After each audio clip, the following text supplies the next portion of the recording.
TM Easy Surf 50 Fun Racket. May 5 gig pang internet at pang-asenso with only all-net text pa. Sa pinasulit offers ng TM, ang Racket Life pina-easy. Basta racket, hi-ya! TM is the key!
Bagong TM Easy Surf 50 Fun Racket.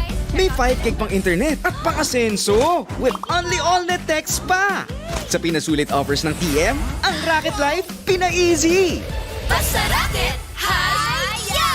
TM is the key!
Easyzer 50 Fun Racket.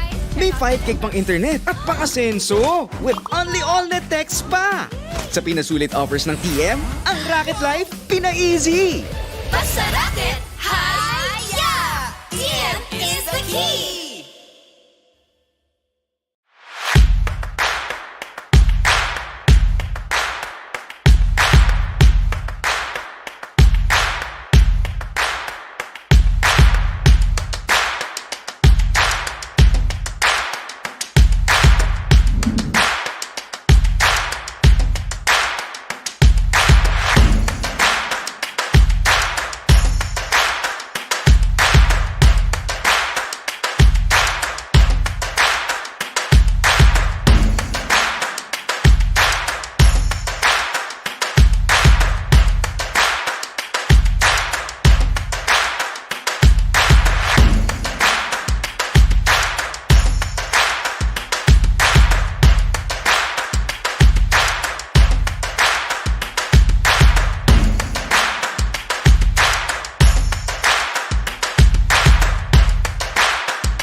And we are back, ladies and gentlemen. Again, we're gonna give you now the UGG Digital Art Contest, where all you have to do to join is simply create a digital artwork of your favorite NFT game. Wow. And then you'll have the chance to win free SLP and free minting of your artwork.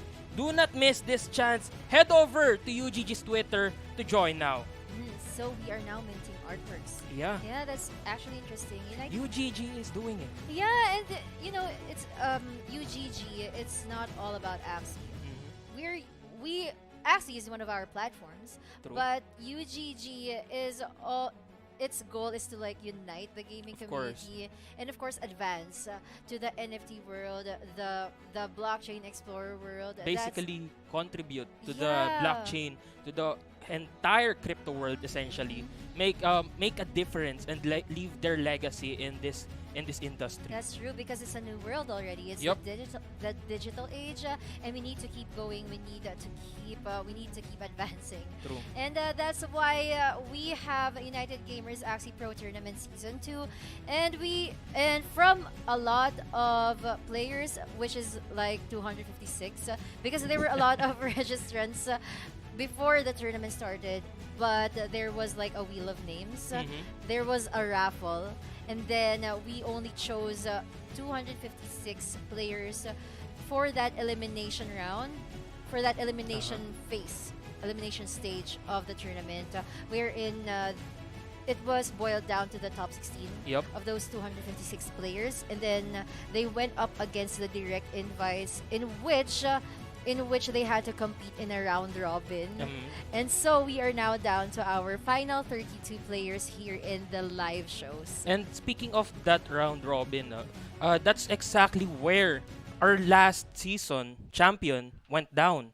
That's where Yes! Coco went down, going against, I think that was Wincy Spider as well. Vinci Spider and DC Boy. DC Boy will be fighting in this tournament now, and he is actually one of the most well-known players in Axie Infinity, That's especially true. in the international scene. All of the Yes. tournaments that he has joined so far, when he went up against some of the best in the international scene, like other guilds wherein they are actually ahead here. But Yeah. now let's see the matchup for today's battles. Yeah, we are going to see Pororoi Oh. versus Axionic, Pororoi. Chizo versus Oversized. Yeah, a lot of our Filipino viewers are actually very excited about Oversized. Shay versus Micah as well. Versus Deku PH and SC30 Fanboy. Jeff versus Pads. Oh, Pads is back. Yeah, Pads is back, and he actually succeeded with that round robin. RV Wev versus Tons. Rui, Rox. maybe? Yeah. Oh yeah, Rui. Rui, I Yeah, think. it's Rui because Rui. there's like a V there. Yeah, It's yeah. Rui versus Tons, Rox versus Array, El Dude versus Sackline. Let us know, guys, who are you supporting the most among these 16 players? We are going to have 8 best of 3 series for today to battle for this 180 AXS prize pool. 180 AXS. That's not a joke here. That's a Yes. lot of money on the line here. And of course, that's not the only thing they'll be fighting within this tournament. They'll also be fighting for that bragging rights. Again, I know. Coco there. That's where the motto "Think Like Coco" came from. Because Coco just kept on dishing out cards even though he wouldn't be able to proc Yeah. the abilities of those cards, just like using Tiny Swing on the first round or Yeah. using Acro without any form of combo. You know, I actually did that in the arena. Did it work? It did. See? It helped See? me.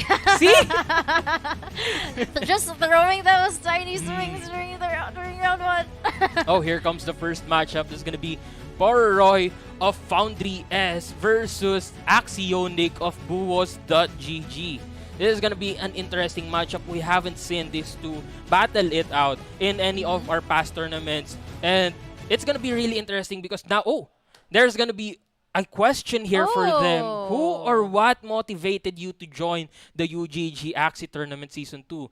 What he answered was, I've been motivated by my guildmates, manager, and most of all myself. It's my dream to join UGG Tournament, and I know I have the guts, experience, and Whoa. support to win this. That's actually ballsy in there. Mm-hmm. And he was also asked, who are you looking for to go against this tournament? And so he says he's not really looking for a specific person right now. And since he knows that all of them are very competitive, he just does his research and gives his best. Okay, this is actually very exciting to True.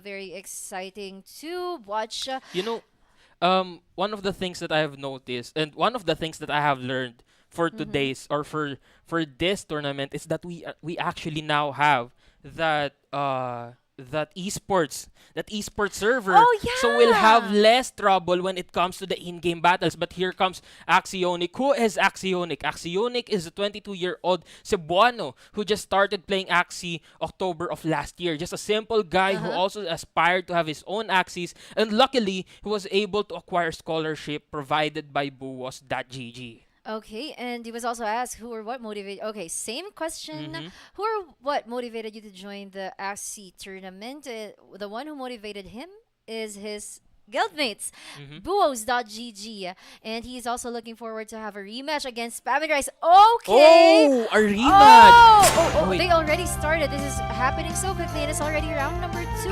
But judging by their energies, it looks like Chizo is the one who did it aggressively. This is an aqua plant versus a jumping poison kind of lineup. Usually, you don't want to eliminate the plant of Pororoi if you are an aqua plant user.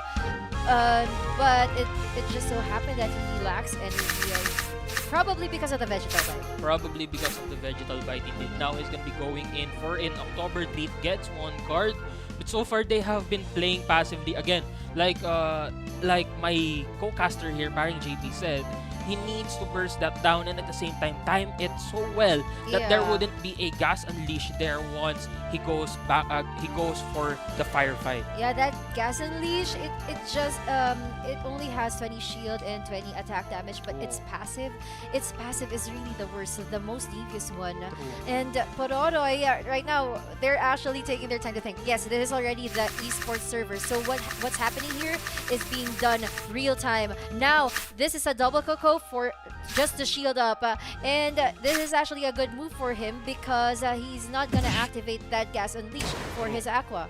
And now there's gonna be a stun as well. 95 goes in with the bug splat, gets 2 stacks of poison, not gonna be that much though, but with another 6 damage per tick, gets 1 energy as well as a possible Another burst here. That's gonna be it is the burst. Here comes the Yeah. burst. There's gonna be an attack of 157 followed here by a Nemo, stuns or removes the stun, gets another attack up. Here comes the Scarab Okay. Curse, and for the finisher, another bug or another risky fish. Now I'm worried about Chizo because the rotation of cards for these two Axies of Pororoi are already rotating so True. quickly, and now the sneaky raid isn't coming to that aqua. Look at the HPs of Chizo. Also those poison stacks.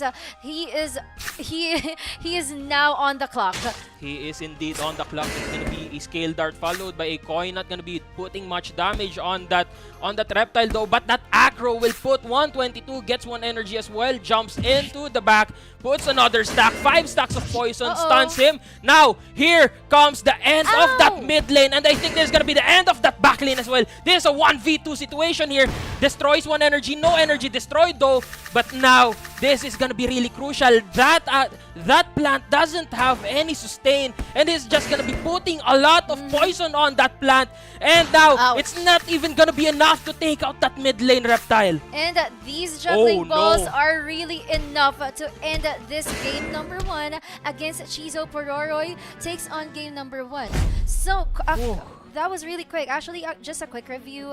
Pororoi already had it with the vegetal bite True. during round number 2, and even though there was a piercing sound answer coming from the other party, it wasn't really enough. And those gas unleash draws for 2 consecutive rounds were they were really key points True. for this match.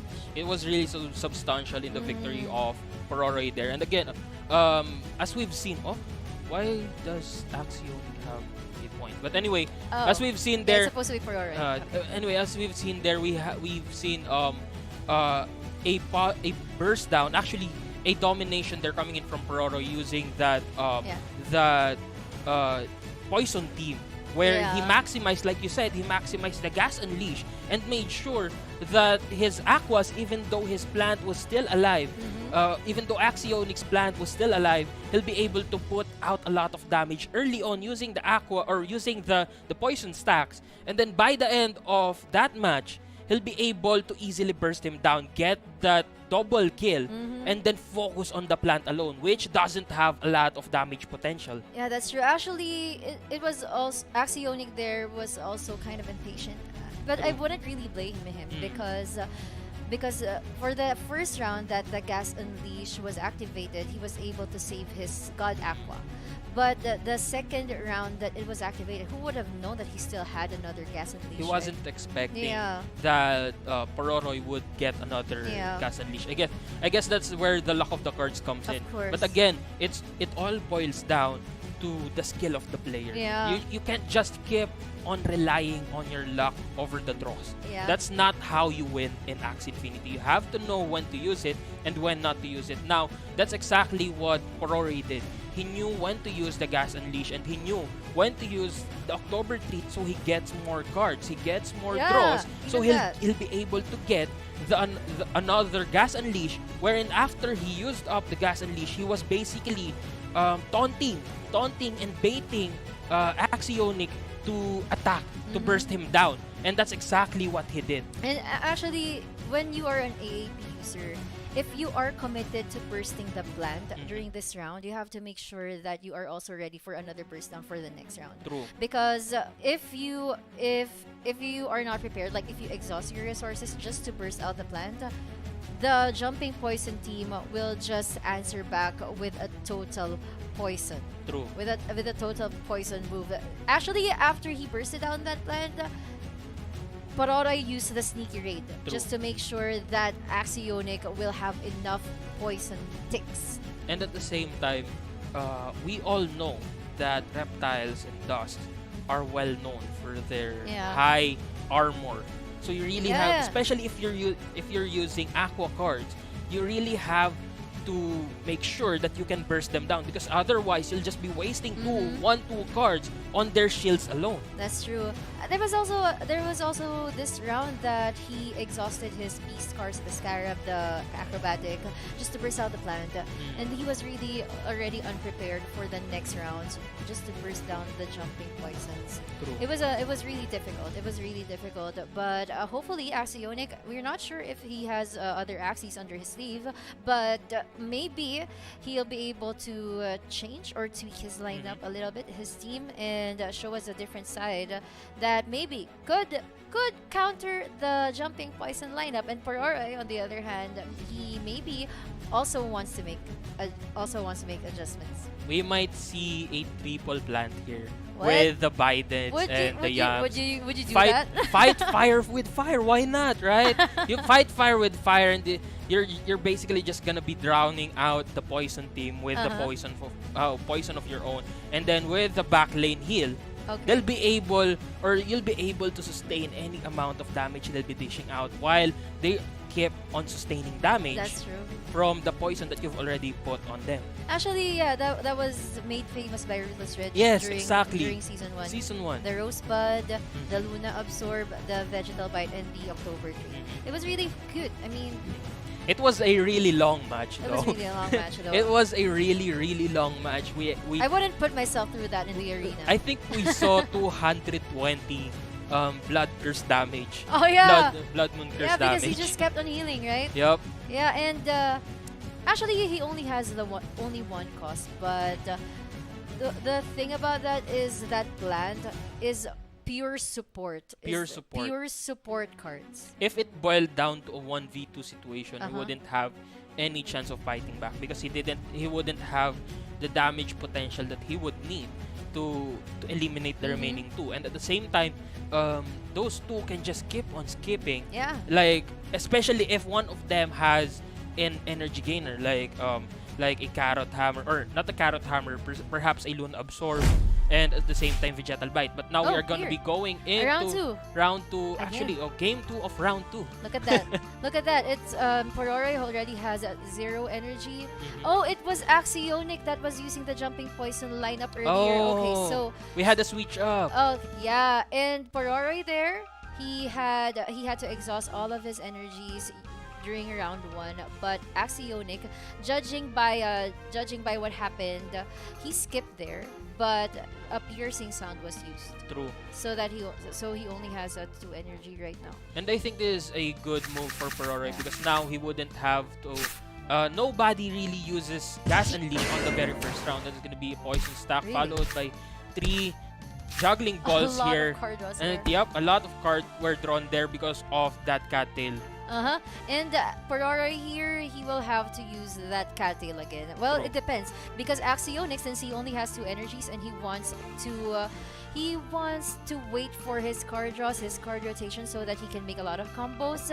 Maybe he'll skip this round again, and he's not worrying anymore if Pororoi is going to use a piercing sound, because it looks like they were already used earlier, 2 of them, because he was really out of energy during round 2, right? True. And that was the only that could be the only reason True. why that happened, and because of his HP, it looks like there were really 2 piercing sounds in there. And now I'm waiting for a possible Gas Unleash here for Axionic or an October treat, so he can proc these guys. And here comes the October treat, as I was saying. Now there's gonna be a Nemo, gets 1 energy, gets an attack up as well from that fish hook, followed by a bug splat. I think this is not gonna be enough to put that plant down. Nope, there not you gonna go. be. 17 gets 2 energy. No card cattail. draws though. Oh Because that this guy is a bug card that helped him activate the passive of the cattail, and a fragile is here, the buzzing wind together with an Oranda. But this is a cool answer back, the sneaky raid, just to make sure that the back axis of Pororoi has been poisoned. True, and has been damaged as well. Now there's gonna be another fragile foot on that reptile. That's gonna be 109 damage, 109 again, 360 HP remaining. I think that is gonna be enough to take out that reptile. This is a good move coming in from Pororoi. Now this is gonna be a 1v3 situation. Goes in with the smart shot, poisons it up, juggling balls, tries 34 damage. Now a stun as well.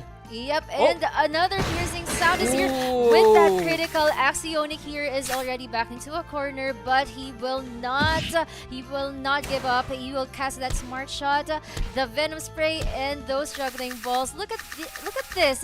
Axionic still healthy. This can still be winnable. This can still be winnable, but with that amount of criticals and that amount of burst down coming in from Pororoi, it's not gonna be enough to survive. Axionic goes down. Pororoi takes game number 2. What a comeback, actually, for Pororoi. It True. was really interesting. Axionic there, he learned his lessons. And it was really fortunate for him that he was able to exhaust all of the energies of Pororoi during round 1, which was off cam. But you know, if we put the puzzles together, that's the only reason why that happened, right? True.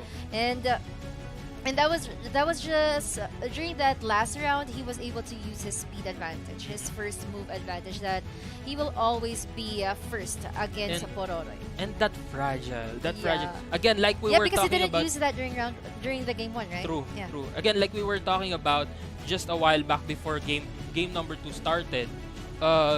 Reptiles are well known for their high shields, for their high armor. Now, Pororoi there went in and basically disregarded that armor by putting fragile, which doubles the damage of any card on armored opponents. Yeah, it was a cool lineup adjustment. True. Just to use that buzzing wind, because reptiles, to be honest, if you're an aqua user and you are using a god aqua, because if it's a god aqua, all of those are aqua cards, and of course their speed is 57, but who cares about the speed, right? If your damage cannot penetrate through that reptile, so that adjustment for the buzzing wind was really genius. Now we are on to our game number 3. So this is actually a good opening match. True. This is a Yeah. very good opening match between Pororoi and Axionic. And now, actually, Pororoi said in his interview that he always researches his opponent. Yeah. So now, He did mention that earlier. Exactly. Now, Pororoi is showing just that. He researched his opponent and basically threw out a team that would be a counter against Axionic's poison team, double jumping poison team. And at the same time, now Pororoi has the advantage here. He has the momentum, but we cannot count out Axionic. Now Axionic can just switch out teams as well and surprise Pororoi. Yeah, and Pororoi, since he is doing his research now, it also the execution also matters. And I remember Axionic mentioning earlier that he is from Cebu, and I just realized recently that there are a lot of Axie players in Cebu, Actually. including Ghost. If you guys are, I think Chares is also from Cebu. really, yeah, I they're think. in the leaderboards, right? Yeah, They're yeah. really popular and in the leaderboards, and they're both Cebuanos, and which are really young people. I think Coco is from Cebu as well. I'm not sure. Who? Coco Crypto. Really? I think he is from Cebu as well, one of the most well-known players of Axie Infinity. But again, we cannot count out Axionic, even though he just started on October. I Yeah. think he was the one that started Wow. on October last year. But he is already showing a lot of promise. He Yeah. is already showing a lot of talent and a lot of skills. And I think he wouldn't be here if he didn't have the skills to burst through the 256 players and secure his victory here, or secure his spot here. Yeah, that is very true. And of course, these two players, they are also carrying the names of their guilds. Especially Axionic. When we were reading his bio, yeah, he was really proud of his guild, and he said that it's buwas.gg that really motivated him to join and really push through for this tournament. And of course, with that, sometimes in life you succeed more. Oh, we're when on you- to life lessons now. Yes, no, I mean Uh. it's because when you have the support, you have a lot of moral support, and you really feel that that your peers believe in you. That actually gives you a lot of fuel to succeed more. Of course. Again, you have to be surrounded by the right type of people. If you're Wow. surrounded by people that are competitive in the Axie Infinity scene, you'll also find yourself That's wanting to be true. competitive, Yeah. right? And at the same time, Pororoi actually also said that his motivation for joining here and for getting this far is also his guildmates, his Yeah. manager as well. So now, they are going to show us Oh, it's round whose one! motivation is stronger. But Pororoi here is going in with the God Aqua again, and Yeah. Axionic still using the same lineup of Reptile, Dusk, and Plant. Consistency is the key, as said by. Well, I'm confused because the Aqua Plat is used by Pororoi or Axionic. I think Axionic is using the double jumping poison team here. Okay. I think yeah. I Okay. think is it? Um, Well, we'll see. I think yeah. that is really. We'll have to believe. Yeah, and now there's gonna be an energy gained and a card drawn as well. Now going into round 2, they have a possible move here. I think it wouldn't be enough to burst Axionic's plant here, but it will be enough to put an attack up on that mid lane Aqua, and as well as get an energy there, which can be possibly destroyed, or which can be possibly stolen by that Vegetal Bite if he ever gets that. But the thing is, we never know with the card draws. We just never know. But looking at these lineups, since they skipped, both of them skipped, I love Ooh. Pororoi's strategy here. He's already very patient.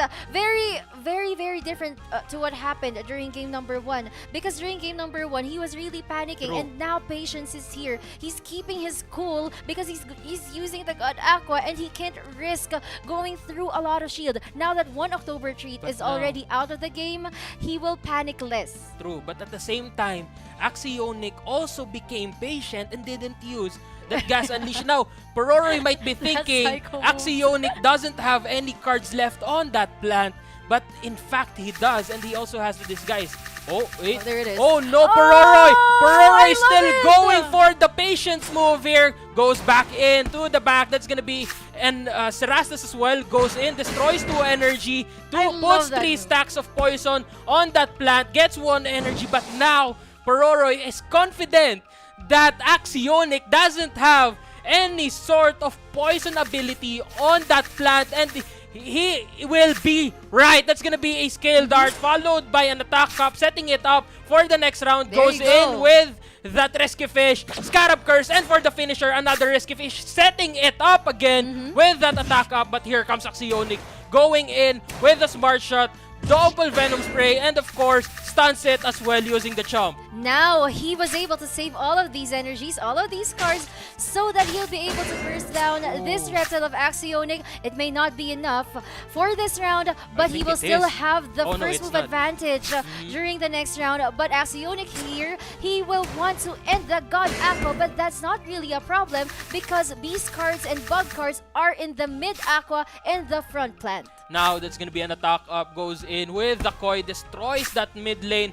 But here comes Axionic jumping into the mid poison lane. star. This is gonna be really crucial for Pororoi. I think this is gonna be enough to take him down. The Chomp will put him on last stand. Now 2 bars. Axionic is just going against the plant. Axionic has the advantage here. Goes in, puts 5 stacks of poison on that plant, stuns him as well. Now Pororoi is in deep trouble. I was actually curious why he didn't use his Aqua because it had 2 bars. He had the tail slap. He'll be able to attack. But now that he settled for using this plant only, Axionic will have no choice but to burst him down. And those poison stacks will not even allow him to end Axionic.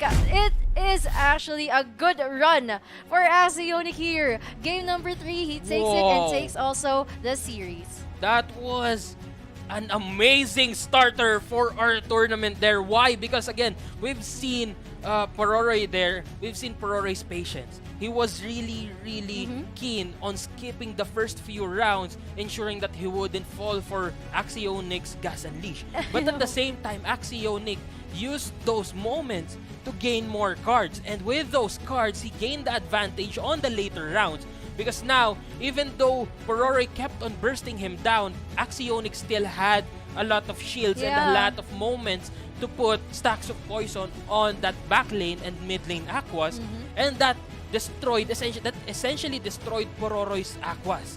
Now, being left alone with the early game plant, that put him at a very deep disadvantage. And Axionic basically just went through the armor, not caring about it, just going through the chomps, going with the chomps, stunning him, and then putting out that juggling balls. Oh my gosh, that was those rounds. Even in the early game, it was like Axionic what believes in the law of equilibrium because Pororoi there kept on skipping, right? But Axionic realized that okay, go ahead, you skip. I was able to save energy anyway. So even if you don't attack my pad, even if I don't get to use my Gas Unleash against you, I still have cards in my mid Axie and back Axie that does in the reptile, so that I can turn this game around once you burst out my plant. That's what Axionic did. True. And now that's gonna be our game number 1. Again, the United Gamers Axie Pro Tournament Season 2 is... Oh yeah, this is gonna be, I think, the next battle here. That's gonna be Chizo versus Oversized with Metaguns and Chizo with LFG. Again, this is gonna be one hell of a matchup. Why? Because Oversized here is actually a well-known underdog That's in the last true. season. But now, he's proving himself And one he, of the best. He reached the semifinals during True. season 1. True. Yeah, he went really, really I far. think he just went down because of Coco. Yeah. As far as I know. He went... that was unpredictable. That was a very There were unpredictable really a lot battle. of plot twists there. Yeah. Very, very, very unpredictable. Again, Oversized. We really don't know what he's thinking. But at the same time, Coco just kept on dishing out strategies that we've never Yeah. ever seen before. Just throw those cards. Especially True. in round 1. He always exhausts True. all of his energies in round number 1. But again, this tournament is brought to you by or co-presented by TM, the nation's leader in affordable telecommunication. Sa mahampi na easy moments, TM is the key. TM is the key. Guys, of course, we'd also like to extend our big thanks to our major sponsors, without whom the UGG Axie Pro Tournament Season 2 would not be possible. So thank you so much, Borpongsa Society and BitKey. And also, don't forget our BitKip for Kips activity. All you have to do is download the BitKip wallet for a chance to get an airdrop of 100 BKB tokens. A total of 5 lucky winners will be selected per day. And of course, guys, not to mention, we also have our art contest here in UGG. About that, NFTs are really being minted recently. So what's happening here? What's happening here? If you love NFT games and you are creating masterpieces, this contest is for you. So introducing UGG's digital art contest. To join, simply create a digital artwork of your favorite NFT game. Of your favorite NFT game. It may be Axie, it may be what your favorite NFT game. And have a chance to win. You can have a chance to win. Oh yeah, that's an example. You can win Look free how SLP. cool that poster is. Yeah, and of course, if you have an artwork like that, it can be minted. There's gonna be a free minting of your artwork, so do not miss this chance, guys. Head over to UGG's Twitter page for more info. Yup, and I guess that's it for us. We'll be right back for the next matchup. I and Victim together here with me, inspiring JP, and we'll see you on the next one.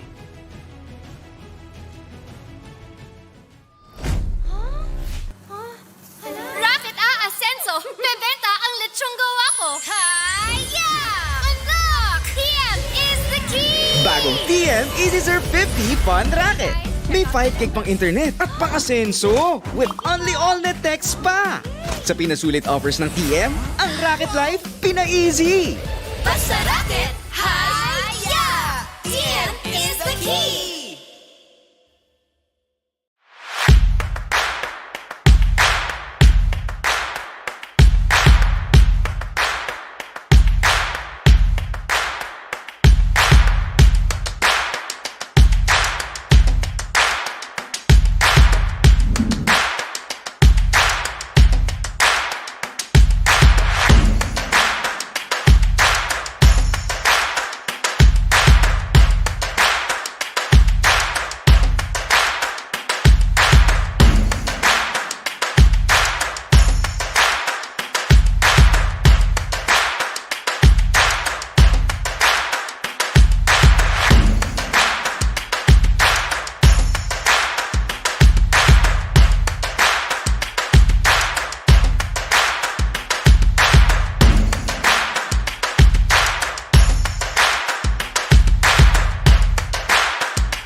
Bagong TM Easy Serve 50 Fun Racket.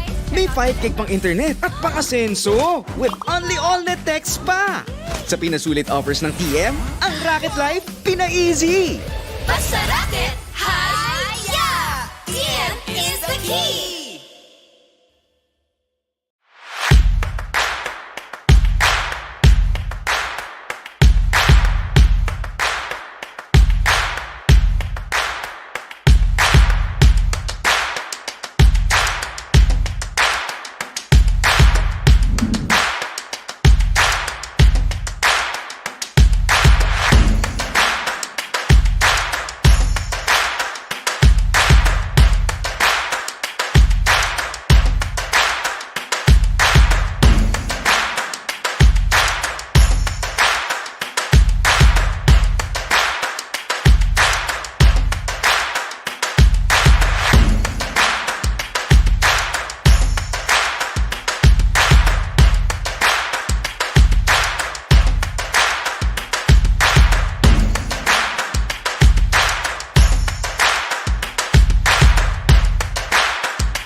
Bagong TM Easy Serve 50 Fun Racket. May 5 gig pang internet at pang-asenso with only all-net text pa. Sa pinasulit offers ng TM, ang Racket Life pina-easy. Basta racket, haya! TM is the key!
deserve 50 fun racket. May 5 gig pang internet at pang-asenso with only all-net text pa. Sa pinasulit offers ng TM, ang Racket Life pina-easy. Basta racket, hi-ya! TM is the key!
Bagong TM Easyserve 50 Fun Racket. May 5 gig pang internet at pang-asenso with only all-net text pa. Sa pinasulit offers ng TM, ang Racket Life pina-easy. Welcome back, ladies and gentlemen, to the United Gamers Axie Pro Tournament Season 2. I am Invictum again. Together here with me is... Teopol for short, Chupol na, Chupol. You can call me Chupol. And of course, this United Gamers Axie Pro Tournament Season 2 is co-presented with TM, the nation's leader in affordable telecommunication. And sa mahang pina-easy, TM is the key. Yes, and of course, we'd like to extend our big thank you as well to our major sponsors with whom UGG APT Season 2 would not be possible. Thank you, Board Banks of Society and BitKeep. And speaking of Board Banks of Society and BitKeep, also don't forget to join our BitKeep for Keeps activity. All you have to do is download the BitKeep wallet for a chance to get an airdrop of 100 BKB tokens, and a total of 5 lucky winners will be selected per day. True. And if you love NFT games and creating a masterpiece, this is the contest for you. Introducing UGG's digital art contest. To join, simply create a digital artwork of your favorite NFT game and have a chance to win free SLP and free minting of your artwork. Do not miss this chance. Head over to UGG's Twitter page for more info. Yes, that's right. And we are currently live on Facebook, Twitch, and YouTube. So if you want to watch the English version, English language, you can go ahead and watch on YouTube and Twitch. If you want the Filipino version or the Filipino language, you can go ahead and check out Facebook for that one. Let's talk about the previous matchup. Sure. That was between Pororoi and Axionic. Yeah. That was one hell of a battle. Again, It was. we've seen they went toe to toe against each other. They brought their A game into that battle, and essentially at the end of the day, Axionic took the win because of his prediction Yes. over what Pororoi would be doing. Yes, that's right. And what I noticed there is the stubbornness of those two players. Why? True. Because they didn't change their lineups, True. right? Even though it was Pororoi, I think, or Pororoi changed his lineup, it was still an AAP lineup, right?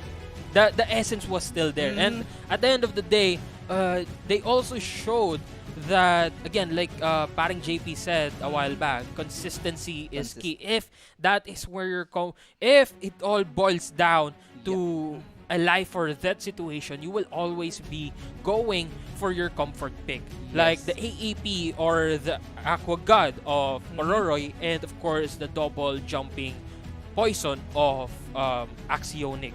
And so much for that series number 1. Again, that was Axionic taking the game or the series 2-1. Right now, up next is Chizo from LFG versus Oversized from Meta Goons. Now Chizo here, we haven't seen him battle yet.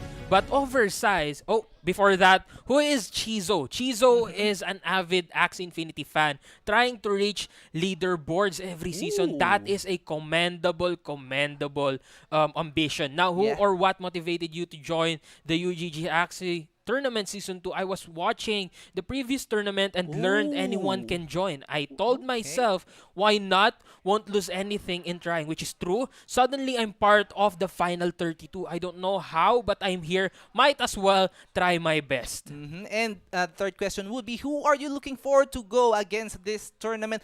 And he said everyone, of course, because I may possibly be the player with the lowest MMR last season, 20 here in this tournament. Let's see how I fare against them. And talking about the lowest MMR, I think I want to know what Actually, was his MMR on season 20. Now I'm really curious as well. And at the same time, that was a really great challenge for himself. Yeah. That was one hell of a challenge. Again, he'll be going up against some of the best here. Oversized going for the semifinals last season, and Hezelia being the champion of Axie Infinity's Creator Cup, and a lot of other people as well, like DC Boy, which is an international champion in other Axie Infinity Cups as well. So Chizo, knowing full well that he might have the lowest MMR, yet still trying to compete against some of the toughest opponents here, is really commendable. Yes, and we're used to saying that Oversized is the known underdog. But right now, for this matchup, I think it is going to be Chizo, because Oversized has proved a lot on season number 1, right? He reached the semifinals. He was on the way to the grand finals. But of course, Oversized, let's look at the profile of this one. Who is Oversized? Of course, Oversized is an Axie Infinity streamer who is known for his evil plan gameplay and many of his other entertainment content. That includes cosplaying. You can see that on his profile picture. The Tanjiro. Yes, and who or what motivated you to join UGG Axie Tournament Season 2? My supporters, and also I want to grow as a streamer and take this opportunity to boost my page. And I think he wants like somehow a redemption from Season 1, right? And who are you looking forward to go against this tournament? I do not expect a specific player. My focus will solely be on my opponent, one at a time, just like how he did it on Season 1. This is, again, Oversized used to be the punching bag of the community. Essentially, the punching bag of the community, because Oversized kept being underestimated. Because in his streams, he often just jokes around. He often just plays around with his MMR, not caring about the MMR at all, just using what is fun. Yes. But when it comes to the esports scene of Axie Infinity, he is actually a beast to deal with. He is one of the monsters here. And Oversized proved himself time and time again on the Season 1 that he is a force to be reckoned with. He is just not someone that you should sleep on. And I know all of the players here are fully prepared for this tournament, and that is mainly why I came in prepared as well. Right now, I can see here that Oversized has 26 Axies in his bag, while Chizo has 13 Axies in his bag. Oh. Notable here for Chizo is the God Reptile, the Reflectile, and also the God Mech. The God The Mech. famous God Mech, also known as 0.03 Oh, he God Mech also of has- Bordeaux. True Yeah. Bornok if you're if you're watching. And anyway, you can see actually Bornok on our Filipino broadcast. But again, Tio Paul here actually came in really prepared. Look at this, 26 Axies, 4 Oversized. He has the numbers here, and he has a lot to choose from. He has those Aqua lineups or the AAP lineups. He has the Jumping Poison, and True. he also has a version of the Reflectile himself. A lot of choices for him. True. But at the same time, a lot of choices comes with the probability of inefficiency in terms of The mastery. decisions and Mhm. mastery as well, of course. But at the same time, now again, on the other hand, Chizo having less axes means that he is more predictable. But Yeah. at the same time, he will have less choices to deal with Mhm. when it boils down to a 1v1 situation, or when it boils down to that life or death moment. What I'm predicting here is Oversized will be first using a Reflectile. Mhm. Then Chizo is a bit prepared, I think. If he is expecting that, he should come prepared for the Godmech lineup. He has a double backdoor lineup, and the mid would be a Shrimpinator, and that would deal a hell lot of damage for the Reflectile of Oversized, if ever that happens. Because as I can see, nobody here has the double bug lineup, the Pocky lineup, and nobody here has the Jumping Poison as well. True. I agree with you on that. And at the same time, we just can't predict Oversize. You know, Yeah. we just can't predict. Mhm. Even Nobody though- can. Exactly. Nobody can. Again, Even himself. even himself, cannot predict he wasn't himself. even prepared to go through the quarterfinals and the semifinals. He posted that I didn't expect, or he didn't expect to get this far on the season 1 of Axie Pro Tournament, but he did anyway, and he brought down a lot of opponents as he went along. He was only taken out by Coco, which was the champion in the eventual making champion. then. Yeah. Exactly. And now, Oversized being as unpredictable as he is, we will be witnessing again a lot of surprises here for sure. But Chizo, as someone that we haven't seen before yet, now he can surprise Oversized as well. Yes, that's right. That's what that's what makes it hard Mhm. for the opponents of Oversized. Why? Because if Oversized himself can predict what he will do, then how can the opponents predict it, right? True. And right now, Chizo, he has the underdog advantage here. Mhm. Not really advantage, because being the underdog means less is expected from you, right? True. Less is expected indeed, but at the same time, that will come as a shock for the viewers if ever you do get the win here. And Oversized being known as a semi-finalist means Chizo has a lot of resources to use and review what Oversized there can you use. go. Oh, here comes Chizo going in with that Godmeg, a Shrimpinator, as well as that plant with the cattail. Yes, that's right. And for Oversized here, we are seeing the most famous lineup for Season 20, I think. This is the AAP with the God Aqua on the back, the Scarab Arco on the mid for the speed up, and the anti-heal as well. And this is what they call the God Plan, or the God Dusk. For the frontliner, the Goda plus the piercing sound, the sandals, cattail slap, and that wooden stub. Dusk is indeed the new plant here, but it's gonna be an energy destroyed. And Chizo here will be gaining a lot of cards though, and gets 1 energy from Oversized. Now Oversized doesn't have any energy left, and we know for a fact that if you're gonna be using an AAP lineup or a AAD lineup, you're gonna need a lot of energy. Now here comes Chizo going in with the juggling balls, hoping to destroy that Dusk, and I think this is gonna be enough. That's gonna be a Sinister Strike followed by another, and for the finisher, that's gonna be a Twin Needle. This just means that no cards is left for that mech for the meantime, and right now, Oversized here wants to kill the plan. Will this be enough? I don't think so, because this is just a double Scarab Curse, and that means the plan will still be alive, drawing cards for that one. It can be an advantage, it can be a disadvantage as well, depending on what that will draw. Oh, here comes another burst. Ooh. Chizo going into It's the dead. back with It's the dead. shrimp. Now that's gonna be a Crimson Water as well. Double Hero's Bane. It's gonna be enough to take out that backlane God Aqua. Ooh. But again, Chizo is still not done yet. Goes in hoping to actually finalize the kill on that God Aqua, but ending up damaging the mid lane instead. This is a 3 versus 1 situation. Oversized still has the chance for this, but he needs to kill this Aqua on the mid line. But I don't think it will be enough. 6 HP left for that one. Oh no. That's because of the Scarab Curse, which is a bug card, which is weak against the Aqua. Now that's gonna be the finisher. A juggling ball for the kill. Oversized goes down. Chizo takes game number 1. Wow, what a game for Chizo. What a statement. What an introduction to our Season 2, taking down the semi-finalist, Oversized. True, I have to agree with you on that. That was a really great way to introduce yourself in the Axie Infinity esports scene, taking out a semi-finalist on game number 1. But at the same time, we can Oversized can still get back on the game and find an equalizer and a possible reverse sweep here. Yes, that's right. And we have seen our very first game number 3 on this series number 1. It is still possible for this one, a reverse sweep for Oversized, or it can be a sweep for our underdog Chizo. And if you haven't shared the stream yet, go ahead and do so. You can share the stream on Twitch, YouTube, Twitter, any platform that you want. Of course. And now again, Oversized is well known for reverse sweeps.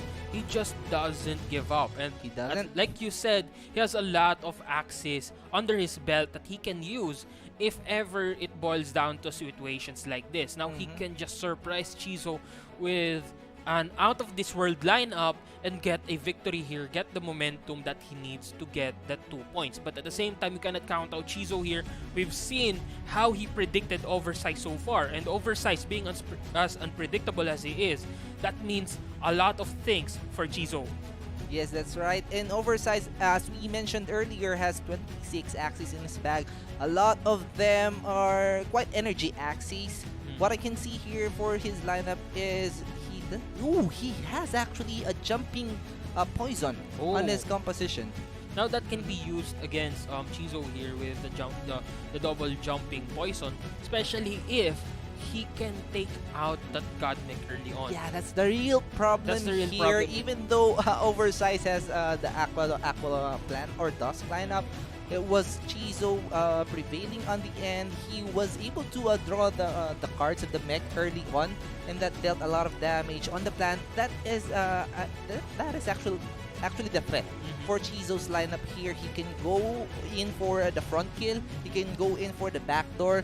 That's way more unpredictable than Oversized's lineup. It gives him a lot of options over the amount of damage or the way he damages his opponent. Especially again, like you said, he can go for the back door, he can go from the front, he can charge in through the front door or sneak around, destroy the God Aqua early on, and at the same time with that Shrimpinator as well, he can basically dish out a lot of damage on otherwise sustainable opponents and leave out that Dusk or that plant on the front, basically defenseless. Yes, that's right. And Oversized can actually win it with the same lineup that he used on game number 1. How will he be able to win it? I think he has to time it with the shield for the Cuckoo, the Cock-a-doodle-doo for the God Aqua on the back. Because as I can recall, Chizo was able to snipe it with 4 cards with the Shrimpinator. If Oversized has the Cuckoo right there, I think I don't really know the exact number, but I think 50 or I think 40 or 35 shield would be enough to sustain the damage. But at the same time, Chizo there was well prepared for it. If ever I remember. if Oversized ever did put up armor, Chizo was well prepared with his Godmech. Again, like you said, the real threat on his lineup, the Godmech, going to the back but ending up damaging the mid lane instead. Yes, that's right. There was a follow-up of a Sneaky Raid plus the Twin Tail. or Chizo, and that was a very clever play coming out from him. This is a really great lineup for Chizo. A double backdoor lineup. He can go to the front, so that just means that anything that he draws on the mech will be substantial for the win. And now we are just waiting for the players to choose their lineups. Show us what they've got and what they'll be using for the next battle here. Again, Oversized is on the threat of death here. If he loses this, he's gonna be going down to the losers bracket. But at the same time, Chizo here cannot just keep on being complacent. He has to make sure that he stays on alert and he stays on his toes, because Oversized again is well known for comebacks. Now here comes a there you go, possibility. the jumping poison lineup for Oversized, but Chizo predicted it pretty well. Look at this. I think it is Meiji who is using this lineup, right? True. The Shrimpinator on the back and the double poison plant on the front and mid. Daddy Meiji's signature lineup. And at the same time, Oversized, this is gonna be a battle for whoever kills the back lane and the mid lane, or the back lane or the front lane first. Because if Oversized can battle it out against that mid lane plant, he'll have the advantage because of that Scarab Curse.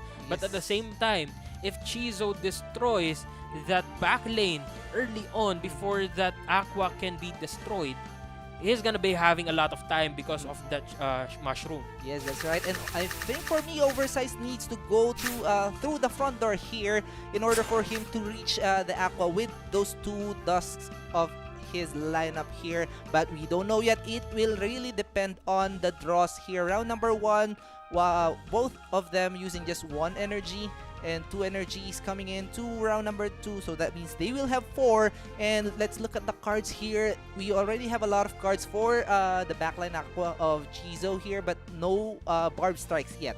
True. No Barb Strikes yet, and that's what Chizo needs here. Going against a double Dusk and Day Plant, he needs that extra damage coming in from the bug card. But at the same time, he'll just be forced to jump before he gets chomped.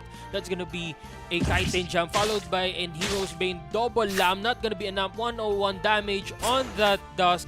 Now he gets another energy and a draw as well for Oversized. So looking at it, Oversized needs to use the cards for that one, or he needs to predict if Chizo will still be going for the backdoor here, because he has the Titan Jump here, the second card or the second shrimp here, and he can go ahead and jump, but he doesn't have the energy left for it. So Oversized can think or can go for the risk on this round and not use any cards on the back lane.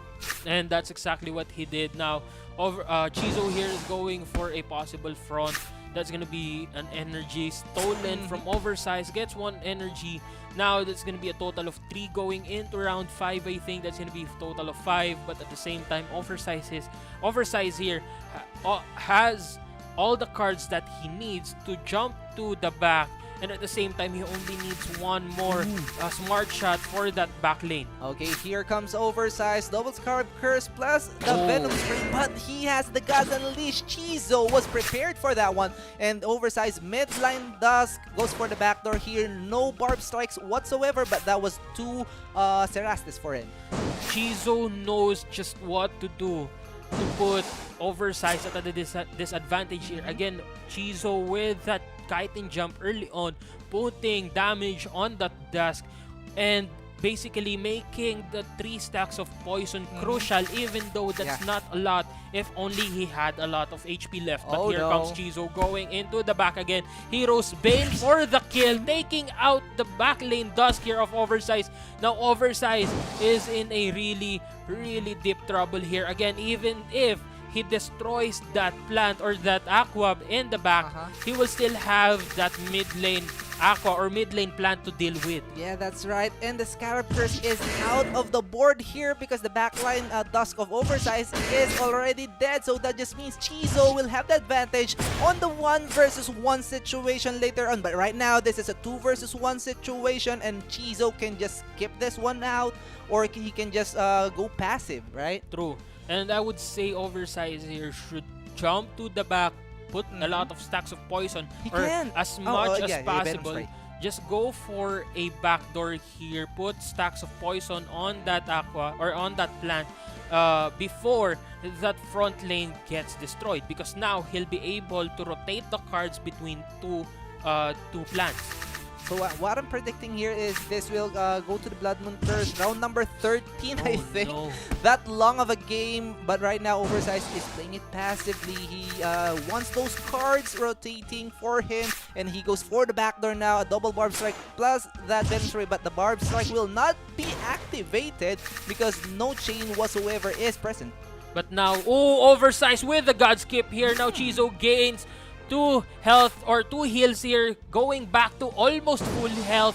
Now this is gonna be 4 stacks of poison, gets 1 energy. Here comes the Blood Moon Curse. What's Oversized gonna do here? That's gonna be double Barb Strike. There's gonna be 106. 106 goes in with the Cerastes. 8 stacks of poison, 16 damage per tick. Make that 18. Gets another energy. Actually, Oversized doesn't have any energy left. And here comes the Blood Moon Curse. 50 damage, 18 stacks. That's our 18 damage. Oversized surrenders against Chizo! Chizo, the underdog, defeats the previous underdog, the most famous underdog of Season 1. Oversized is already out. No, not really, because we have the lower bracket. True. This is a double elimination type of tournament, so Oversized is not yet out of the game, but he is now down to the lower bracket as early as round 1. True. And that is going to be really crucial for Oversized. That's going to be really dire for Oversized, because now he only has 1 chance left. Meanwhile, Chizo, someone that we've never seen so far in the Axie Infinity scene or Axie Infinity esports scene, is going to the next set of series. Yes, that's right. Chizo, what a player. And I really don't know what LFG means. Is this looking for a gang? Or if he's looking for a team, guys, watch out for this man. We don't... LFT is looking for a team, right? So Chizo might be looking for a guild. True, exactly. Not really gang, guild. Looking for a guild, but he's already in a guild, so it's kind of a paradox there. But again, Oversized with Metagons, Chizo with LFG, they are both commendable players, but Yes. Chizo will be taking the win here. Oversized will be going down to the lower bracket, but we cannot count them out just yet. Chizo, I think, will be going against Axionic. As far as I know, he'll be going against Axionic. And as for our next match, we'll be seeing that in a few moments. For now, let's thank our sponsors here. Again, UGG Axie Pro Tournament Season 2 is co-presented by TM, the nation's leader in affordable telecommunications. Samahang Pinaisi Moments, TM is the key. And we'd like to send a big thanks to our major sponsors, without whom the UGG APT Season 2 would not be possible. That is Board Punks of Society and BitKeep. Thank you very much. True. And also, don't forget to join our BitKeep for Keeps activity. All you have to do is download the BitKeep wallet for a chance to win an airdrop of 100 BKB tokens. A total of 5 lucky winners will be selected per day. Yes, that's right. And let us show you our event for this one. This is the UGG fan or the art contest. So let us show you an example of what you can submit for this one, and let's discuss, of course, the mechanics for this. If you both love NFT games and creating masterpiece, this contest is for you. Introducing UGG's digital art contest. To join, simply create a digital artwork of your favorite NFT game and have a chance to win free SLP and free minting of your artwork. Do not miss this chance. Head over to UGG's Twitter page for more information. This is an example of what you can submit. Not really, not exactly like this, but it can be any game, any NFT game that you want. Of course. And I guess that's it for Chizo vs Oversized. Stay tuned for the next matchup. I am Invictum. Together here with me is Tio Paul, and we will be back for more action. Rocket Ascenso! Bebenta ang lechong gawa ko! Hiya! Unlock! TM is the key! Bagong TM Easy Serve 50 Fun Racket. May 5 gig pang internet at pang-asenso with only all-net text pa. Sa pinasulit offers ng TM, ang Racket Life pina-easy. Basta Rocket! Hiya! TM is the key!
TM Easy Surf 50 Fun Racket.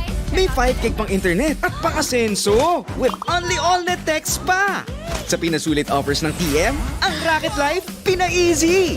Basta racket, hi-ya! TM is the key!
Bagong TM Easy Surf 50 Fun Racket.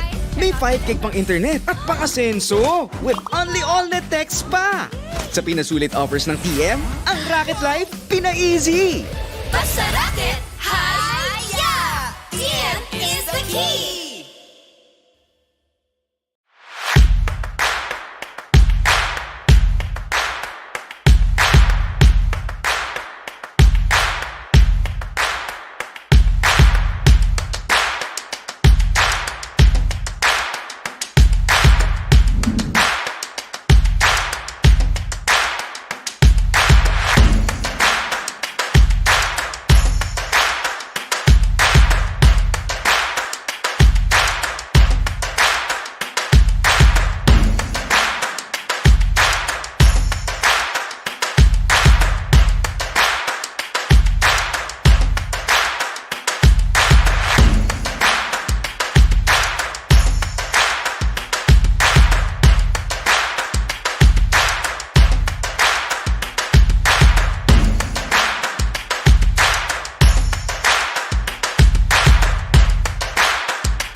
Bagong TM Easy Serve 50 Fun Racket. May 5 gig pang internet at pang-asenso with only all-net text pa. Sa pinasulit offers ng TM, ang Racket Life pina-easy. Basta racket, haya! TM is the key!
Bagong TM Easy Serve 50 Fun Racket. May 5 gig pang internet at pang-asenso with only all-net text pa. Sa pinasulit offers ng TM, ang Racket Life pina-easy. Basta racket, haya! TM is the key!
Series are done for this day, and we are down to our last 6 series for the day. A lot of games is online, and we are gonna be your casters for this third series between Che and Micah, Paul, and Paring JP. Hi guys, this is already the third series. Things are happening so fast.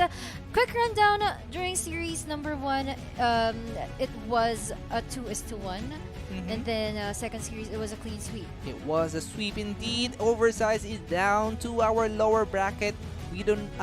There's a rumor that he got disconnected in game number 1, but nonetheless, Yeah. it's over, and we need to talk about this next matchup. But of course, before that, United Gamers Axie Pro Tournament Season 2 is an official tournament of Sky Mavis and is Yeah. co-presented by TM, the nation's leader in affordable telecommunications. Sa mahang pina-easy moments, TM is the key. Yes, and also we'd like to extend our thanks to our major sponsors, without whom the UGG Axie Pro Tournament Season 2 would not be possible. So of course, shout out to Board Punks of Society and BitKeep. Thank you so much. Yes, and speaking of BitKeep, don't forget to join our BitKeep for Keeps activity. All you have to do is download the BitKeep wallet for a chance to get an airdrop, to get an airdrop of 100 BKB tokens that you can use on the BitKeep app.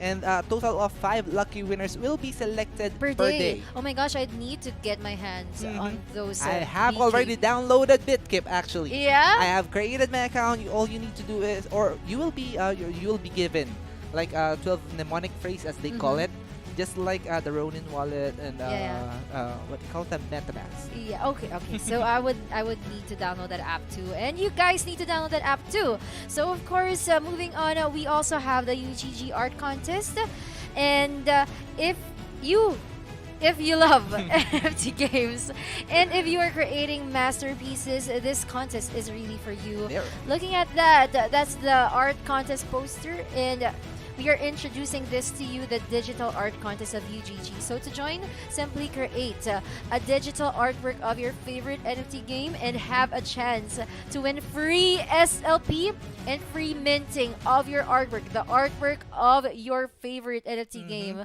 So do not miss this chance. Head over to UGG's Twitter page for more info. It's like, UGG, they don't only put up contests like this.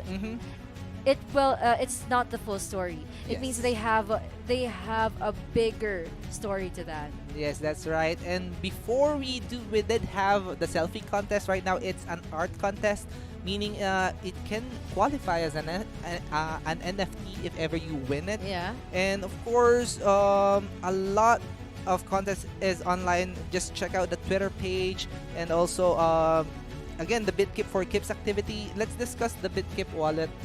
It's a crypto wallet wherein you can store your assets, your SLPs, I think, your Bitcoins, your Ethereums, and you can swap a lot of tokens there. There is an NFT marketplace as well. I've browsed through it.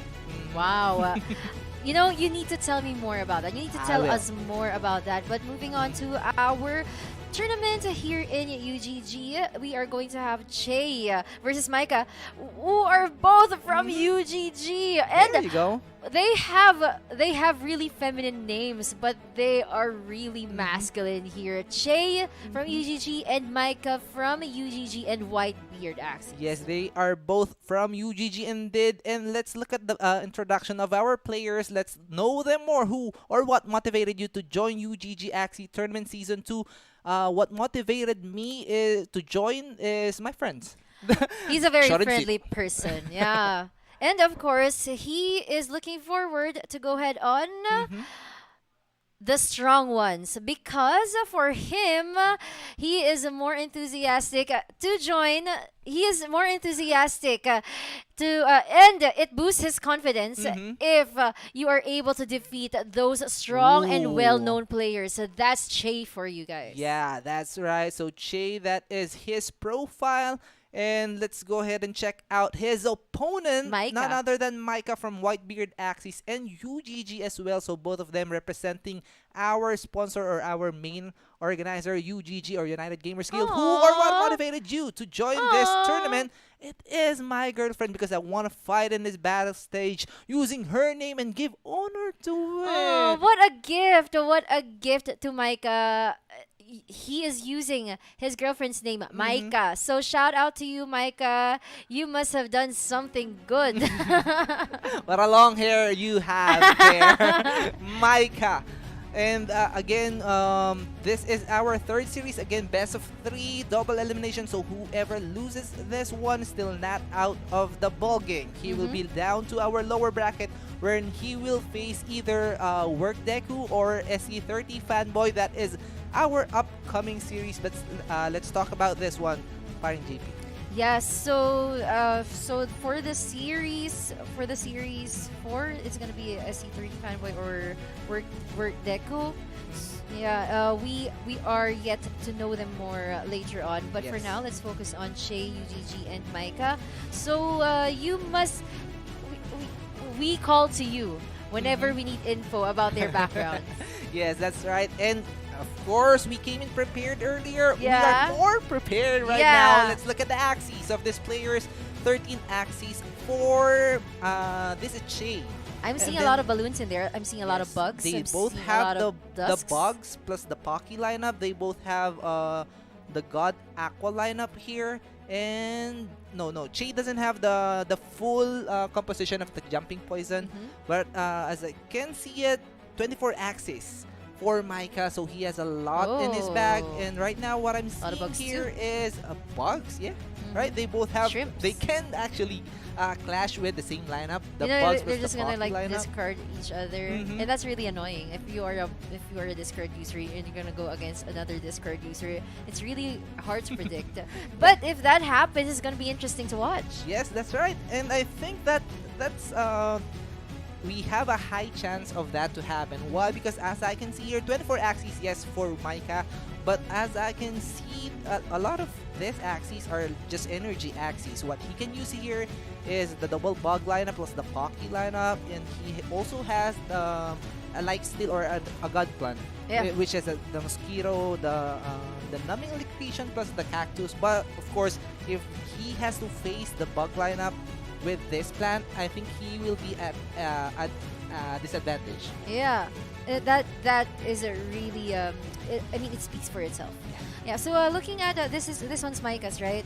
And yeah, he has the discard. He has a lot of aquas too, but some of them are also floor Axies. It's Yeah. you know, if you I was listening to you in Invictum earlier, and I like the point about if you have a lot of Axies, it takes, yeah, you do have a lot of options, but it also gives you a lot of room for regret. Yes. Because if you choose this team and you realize that it didn't work, and then at the back of your mind you get this thought that I should have used this team, I should have used that team. Yes. Then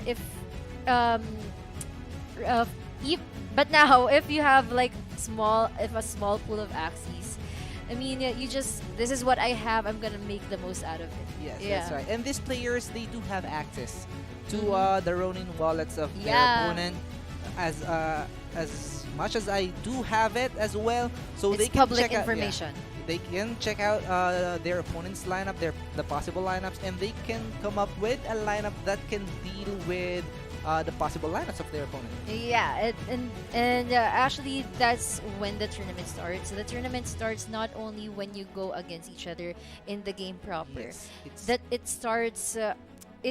You will need to go through a lot of nights of anxiety because you need to do your research, Yes. and then you need to plan all of them well, and you need to be a chess master because you need to think at the back of your mind, if he uses this lineup, I can use this, but if he uses this lineup, I can use either this or this, but either way you have to make sure that you're gonna win.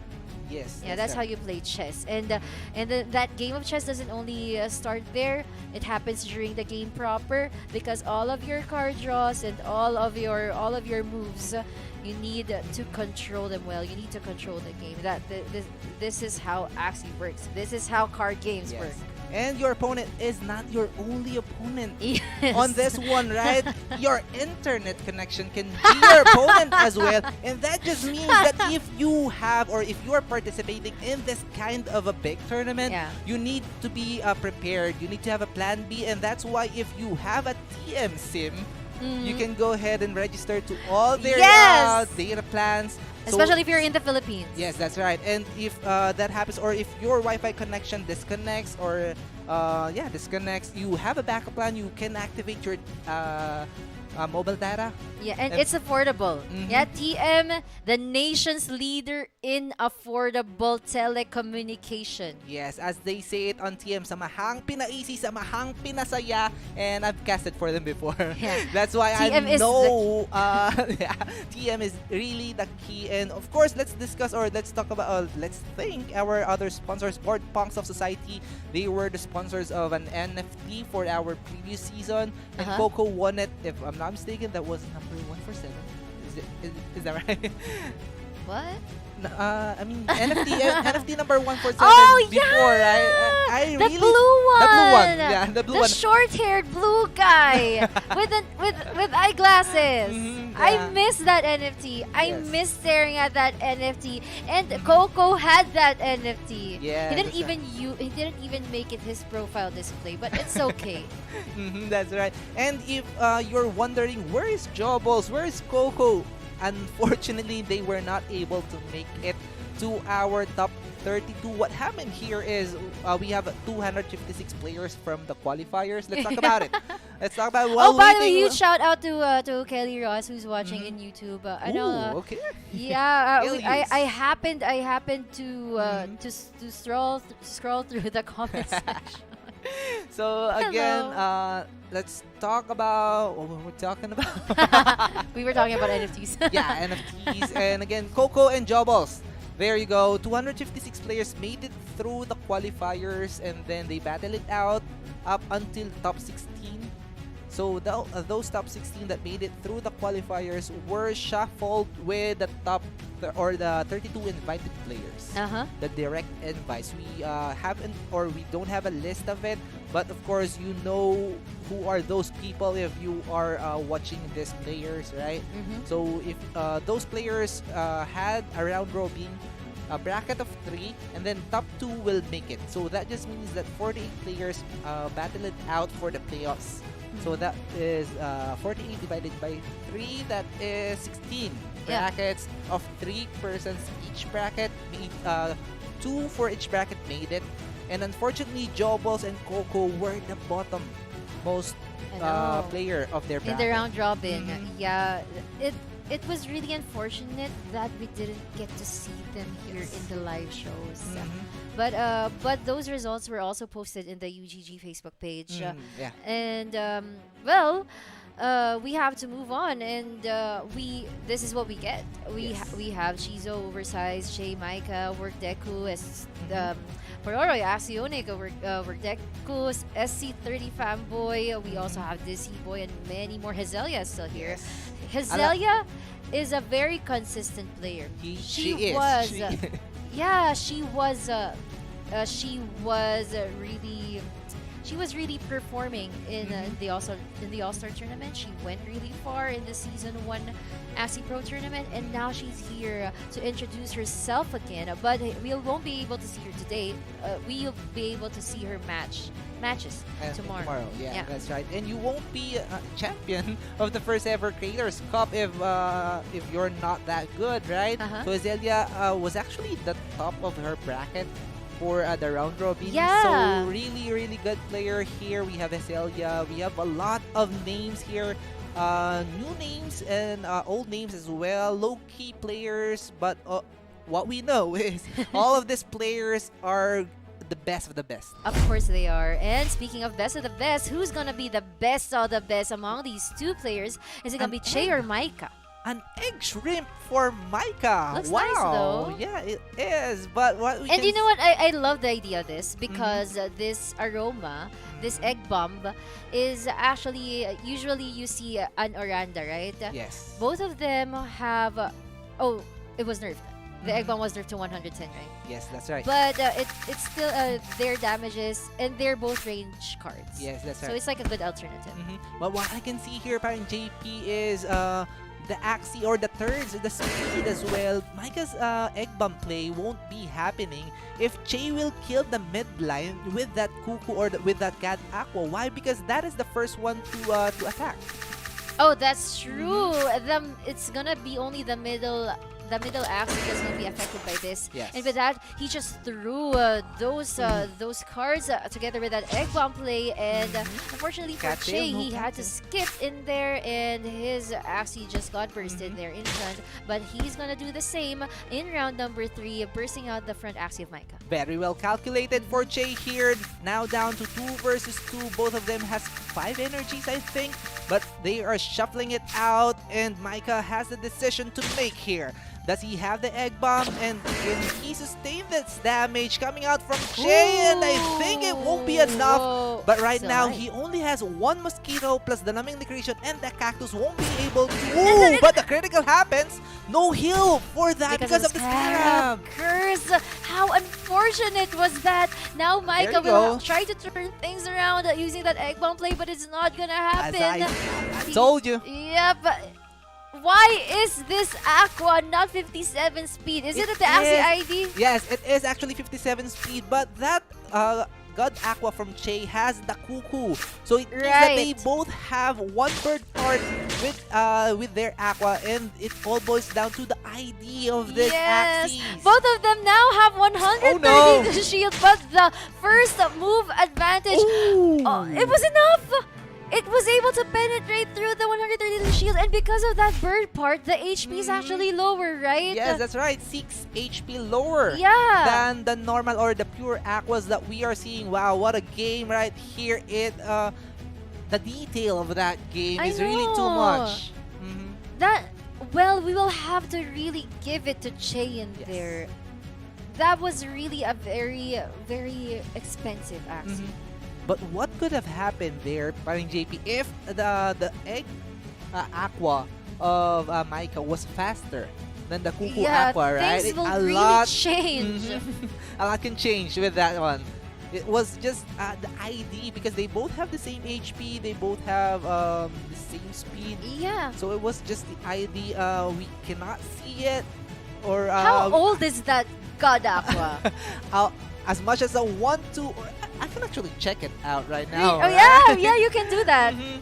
Because we need to see why is it always first. If I was Micah, I would be very frustrated because I know that with those kind of parts, I'd be very confident that I go first in every round. Yes, that's right. And But because it's public information. it was just 50,000 difference on the ID, parang JP. 1 million for the God Aqua of Che, Really? the Cuckoo Aqua, and then 1.1 million for Micah. A lot could have happened if that was faster, that egg bomb, because that is the main reason why you would have an egg bomb Yes, on your Aqua, because you right? want to go first. You want to go first. You want to lure the damage in order for your God plan to be ready for the 1 versus 1 or possibly the 1 versus 2 situation. Yep.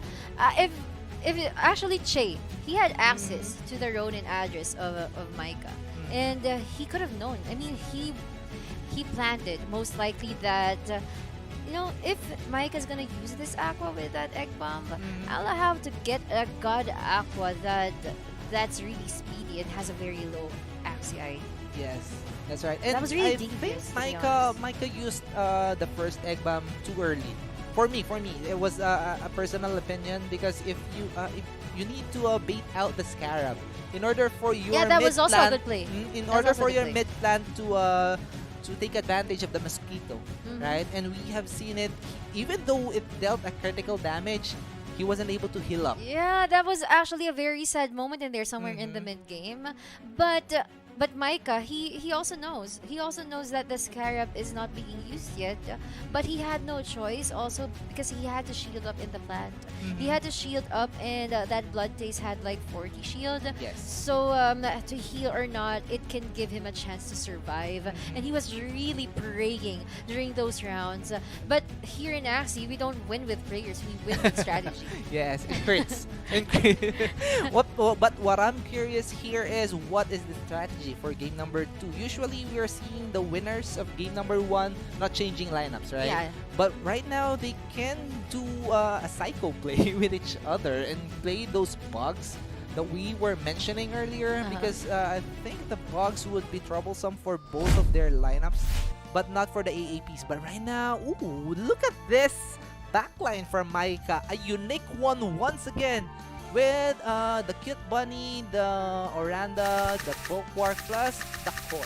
Now, here is round number 2. Both of them skip, right? But only Micah will be aggressive here in round number 2, casting all those damages, making sure that this Dusk gets It's a dead bursted one. down. But Che, on the other hand, I'm worried for Micah because he'll have a lot of prowess in the succeeding rounds. That's right, 7 energies for Che, and those 2 Axies are the most or the fastest. Oh, that's Of kind of an this one, overkill. so yes, it is an overkill, but he wants to make sure that he will be able to kill this Dusk from Micah. But of course, he should have known that Micah will skip this one now because he only has 2 energies. Yeah, And he cards needs to wise save. as well, he doesn't have much. But right now, let's look at this. Will he have the fear play? Micah is here to stay, and those are 2 or 3 120 damage I think cards. it's Will gonna- this it's be gonna enough? die. Ooh, it's gonna die. Yeah, those damages were enough. Even made beautiful by that critical. Micah now only has 1 Axie left. Now he won't be able to activate the passive of over. that Terror Champ It's anymore. over. Yes, yeah, and even with the Bulwark, the Yes. reflex it only reflex 40%. It's That's not right. gonna be enough. Now he's shielding up and holding on for his dear life. That's right, and Micah doesn't have those energy gains on the backline. Even with that Bulwark, no energies left. And this might be the final round. Let's look at this. Kame! Hame! Oh no. Che with the play, and that's it. A 2-0 sweep for Che. It was very quick. I couldn't even say anything. It was really very quick. Che was very methodical about that match, and I can see the lineup mastery. I can see the game mastery for Yes. him in there, and for Micah, that was how.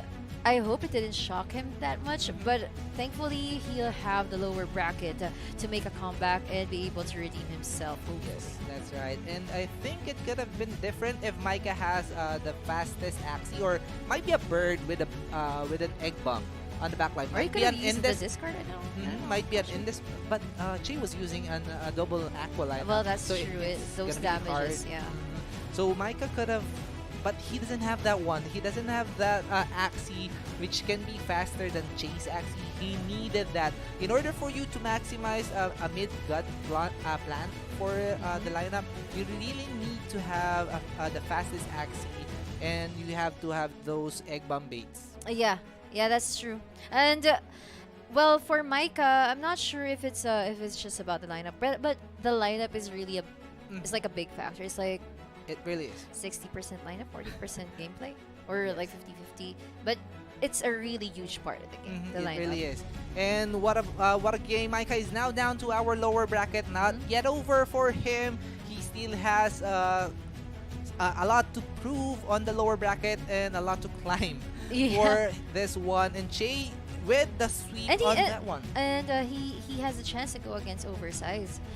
If Yeah. if they win if they both win the first round of the lower bracket. Yes, that's right. And again, this United Gamers Axie Pro Tournament Season 2 is an official tournament of Sky Mavis and is co-presented by TM, the nation's leader in affordable telecommunications. And sa mahang Pinaisi moments, TM is the key. And of course, huge shout outs and thanks to our major sponsors. We have Board Punks of Society and BitKeep. This tournament wouldn't be possible without you guys. So don't forget to join our BitKeep for Keeps activity. Yes. All you have to do is download the BitKeep wallet for a chance to get an airdrop of 100 BKB tokens. So guys, download the app already if you haven't. And a total of 5 lucky winners will be selected per day. so that's a total of 40 winners because this is a tournament, an 8-day tournament. 8-day tournament running from this day number 1. And of course, we have an art contest ongoing for this tournament. And all you have, or if you both love an NFT games and creating a masterpiece, this contest is for you. Introducing our UGG's digital art contest. To join, simply create a digital artwork just like what we will show you, and digital artwork of your favorite NFT game and have a chance to win free SLP and free minting of your artwork. Do not miss this chance. Head over to UGG's Twitter page for more information. Yeah. So guys, thank you so much for watching this third match. We have yet to see more. We have our 4th to 8th match. This is a very thank you so much to our director for showing this to us. Now we are seeing that Axionic, Chizo, and Chair already in for round 2. This is still the upper bracket, and our next matchup is gonna be Worst Deku versus SC30 Fanboy. That's Stephen Curry. For you, we have Jeff and Taz up next, and then we have Ru. How do you say that one again?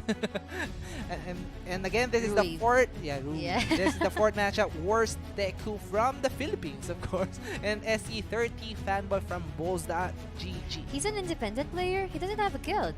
Yeah. Yeah, this is interesting. I mean, I am in for independent players.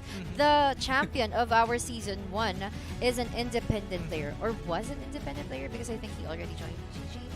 Yeah. Yeah. He was an independent player. Yes. You know, independent players they are kind of an underdog, but if they win, it's really a huge victory. It's a celebration. And of course, it won't last long that he won't have a team, right? Yeah. A lot of teams will be messaging him up as Please soon join as my he guild. wins. And that Then is he'll be able to say, "You line up." Yeah. And that is it for our third series. A lot of games left. And we will be back for more action again. T Paul and Parang JP. We will be right back. Rocket Ascenso! Bebenta ang lechong gawa ko! Hiya! Unlock! TM is the key! Bagong TM Easy Surf 50 Fun Racket. May 5 gig pang internet at pang-asenso with only all-net text pa. Sa pinasulit offers ng TM, ang Racket Life pina-easy. Basta Rocket! Hiya! TM is the key!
Bagong TM Easy Surf 50 Fun Racket.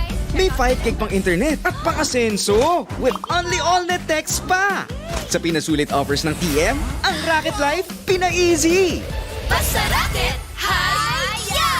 TM is the key!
Bagong TM Easy Surf 50 Fun Racket. May 5 gig pang internet at pang-asenso with only all-net text pa. Sa pinasulit offers ng TM, ang Rocket Life pina-easy. Basta Rocket, hi-ya! TM is the key!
Hiya! Unlock! TM is the key! Bagong TM Easy Serve 50 Fun Racket. May 5 gig pang internet at pang-asenso with only all-net text pa. Sa pinasulit offers ng TM, ang Racket Life pina-easy. Basta racket! Hiya! TM is the key!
What's good, United Gamers Guild? Axie Pro Tournament Season 2 is back for another match, for another series this afternoon or whatever time is there in your place.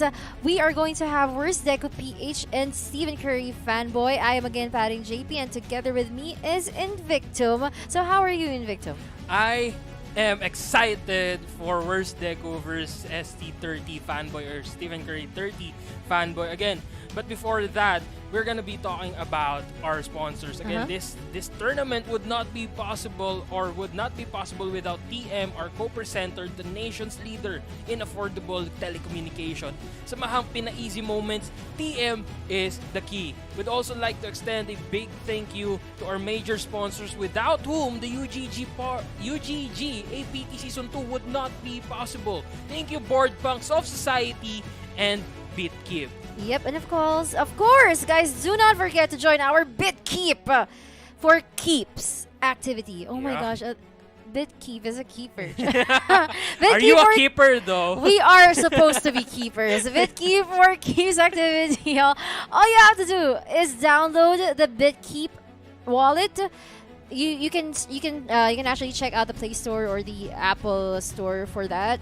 Just download the BitKeep wallet for a chance to get an airdrop of 100 BKB tokens, and of course a total of lucky winners. A total of 5 lucky winners will be selected per day.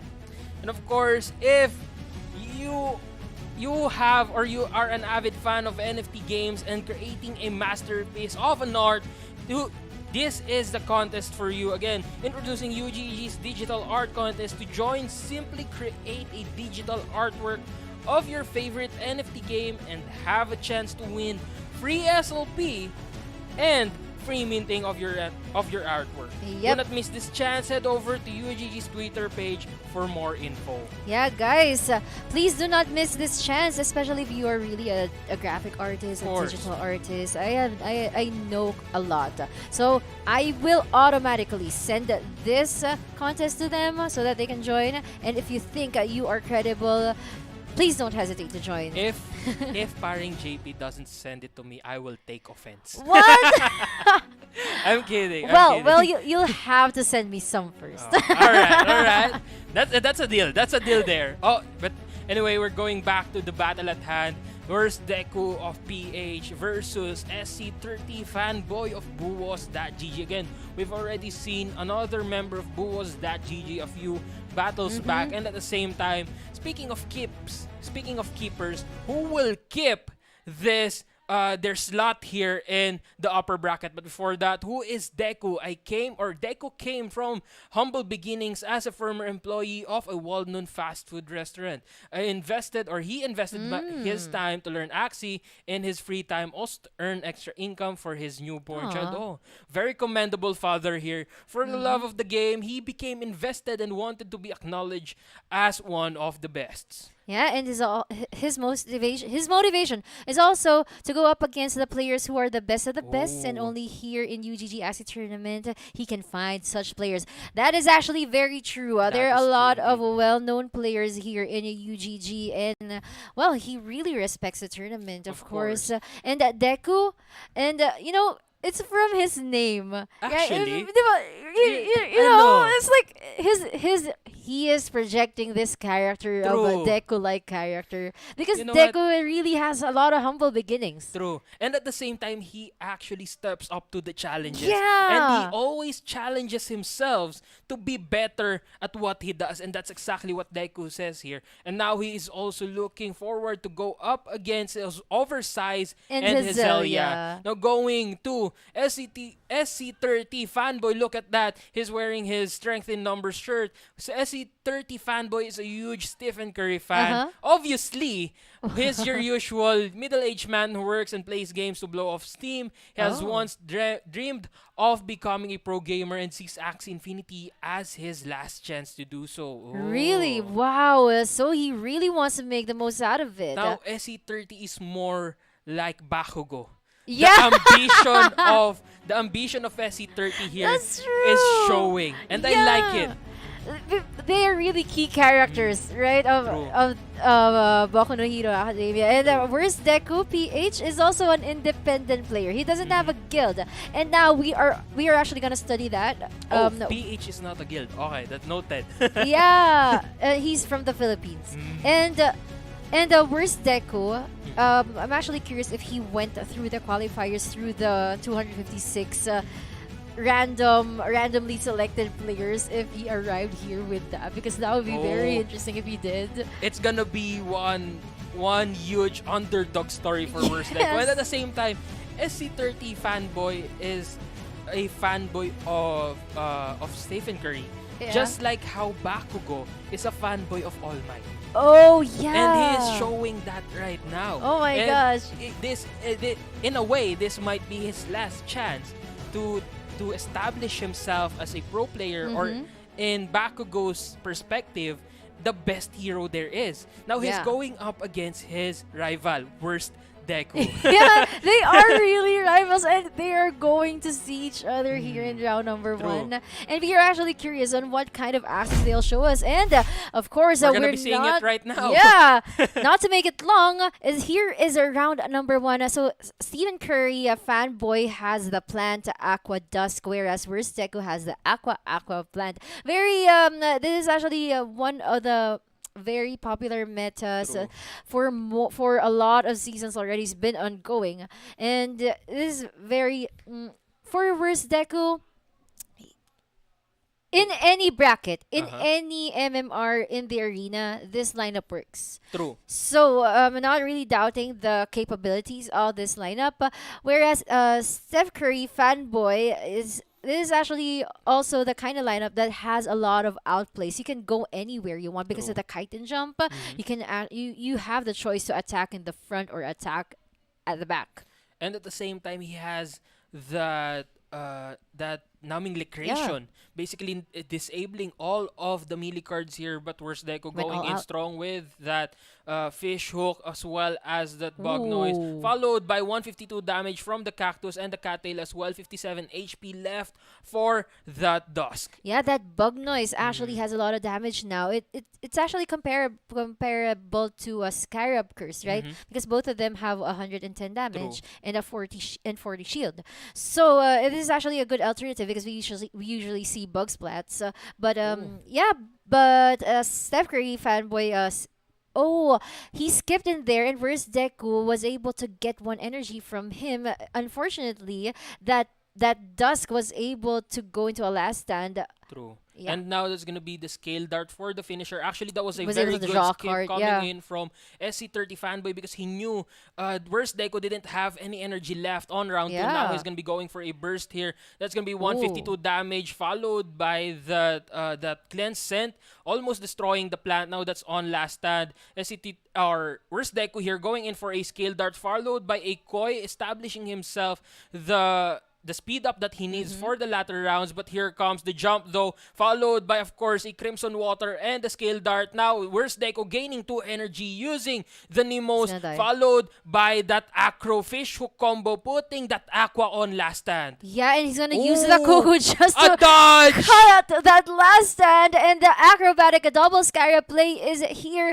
Now the numbing electrocution will be activated in hopes. Worst Deku will have to hope that the Scarab curse will come back. True. And now, with that said, Worst Deku is in a position of power here. SC30 Fanboy doesn't have any means of sustaining that plant now that that Scarab Curse has been procced. Now that's going to be 174 damage, not going to be enough to take out that Aqua. And now Worst Deku will be came back. going in for another Scarab Curse, ensuring by the next round, Worst Deku will have all the Yes, cards that he needs to burst that plant down. Here comes the Fish Hook. That's going to be an attack up, another attack up, 125, Risky Fish for the kill, Koi, and that's going to be first game going to Worst Deku.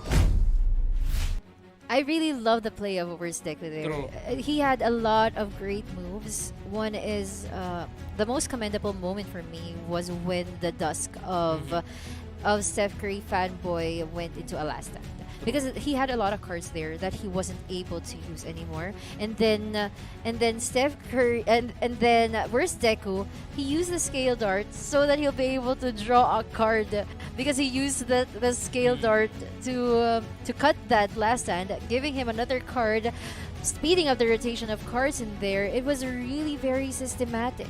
True, very systematic indeed.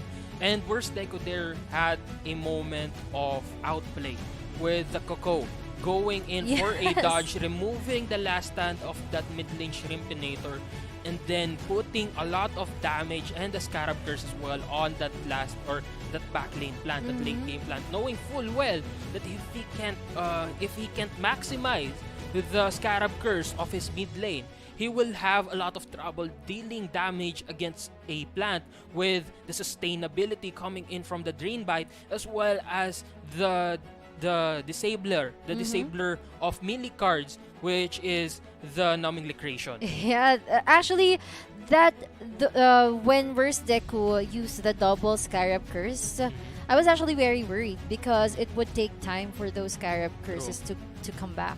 And the Numbing Electrocution was already there. It means that all the rest of his cards will be disabled there in the mid Axie. But also he had a backup plan. If the Scarab Curse didn't go back, that's fine, because he'll be able to save up all the cards, and there's no way in hell that the plan will go first against the True. Aqua, right? So he True. was able to save the energy, he was able to save the cards, and he was able to finish that game using 4 cards to end the life of Steph Curry Fanboy. True. And at the same time, I mentioned there that that Aqua would need or that Aqua has secured his position on the speed bar, when in fact he didn't really have to. Again, like you said, that was a plant on the back lane. He didn't have any contest or contention over whoever goes first. He always had advantage when it comes to speed, and he used that to his advantage when it comes to the outplay again. Yeah. With the outplay, and at the same time when using those scale darts, when using those damage cards, and at the same time ensuring that the plant will be pre-damage, as well as that Dusk on the front lane. He will be able to pre-damage that Dusk in the early rounds. And at the same time, Fanboy actually had a bit of a moment there where he skipped, knowing full well that Worst Deku didn't have any of the energy that he needs to burst him down. But at the same time, that put Fanboy's Dusk at a last stand, and that cost him a bit of cards, because that Dusk actually drew a few more cards before he went down. Yeah, and that was what really a commendable play for Worst Deku. SC30 SC30 fanboy, Steph Curry fanboy, we will have to look for win conditions for him so that he'll be in hopes that he'll be able to turn the game around. Since lineup wise, it wasn't really a question because both of them had advantages within each other, against each other rather. It's just the methods when he used the kite and jump. Was it really the right choice for him to use the kite and jump, or he could have gone in the front, right? True. Yeah, true. because there were really a lot of options for him there, for Steph Curry fanboy in there. That was a bit forced as well, because Yeah. as far as I remember, he only used 3 cards there, plus the kite and jump, I think that was the Crimson Water, as well as one other. I think that was a Scale Dart. Yeah. And that really forced his hand there. Instead of going for a full-on burst on Fanboy's back lane, he managed to only re-damage it, and that wasn't enough for the victory that he needed. Yeah, so if he's gonna use the same lineup, he'll have to redeem himself. True. Yeah, and he'll need to be more to be more in control of the game this time, because that was really worse Deku's game to control during game number 1. Since round number 1, when he went all in, he didn't even bother to think about it, to think twice whether he's gonna do it or not. And he just kept on attacking. He just kept on dealing damage, and until SC30 fanboy had nowhere to go. So well, I'm not sure if they need to switch lineups though, but it would be interesting if they didn't, because True. I would like to see Steph Curry fanboy win using the same lineup. True, I do agree with you on that. But at the same time, now is the best time to switch out for SC30 fanboy, because Well, that's true. now Worst Deku has the confidence with his lineup, and he possibly won't change until he loses. Now, SC30 fanboy here, or fanboy, can go in with a double jumping poison team, Yeah. and basically Yeah, that go can be an option. go against a double aqua with a few aqua cards, using reptiles, putting him at an advantage when it comes to the classes, and at the same yeah. time getting that, as we've seen before, Yeah, the during match 1. during match 1, as Uh-huh. well as I think it happened in Oversized match as Yeah. well, wherein he managed, or the double jumping poison team managed to win against the God Aqua team, and that's exactly what SC30 fanboy needs to do here. He needs to show a team that would go perfectly against Worst Deku's team, to get that momentum, to get that 1 point, and live that 1 point equalizer on this battle before they go into a battle for third, or the third game rather. Yeah, and I also just realized that those reptiles, it's really hard for Aquas actually to win against reptiles. I love what you said in there. So if Steph Curry fanboy has like reptile Axies under his sleeve, that would be interesting to watch too. Just surprise Worst Deku. yeah, just surprise him. But well, for that game number 1, where's Deku actually, it wasn't just about the card management. It was also about the energy management for him. He really saved up a lot of energy, and he wasn't really worrying, because even though his mid Axie gets killed, he knows that he'll still be able to win. And of course, we are now heading on to our game number 2. So no lineup change. I love it. There's a battle for pride right here. Where's Deku going in? Oh, they're going to be using the same cards here. Cattails for both front lane Axies. But now going into round 2, they both have 5 energy. Yeah, actually, where's Deku? He's changing his strategy, because Steph Curry fanboy, he expected that where's Deku will go all out during round 1, because that's what he did during game number 1, right? But where's Deku? He doesn't want to use the same strategy anymore. And I think SC30 fanboy here is actually lining up to use his back or his mid lane, but no, he actually got another kiting jump. Now where's Deku going in with 2 attack plus setup on that back lane, goes in, destroys 1 energy, gets, I think he got 1 card. Oh no, he didn't get any cards, but that destroyed energy will be regained by stealing 1 from SC30 and then putting an attack minus on that Dusk, followed here by a Scale Dart 167. Ooh. Of course, for the finisher here, that's gonna be a Koi. Now, SC30 Fanboy answering back with 4-card burst down here. That's gonna be a Scale Dart. Not gonna be enough to take out that Blunt though. Now he's gonna be putting a few damage on that Aqua as well. 375 HP left and 7 HP for that Plant. And next round, both of them will have 3 energies. So the first move advantage will have to give to Deku, but he will not use that kind of advantage. He will use a double acrobatic instead, and he'll be able to be the first attacker during the next round. And he has 2 Scarab Curses. True. He saved them because he knows that Steph Curry Fanboy will use a numbing liquidation in there. That was good prediction there coming in from Worst Deku. Now with that Scarab Curses, I'm not sure if he'll be using all of those Scarab Curses or he will be skipping, and he will be skipping. That's gonna be a Hero's Bane. Goes in with, of course, the numbing liquidation again, disabling the melee cards here. But now Worst Deku has that back lane to go in for a burst, but at the same time he will have that mid lane going in before that back lane, meaning he will be able to put Scarab Curses on SC30. He will be able to. If he survives, but he does anymore. not survive. That's gonna be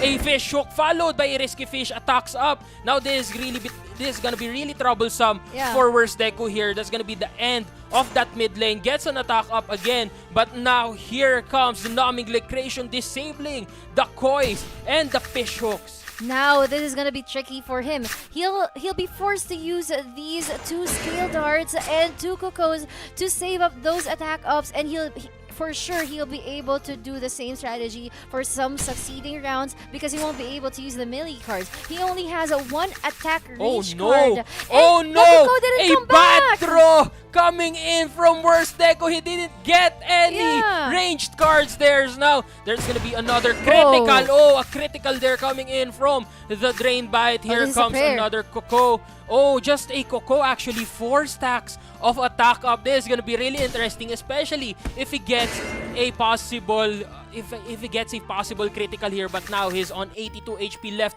He goes for a surrender instead. Now SC30 Fanboy has equalized the battlefield. We are now down to the battle for death. Why did he surrender though?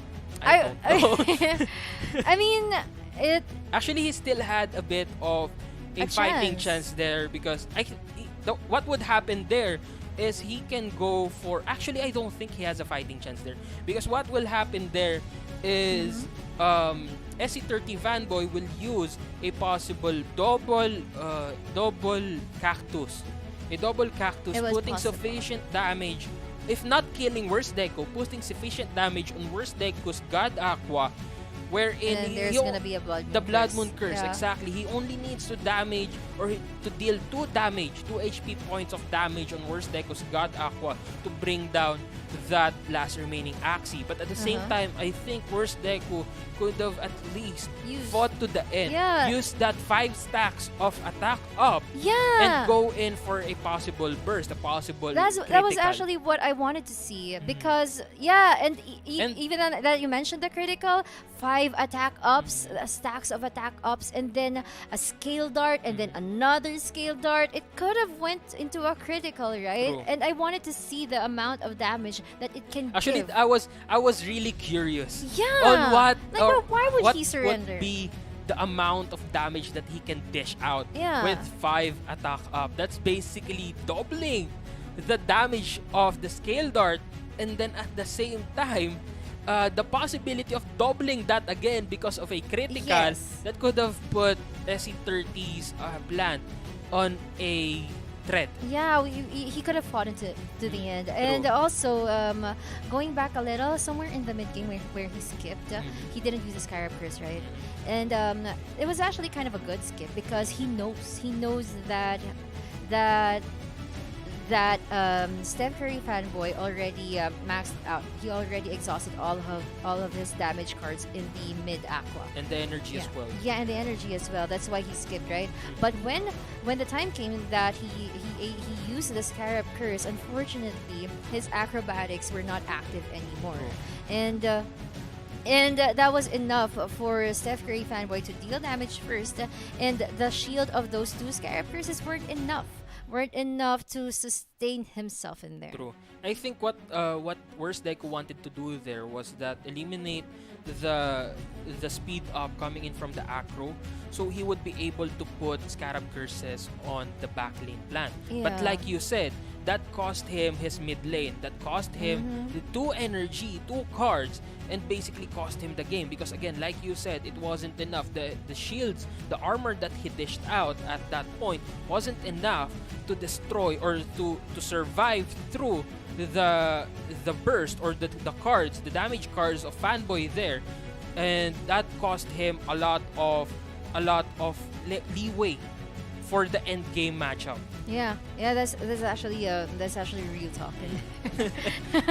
but the good news is we're gonna have a game 3. True. And We are now on an equalizer. Actually, huge shout out to Stewart who is watching on Twitch hi Stuart! right now. Hi Stuart! And again, Hello.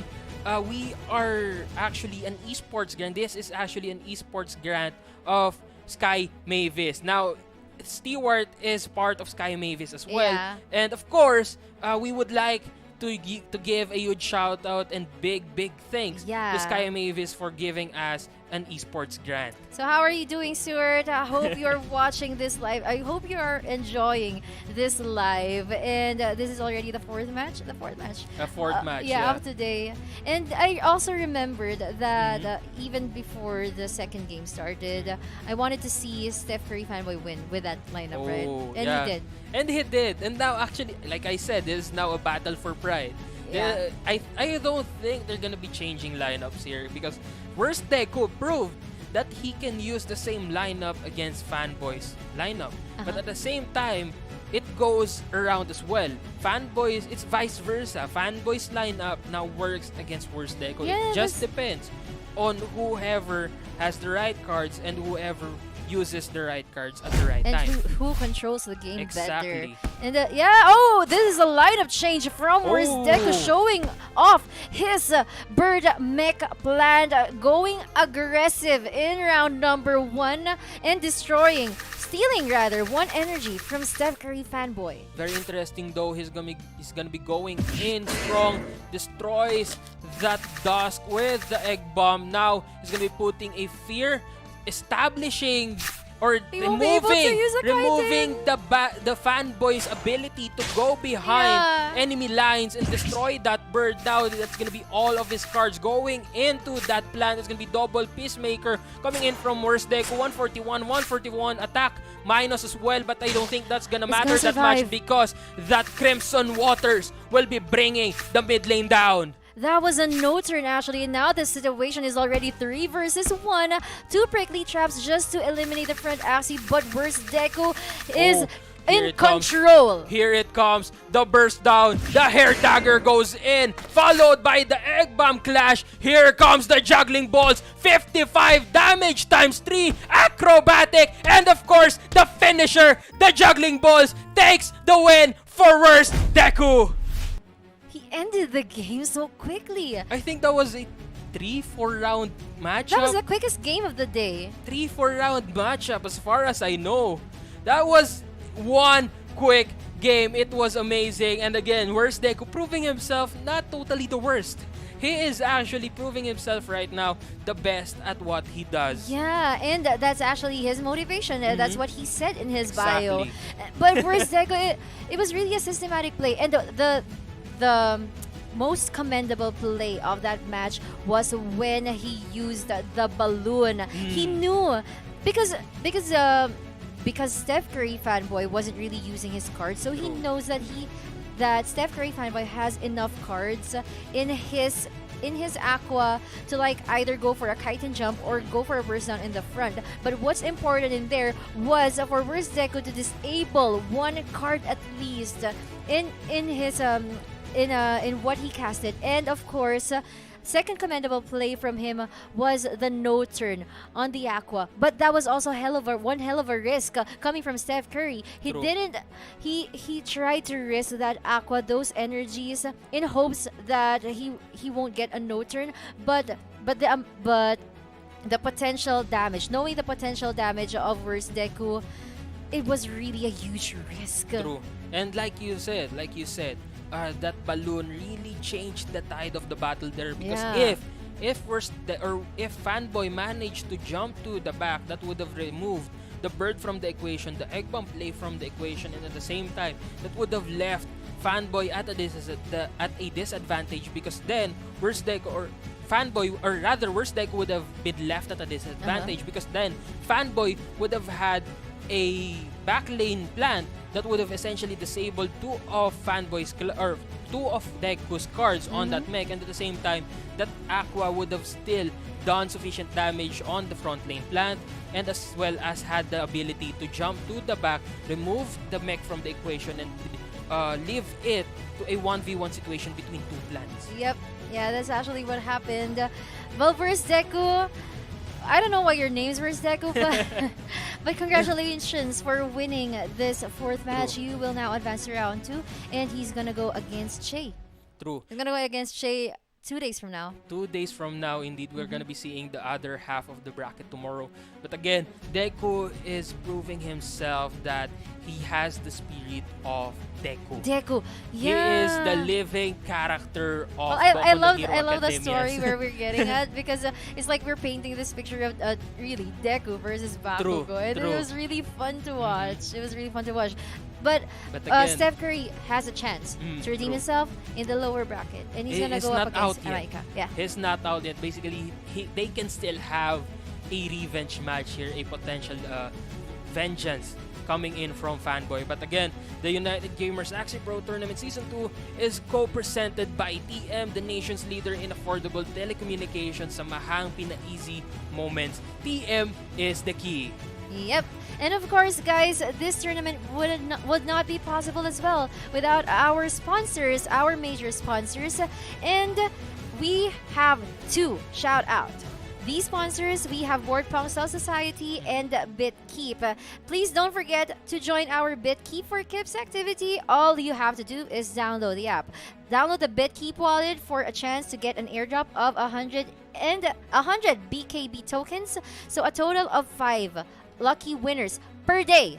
5 lucky winners per day will be selected. Again, guys, all you have to do is download it. You don't have to, there is no complication there. It's not that complicated. The instructions is just to download it, and you'll have a chance to win 100 BKB tokens. That is as easy as it gets. And again, a total of 5 lucky winners will be selected every day. Now, let's go back to the UGG art contest, which is if you love NFT games and creating a masterpiece of artworks here, that's gonna be this is the contest for you. Again, introducing UGG's digital art contest. To join, simply create a digital artwork of your favorite NFT game and have a chance to win free SLP and free Yes. minting of your artwork. Now that is a huge honor there. Now, do not miss this chance. Head over to UGG's Twitter page for more info. That's all you have to do. Again, if you are interested in joining UGG's art contest,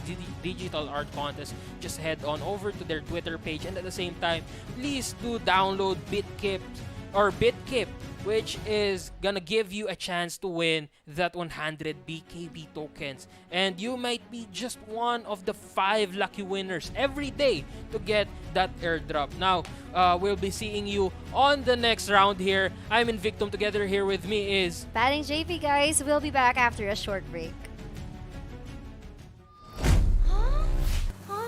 Rocket Ascenso! Bebenta ang lechong gawa ko! Hiya!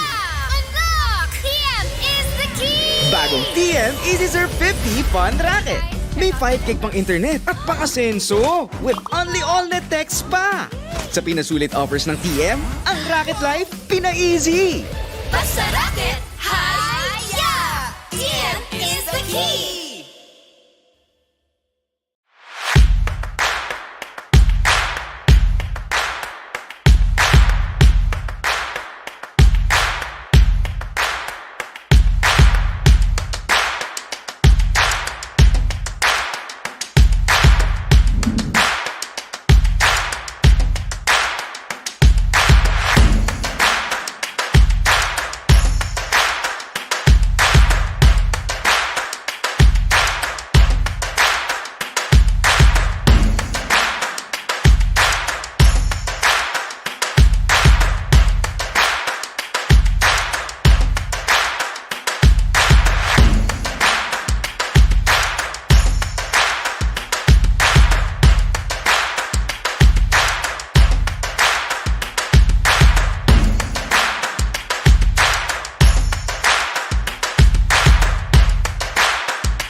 Easy Serve 50 Fun Racket.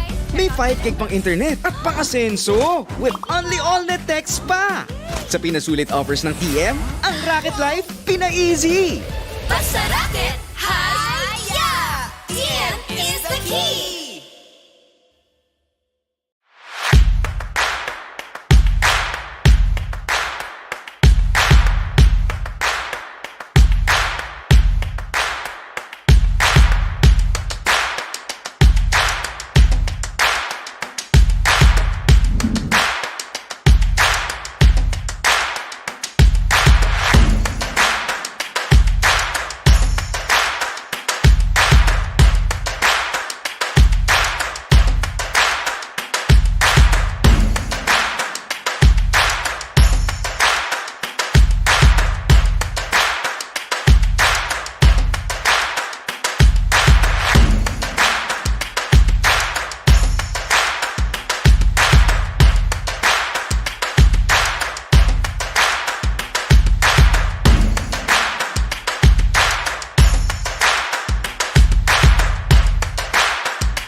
Bagong TM Easy Serve 50 Fun Racket. May 5 gig pang internet at pang-asenso with only all-net text pa. Sa pinasulit offers ng TM, ang Racket Life pina-easy. Basta racket, haya! TM is the key!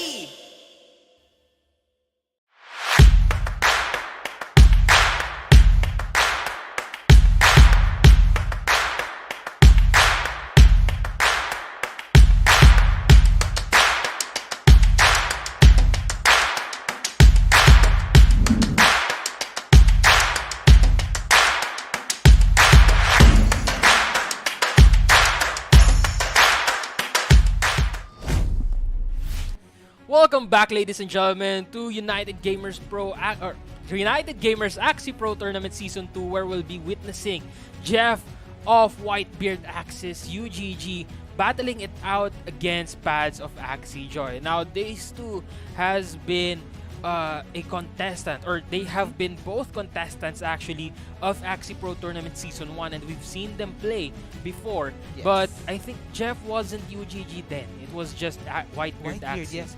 But now, before that, we would like to introduce ourselves. I am Invictum. Together here with me is... I am Tio Paul, and again, this United Gamers Axie Pro Tournament Season 2 is co-presented by TM and is officially a tournament of Sky Mavis. Yup. And TM is the nation's leader in affordable telecommunications. Sa mahang pina-easy moments, TM is the key. And of course, we'd like to thank our big sponsors as well. We have BitKip and Board Punks of Society, and this tournament would not be possible if not for them. Of course. And of course, please don't forget to join our BitKip for Capes activity. All you have to do is download the BitKip wallet. Again, all you have to do is download the BitKip wallet for a chance to get an airdrop of 100 BKB tokens. Again, 100 BKB tokens. A total of 5 lucky winners will be selected per day. Again, 5 lucky winners per day. That's basically a lot of winners all throughout our tournament. Now let's go back to our UGG digital art contest. If Yes. you are a lover of NFT games as well as a lover of creating masterpieces of artworks, please do join our digital art contest brought to you by UGG. All you have to do is create a digital artwork of your favorite NFT game and have a chance to win free SLP and free minting of your artwork. Please do not miss this chance. Head over to UGG's Twitter page for more info. Yes, thank you so much to our sponsors and United Gamers Guild as well. Let's talk about this next matchup. And I have seen their lineups. I have seen their Axies. The Axies available on their bags.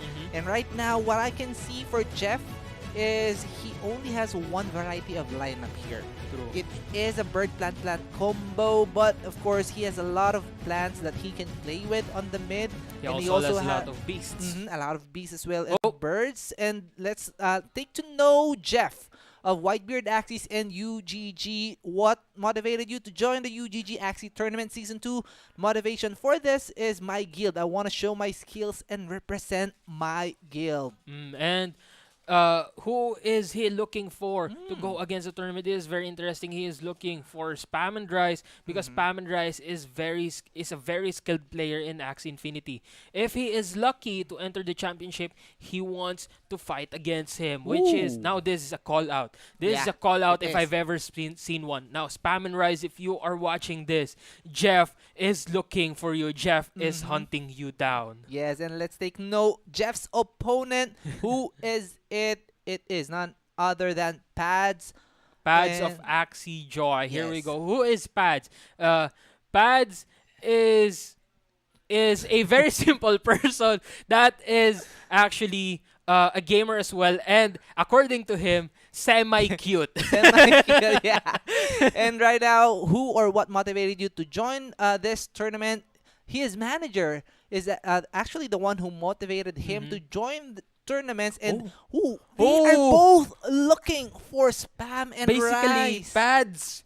Pads and Jeff right now are battling it out for the honor of going against Spam and Rise. Whoever wins this has a better chance of finding Spam and Rise, their target. Basically, they are like assassins right Yeah, now. they're both But- hunting. Yeah, they are both hunting, but for them to hunt their target, they first have to eliminate their opponents, their competitors, essentially. That's right. And wow, this battle is the inspiration of this battle is gonna be Spam and Rise. True. Right? Wow, what a player! lot. Spam and Rise attracting both ladies and gents.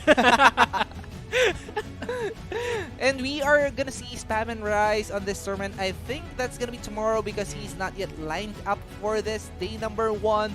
Again, Jeff of Whitebeard Axies and UGG against Pads of Axie Joy. Again, a best of 3 series. And this is still the upper bracket, so whoever loses this one is gonna go down to the lower bracket and possibly be facing Rui or Tots, whoever the loser is. True. And as well as RPGs. Again, this is going to be Series 7. We're going to be seeing RPGs versus Array. And El Dude going Is against... this RAZ? Another Another variation of RMZ. I don't know anymore. And again, we're going to be seeing a lot of blood today. And whoever wins tonight will have, in this matchup, will have a chance to meet Spam and Rise in the upper bracket. But who knows? Maybe Spam and Rise will be going down to the lower brackets. We never know. Yeah, We never know. No one knows. No one knows. What we know is El Dude has the toughest battle of this one. Why? Because he is gonna be facing up today. Today's schedule. El Dude versus today. It's hard to face today. That is, again, especially if it's a Monday. Luckily, it's not a Monday because if it was a Monday, today would be a very tough opponent indeed. But again, Thank God it's Friday. Thank God it's Friday indeed. Now, let's go back to Jeff versus Pads. We've seen these two in our very first season of Axie Pro Tournament. They have both showed their hands before, and I think Jeff actually went up against some of our well-known opponents. I think he was one of the people who took Hezelia down, if I'm not mistaken, and Pads as well.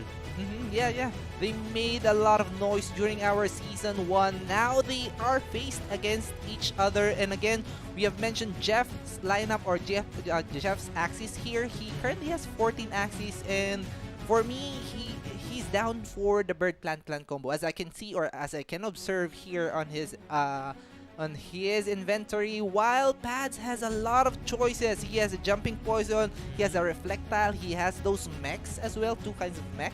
We won't be saying whatever it is, but it is a mech lineup. It is a mech. And he also has the most famous, for me, it's the most famous lineup of Season 20, which is the God Aqua plus the Scarab Arco on the mid one. Yeah.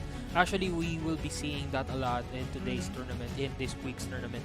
And of course, now we are going to see a lot of possible unique lineups as well. Like, again, like you said, Jeff here, or I think Pads here, has beasts as well that he can dish out with his birds and with his plants. Again, he can also go for a triple plant lineup here.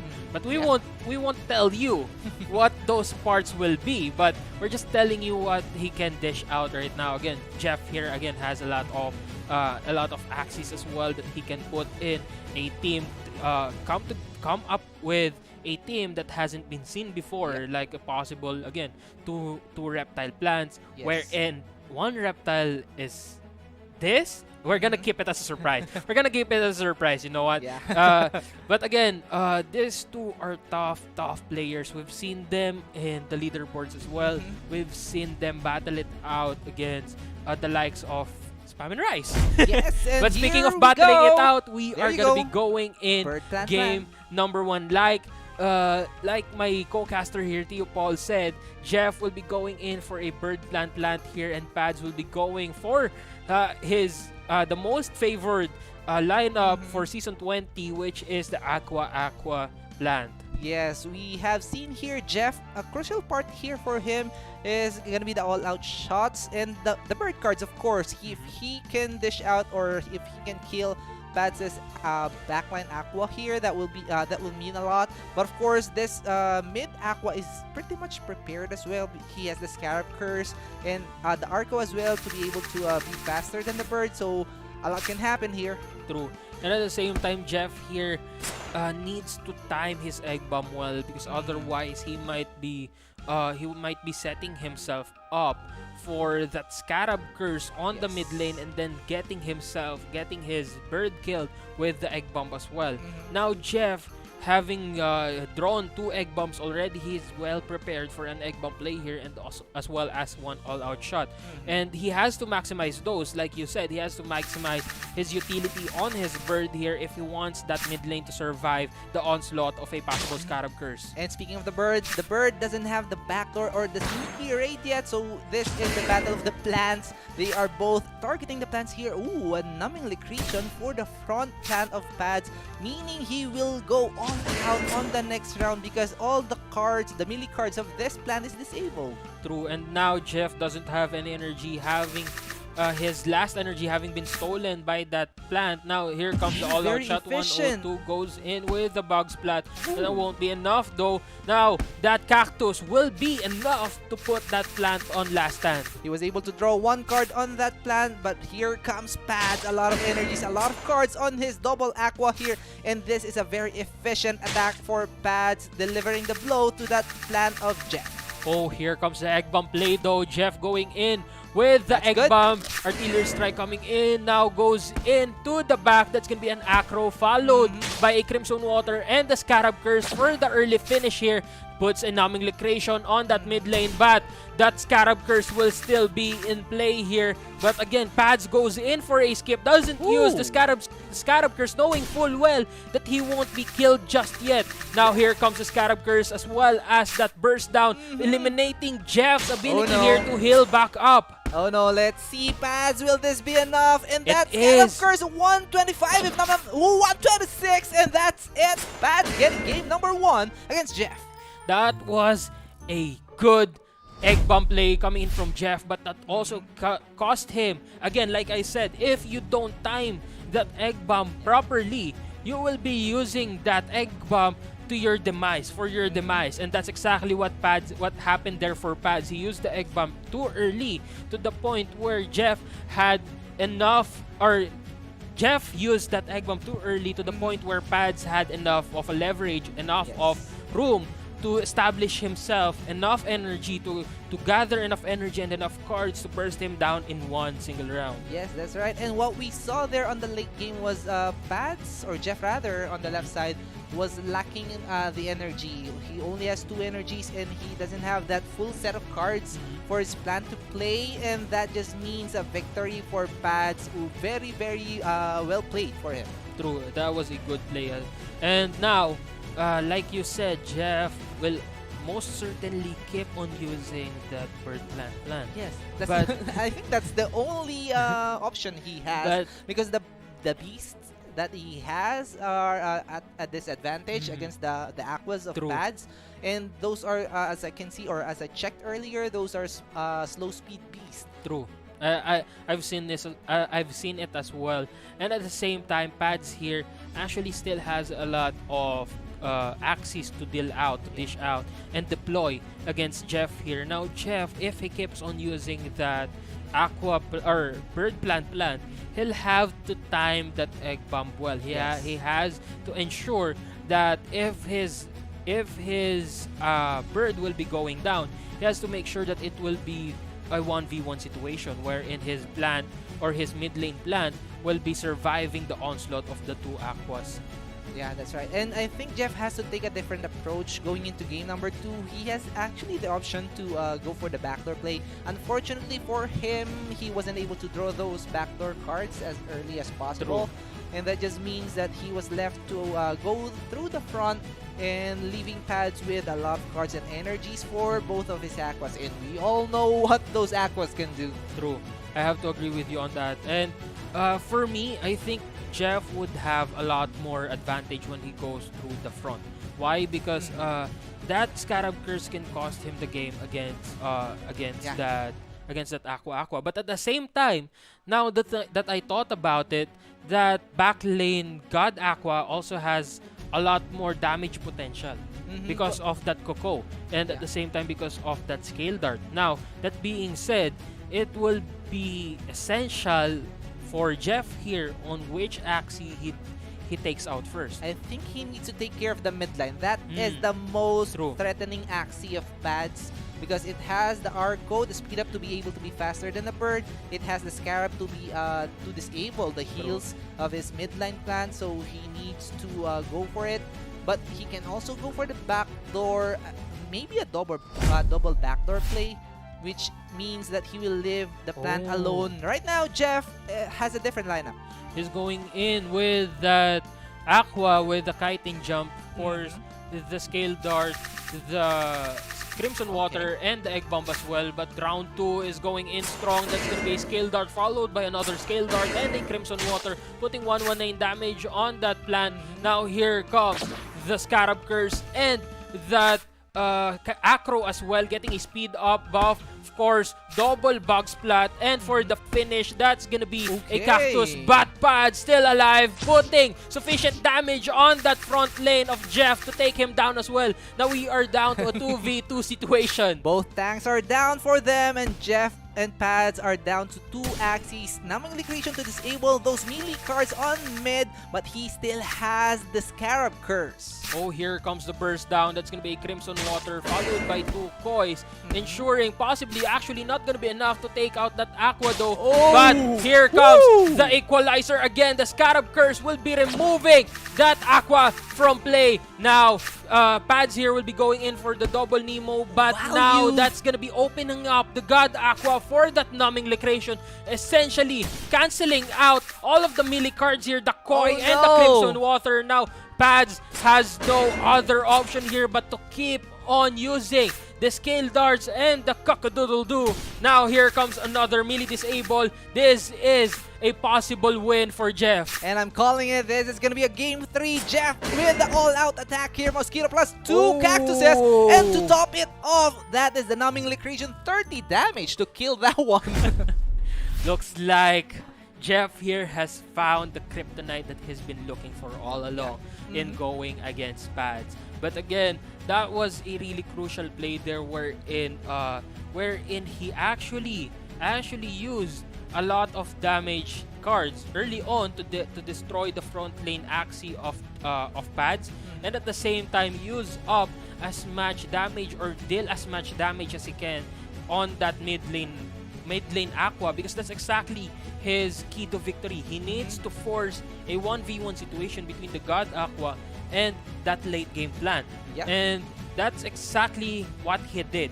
He kept on pushing through, he kept on charging through the front door, he kept on destroying the health of Yes. Pad's Axies here until he forced that 1v1 situation, and Jeff managed to take the win there. And I think this just means that Jeff will stick with the same lineup, with the same positioning, because that just means that the plan on the back lane means that it is gonna be protected by the Aqua on the True. mid lane, meaning the Scarab Curse has a possibility that it won't reach True. that plan on the back. I have to agree with you on that, because now Pads will need to push through a lot more defenses, a lot more fortresses before he can take out Jeff's Immortal Plan.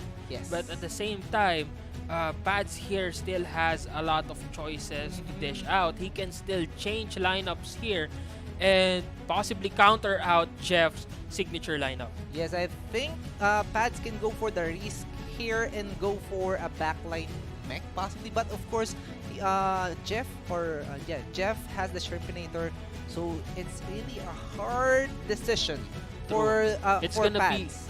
be a risk for a risk if he ever deploys his a possible backlane or a backlane mech.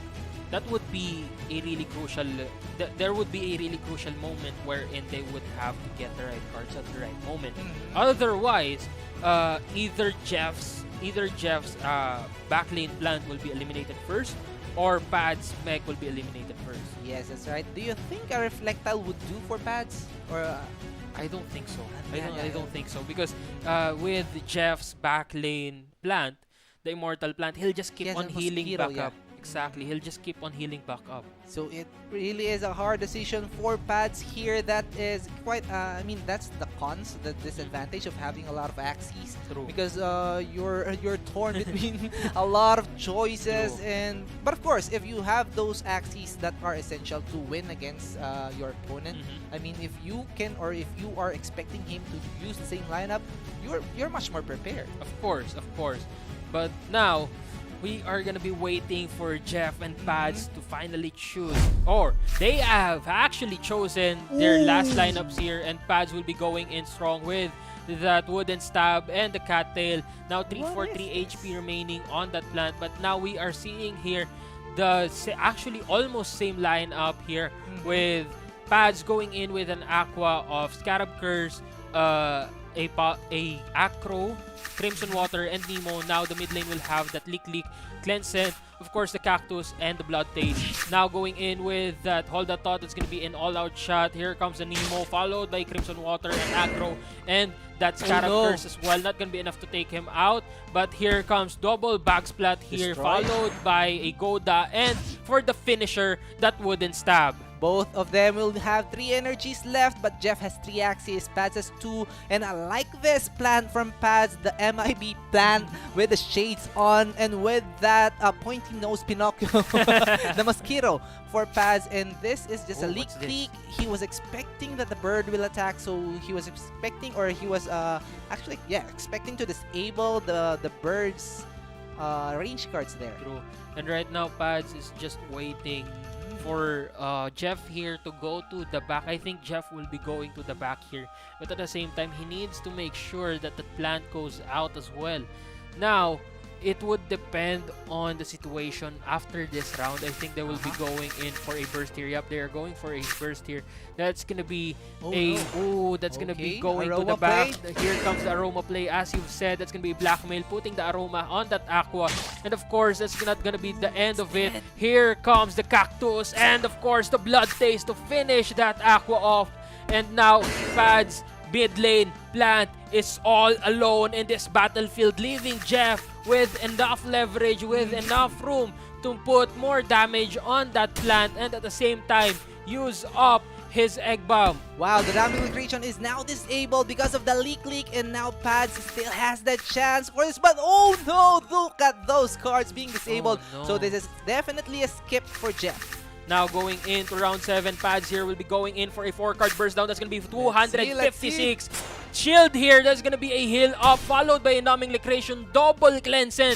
But that's going to be enough to keep himself alive. That's going to be double blood taste, heals himself back up to full health. Double leak as well, 125 HP remaining for that plant. But here comes the egg bomb play, goes in with the blackmail, another blackmail. Of course, the egg bomb artillery strike and the all-out shot. Ooh. Now, it's not enough. It's still alive. Pads will still be going in strong for the next round. And now, he has a lot of energy again. Here comes the egg bomb play, followed by the all-out shot. I think this is going to be enough. Oh no, it's not going to be enough to take him out. Goes in with one heal. But here comes another cactus and the numbing liquidation, numbing him down to the corpse that he is. Pads will be going down against Jeff. That was a nail biter. What a game for each. We didn't know who would win until the very last round.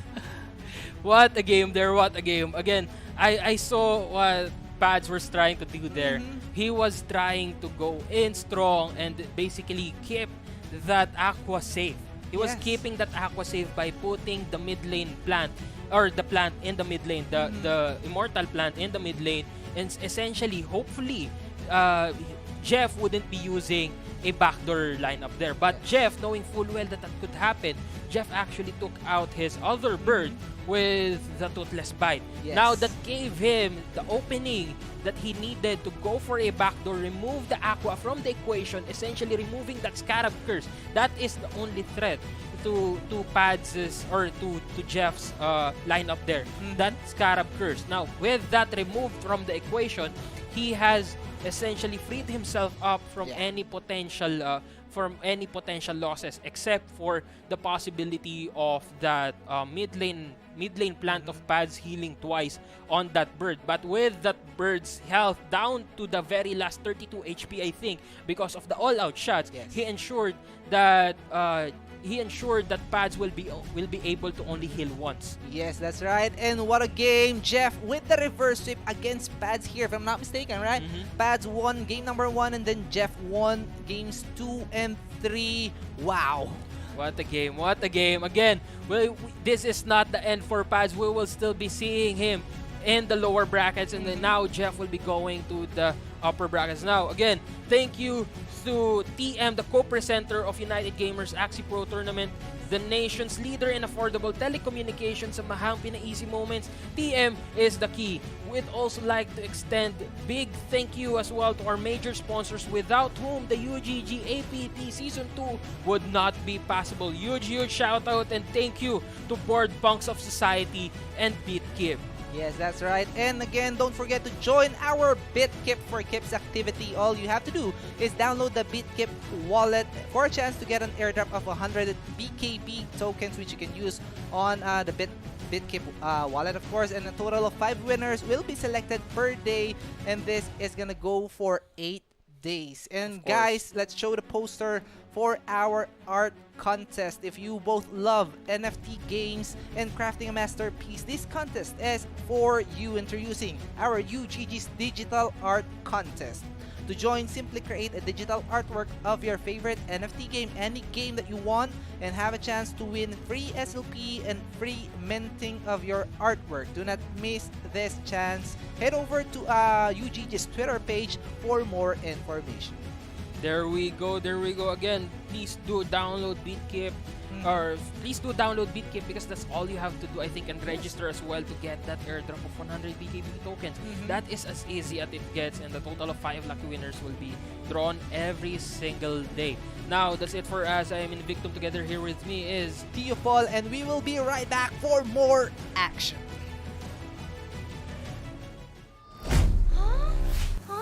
Rocket Ascenso! Bebenta ang lechong gawa ko! Hiya!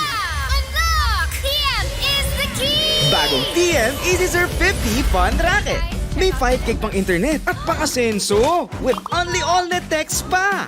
Sa pinasulit offers ng TM, ang Rocket Life pina-easy. Basta Rocket, Hiya! TM is the key!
Bagong TM Easy Surf 50 Fun Racket.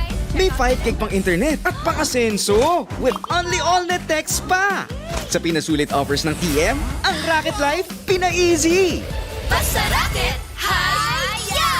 TM is the key!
Bagong TM Easy Surf 50 Fun Racket. May 5 gig pang internet at pang-asenso with only all-net text pa. Sa pinasulit offers ng TM, ang Racket Life pina-easy. Basta racket, haya! TM is the key!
Bagong TM Easy Surf 50 Fun Racket. May 5 gig pang internet at pang-asenso with only all-net text pa. Sa pinasulit offers ng TM, ang Racket Life pina-easy. Basta racket, haya! TM is the key!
And we are down to the last 3 series for our day number 1 here on United Gamers Axie Pro Tournament Season 2. I am Tio Paul, and together with me is Paring JP to be casting this Rui or Ruev versus Tons from Cosmic. Yep, and just like you mentioned, it's already the 6th series and things are happening so fast.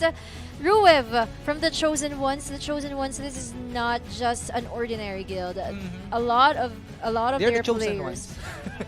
literally, Yeah. literally chosen. A lot of their players are in the leaderboards. Yes, you just I saw don't that. see them anywhere. Mhm. Yeah, and tons from Cosmic, also a popular guild, especially here in the Philippines. Yes. Yeah, we're gonna see the both of them go against each other. And mind you guys, these players. Before they went into the live matches, they had to go through the round robin, the off-live qualifiers, the eliminations. They really went through a lot just so their games will be casted live here for us. So they're not just ordinary players. They have a lot to prove to us. Yes, and first things first, this UGG Axie Pro Tournament Season 2 is co-presented by TM, the nation's leader in affordable telecommunications. Samahang Pina-easy moments. TM is the key. Yeah, and of course, we'd like to extend our big gratitude as well to our major sponsors, without whom the UGG Axie Pro Tournament Season 2 will not be possible. So thank you so much to Board Pongsa Society and BitKeep. And speaking of BitKip, we do have an activity. Don't forget to join our BitKip for Kips activity. All you have to do is to download the BitKip wallet, the BitKip app. It's available on Google Play Store, might be available as well on the Apple App Store, and get a chance to win or to get an airdrop of 100 BKB tokens that you can use on the BitKip wallet. A total of 5 winners will be selected daily. Daily it is. So that's a total of 40 lucky winners for the 100 BKB tokens. Do not miss your chance. 4,000 tokens. 4,000 BKB tokens will Oh be given yeah, away. yeah. That's you do the math. Yeah. That's your job. I'm the math guy.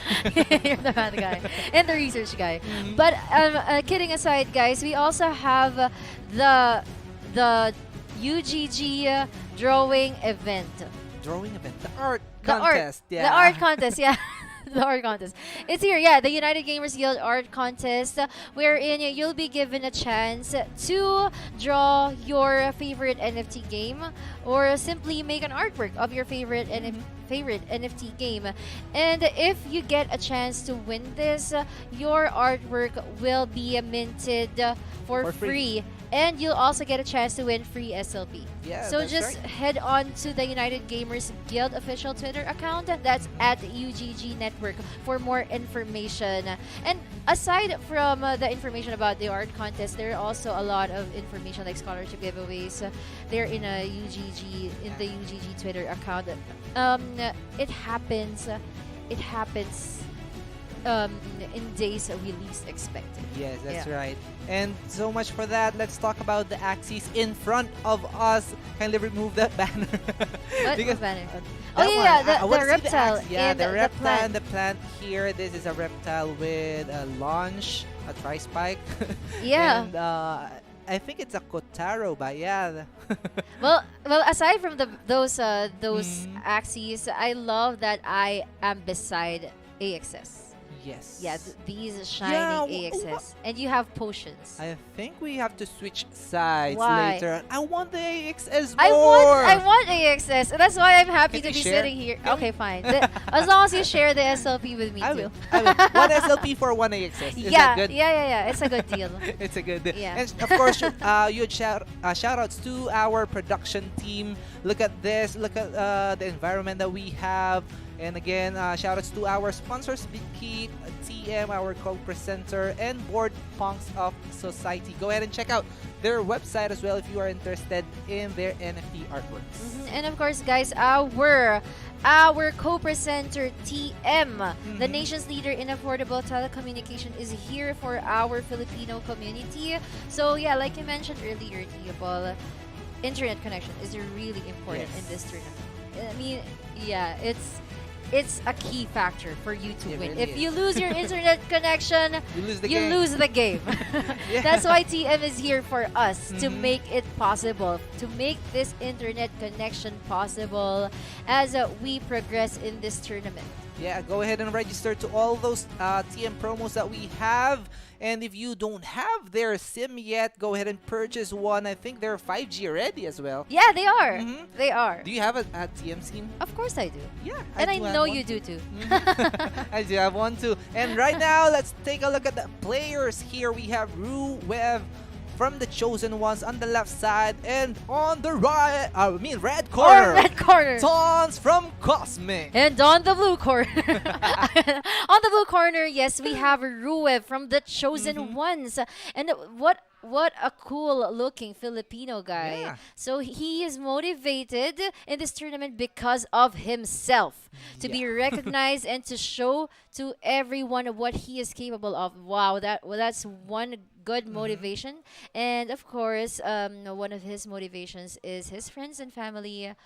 That's why he wants to pursue this tournament, because of their never-ending support. Oh, that's so sweet. Yeah, he's not looking for anyone here on this tournament, unlike the previous matchup wherein Spam and Rise is the story of the game.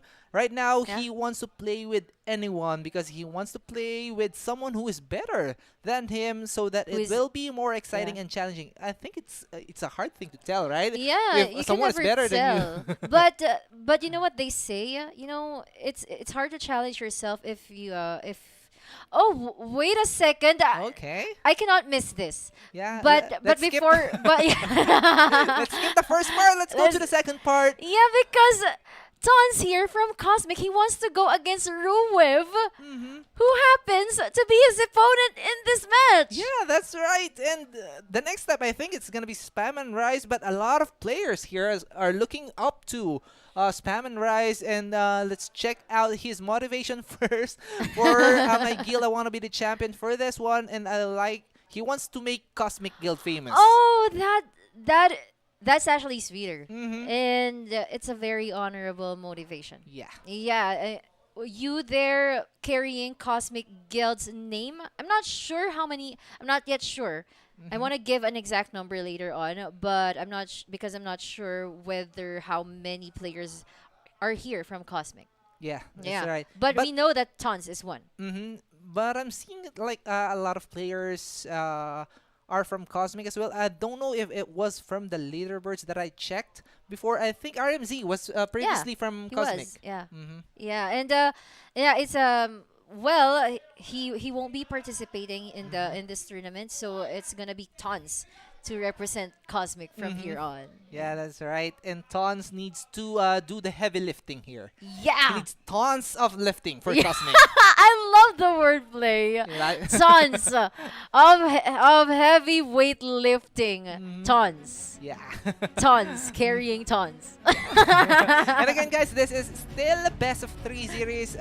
Everything up until I think the semifinals is gonna be best of 3 series. Again, double elimination. So whoever loses this one is gonna face Pads, who lost against Jeff on series number 5. Yeah, and I'm glad that you mentioned that because it was really, really a nail-biting match earlier. I mean, I couldn't even breathe during those last rounds of the game. It looked like it only depended on the card draws, but it didn't. It was still strategy. Strategy still mattered a lot during those last rounds of the game. Yes. That game 3 of Jeff versus Pats. We were not able to like dissect everything that they did because of course we needed to have the opinion of the players, Yes. or I mean the mindset or the plan of those players going into that game or into the final rounds of the game. So I think it was still a good game. Yeah, and speaking of good game, this tournament will not also be possible without Sky Mavis for providing us the esports or e-tournament server. Yeah. Yeah, Yes. now that we're here, we are seeing these games real time. So we can actually calculate how much time these players need to think. And is Stuart still watching? Huge shout out to Stuart. If you are still there on Twitch, kindly give us a heads up so we can read your comments. I think he was a bit late to wake up. Oh yeah, He he mentioned mentioned that earlier, earlier. yeah. Then So he missed he missed a few games. But it's okay because here in UGG Twitch, the replay will be available already. Yes. Yeah, and also in YouTube. If you want to watch the English broadcast, you have to stay here in Twitch and YouTube or YouTube. But if you want to watch the Filipino broadcast, you can go ahead and check out the United Gamers Guild official Facebook page. And I think it's very, very likely that UGG will be providing highlights of each game, or Really? of each series. Wow. Because we saw that earlier on season 1. Yeah. And I think they're gonna do it as well for this season. Well, that would be very nice for all the viewers and supporters of United Gamers Guild, of the Axie community. Yeah, that would be very generous. So again, this is series number 6 for you. We still have series number 7 and 8 later on to be casted by us as well. And we have Invictum here on side, and a lot of players are excited for this, and a lot of players were cut off on what do you call the round robin stage. Yeah. Along those players that you mentioned, we have Coco.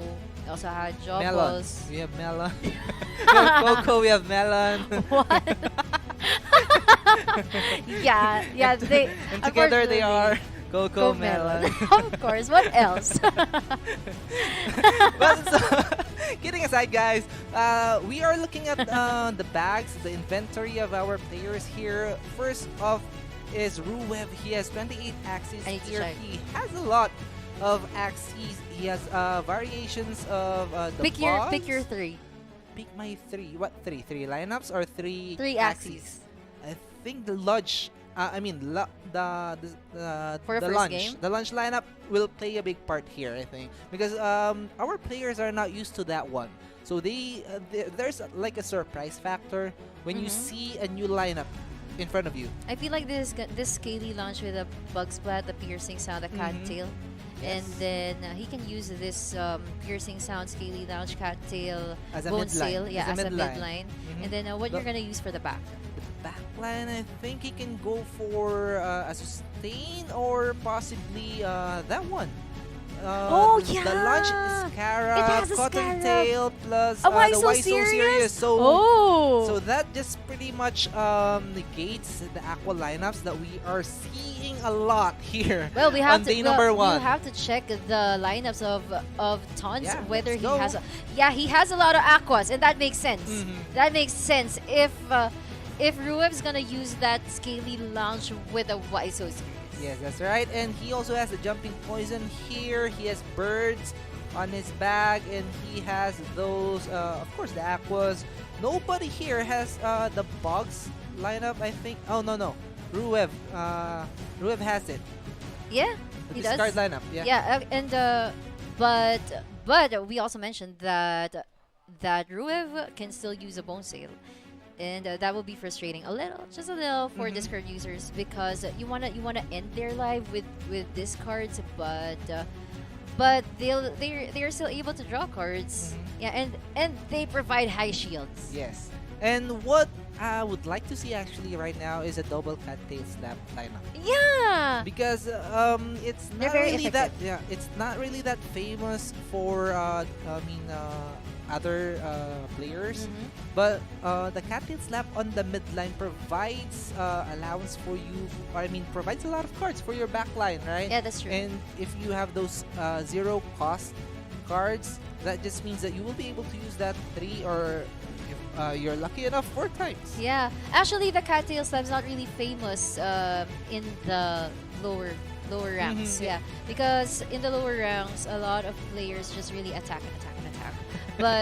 but if you wanna up your game, you will really realize that a cattail slap is very essential It is. in life. I hate players that use cattail slaps. I hate them in a good way because I can't win against them. Yes. Yeah. And I wanna ask your favorite color. I wanna know as well the favorite color of our viewers, because if you like red, or if you want What? pink, whatever you want, we have it for you. What color do we have? We have This one, white. This one. Okay. I can't even. Ooh, look at that. I don't even can know what press- to say. I can press the background and it reacts. There you go.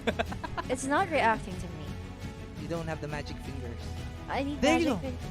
Is it? Did it just move? There you go. It didn't. It didn't. I think I'm pointing the wrong way. Oh. It's not happening. Oh, there. Oh, it reacted. Yay! I had magic fingers. And right now, as we are waiting for our players to ready up for game number 1, and here we go. They're just, just in time for that. Yeah. So again, this is not between Pads and Jeff. This is between Ruev and Tons. And score is gonna be 0-0 for them. Let's discuss the lineups here before they draw their cards. You know this the ears part of this aqua of pads. I call that the Florante at Laura. Because it looks like Francisco Balagtas. And right now we're seeing double cattails Axies here for, I think this is Ruev on the right side. Yeah, it's Ruev on the right side because he has that mech with the balloon plus the Goda hair dagger for the draw of cards. That Arco for the speed up. So a lot can still Hold on. happen here. They have scores? No. Okay. I know. I was just curious whether they played offline. Yeah. Yeah. And is it Ruev on the left side? But so much for that. Let's discuss what's happening first. 0 energy left for Tons right now. And Ruev will have 6 by the next round. A lot of cards. But he's not able to draw that shrimp. That is a key card for him. He needs to kill that mech. That's the most threatening Axie for It Tons is. are for Ruev here. And this is the reason why Tons is really rushing the damage. Mm-hmm. Though Ruev can still counter this because his mid, he knows that was a good skip because he knows that Tons has no energy left, but Tons still has the first move advantage. Yes, that's right. And the balloon Arco here, making sure that he will be faster than the Aqualator so he can use that balloon to disable the shrimp that Ruev can do here. That just means that Ruev needs to be prepared for that. He will be attacking this plant, most should. probably. Yeah, and he has no kite and jump anyway to go behind I the think he'll have Axie of it Tons. there. Oh, now he does. And But balloon. the balloon is there. I We've called it. seen it again. I told you. And Ruev now has to jump in front. This is the evil plan of Ruev right now. But that's just good for him because it's not an overkill for the plan.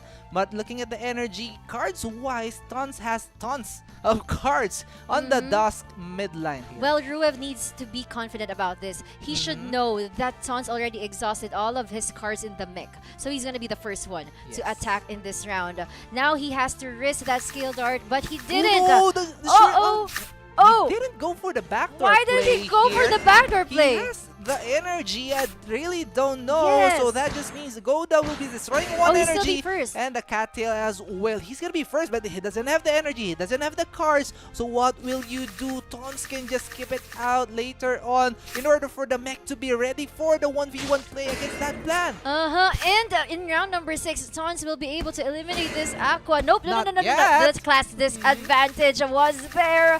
But Ruev, being first here, still gonna go for the front door attack. He is gonna go for that one, and that is the last stand for Tons. He will still dish out the cattail no. snap. That is tickling the plant here. Now a 1 versus 1 situation. Both of them has 2 energies left, and class advantage wise, Tons has it. Yep, but that was really a dead, and there were a lot of moments where Ruev missed the chance to go behind the Axie of Tons. And look at those energies. Both of them are really exhausted. And speaking of class advantages, Oh no! it was the leak that saves his life. Will this be enough?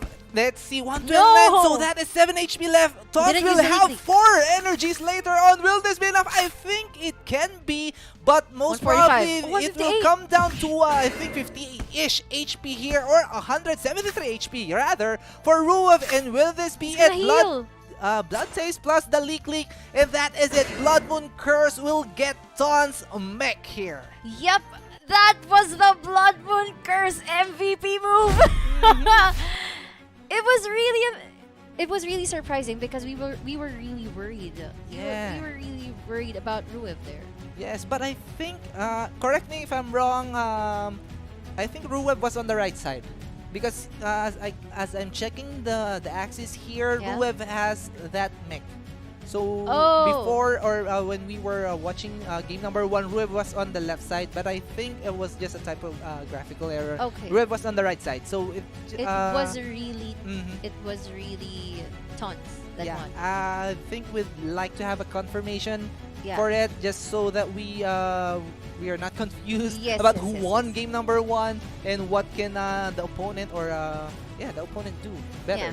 Yeah. But the player, we'll name them officially later on.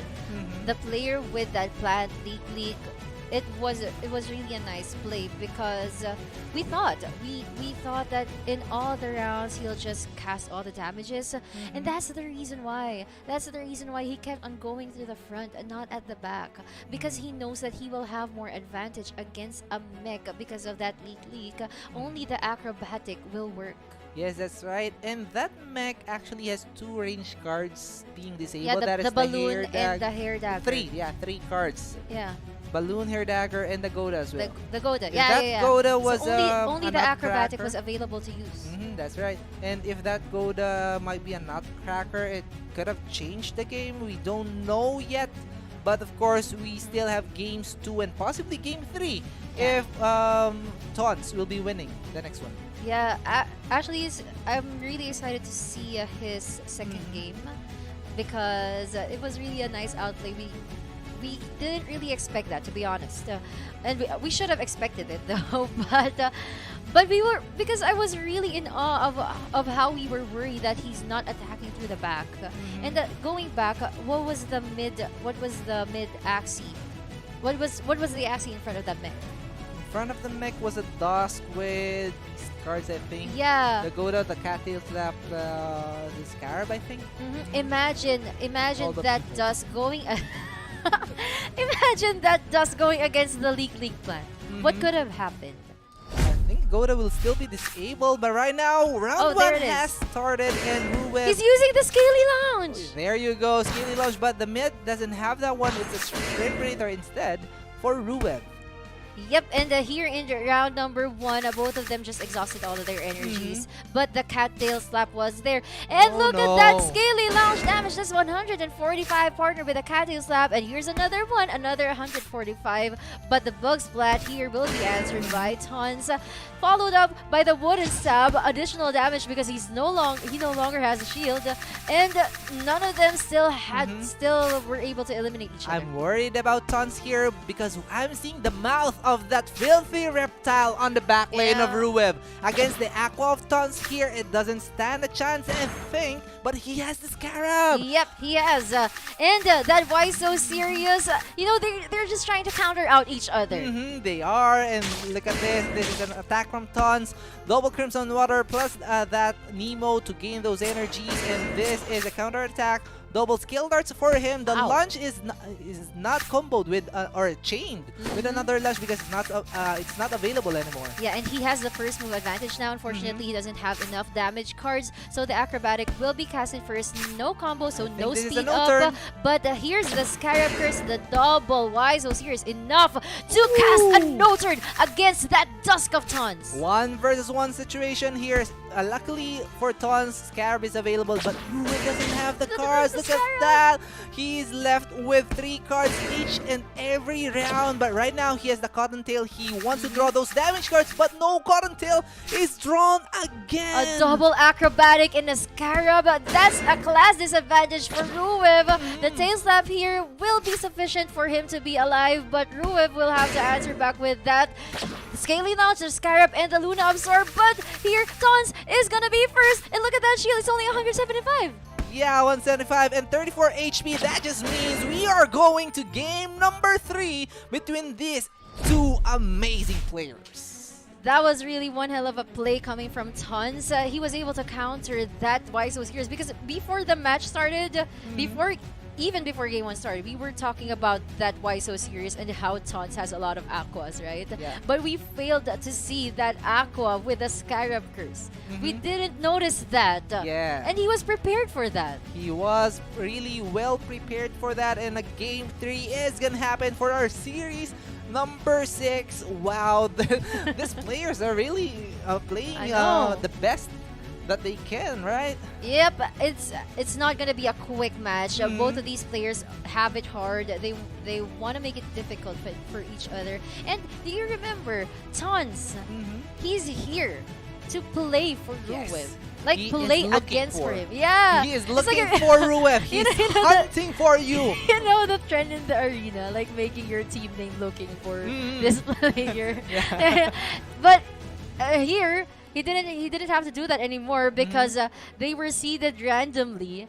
And for Tons, wow, it's like lucky me. I'm gonna go against Ruev for the first round here in UGG Axie Pro Tournament Season 2. Yes, and he really is inspired for this Yeah. match, for this series. This still the upper bracket, so I love the whoever respect. whoever loses will be going down to our lower bracket facing Paz, as we mentioned earlier, because he lost against Jeff on series number 5. And again, Ruev, Tons, I love those lineups. I love the variations they're using. Yeah, yeah, and of course now that since we have access to their Axies, maybe we can make a Access prediction. to their axis? What? Access to their axis? Yeah, access to their Axies. Oh, they rhyme, right? And I would like to make a prediction on what lineup they're gonna use. So for Ruev, I think, well, Tons, he used the. But what I want to see here Use is the mech the bug, earlier, right? the bug or the god bug, as they refer to the mosquito, the sticky goo. Plus, it might be the twin tail or the cotton tail for yeah. any 0 cost for the tail. That's twin tail or Yeah, that's very cotton tail. famous in the And leaderboard. then the caterpillars for the shields up, and of course 110 bug damage. Yeah, and you can activate a fear against your enemy if it's shielded. Yeah, so it's the god bug. We shouldn't miss that out because it's very popular in the leaderboards and it's a very strong meta. It's a very Let's strong. go! Axie. Now, they're not gonna Same. change it. It's the same lineup as game number 2, and I think they both use their cattail slaps, so that just means one cattail slap Yeah. out for their frontliners. But for Ruev, this is a Dusk It's faster. like game number 2. Yeah, faster than the plan of Tons here. But of course, it's a different backline for Ruev. This is the game-winning backline, I think, for him. It was actually, but now Ruev is gonna go behind Tons, but Tons will still survive, and he's not gonna lose any energy because that's a double face slap and a double damage. But what's happening?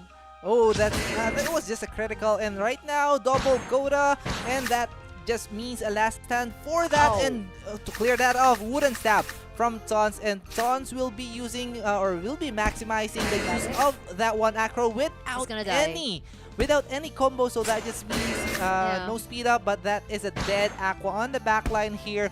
This is a 2 versus 2 situation right now. Yeah, actually he knew that the Ruev's gonna come after his aqua. That's why he just used the card even though there's no combo. Now Tons dealing also a lot of damage against this aqua. It's payback time actually. And this prickly trap will not only end the last stand of his friend, but also deal a huge amount of damage against Tons. Yes, that's right. So this is gonna come to a 1v1 situation, but Tons is prepared for that. He will have 4 energy. By the next round, Ruev has 2, but cards-wise, Ruev will have 8. That's a full set of cards, while Tons will have 5. And it depends. Ooh, that's a He needs to cattail. skip if he wants to win because he won't be able to use those range cards anymore. But he will be able to draw 1 card, I think, because of the blood taste that He will be will. used by Ruev here. Ruev only has 2 energies. He can just do this over and over again. The blood taste, the leak peak, plus the cleanse scent. But Tons right now has a disabled range card. That just means the Goda and the Caterpillar Yeah, is actually, disabled. the control is really with Ruev No. right now. But this is what we Oh, were talking no. about. Tons really needs to do god skips for him to win. And now his range cards are available again. And look at Yes. that damage. That's 110, 110, and 280s. And oh, he's not going to be able to destroy energies because Ruev just really casted them all. But thankfully, he's allowed to heal himself back. Yep, that's right. Sustain is a key for Ruev here, and I think we all know what will happen by the end of this because Ruev is sustaining the damage unless a crit happens. For Tons here, not from the Cattail Slap, of course. He needs it from those sandals.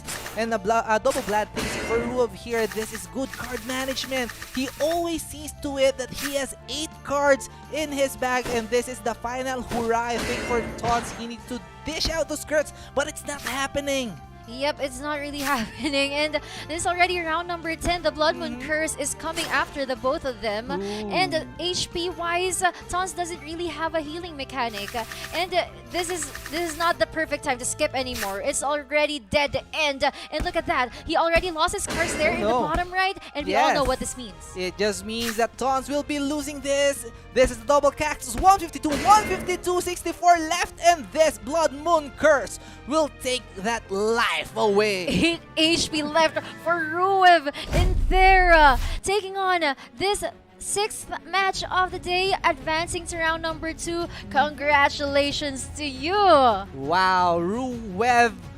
He didn't, who was it before his opponent? Tons was looking out for him, right? And Ruev, I wonder how he must be feeling right now. yeah, Ruev proved that he's the one to look for, right? Yeah, against he Tons. is. It was really a good match to watch. And Tons, I know that he'll make a comeback because he's here for Ruev and Spam and Rice, right? So he hasn't really seen Spam and Rice yet. Yes, and we were discussing it earlier. What if Spam and Rice goes to the lower bracket? Yeah. A lot of people are looking for him there as Yeah. well. And a lot of people have been looking for him on the upper bracket as well. So Spam and Rice, we're watching you, we're waiting for you. But so much for that. Again, Ruev winning 2 versus 1 against Tons from Cosmic. That is our series number 6. And again, this Axie Pro Tournament from UGG Season 2 is co-presented by TM, the nation's leader in affordable telecommunications. Sa mahang pina-easy moments, TM is the key. And of course, we would like to extend our gratitude to our major sponsors, without whom the UGG Axie Pro Tournament Season 2 would not be possible. So, huge shout outs, of course, to Board Pong Society and BitKeep. There you have it. Oh, okay, we lost it. Bitkeep.com. So guys, don't forget to join our BitKeep for Keeps activity. All you have to do is download the BitKeep wallet, the app, for a chance to get an airdrop of 100 BKB tokens. A total of 5 lucky winners will be selected per day. Yes, that's right. So a lot of BKBs will be given away. It's not Black King Bar.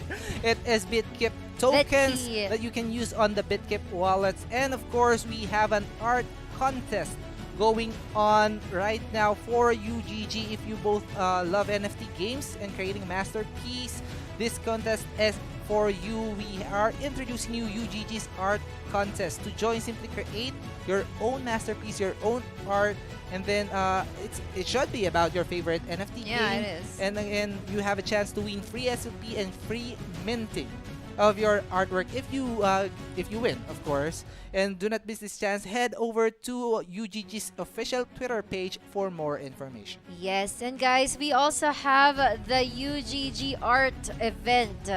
Yeah, and art contest. There you go.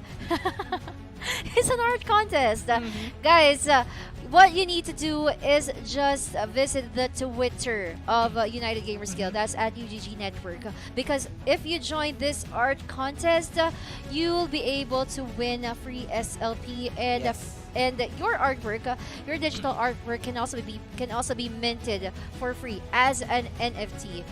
And all you have to do about this artwork is just draw your favorite NFT game. Be inspired, make it your own, be creative, and don't forget to check out the Twitter account of United Gamers Guild. That's at UGG Network. More information will be found there. Yes, that sums up our series number 6. Again, Ruev winning 2-1 against Tons from Cosmic. Again, this is Steve Paul, Parin JP. Stay tuned. We'll be right back. Rocket Ascenso! Bebenta ang lechong gawa ko!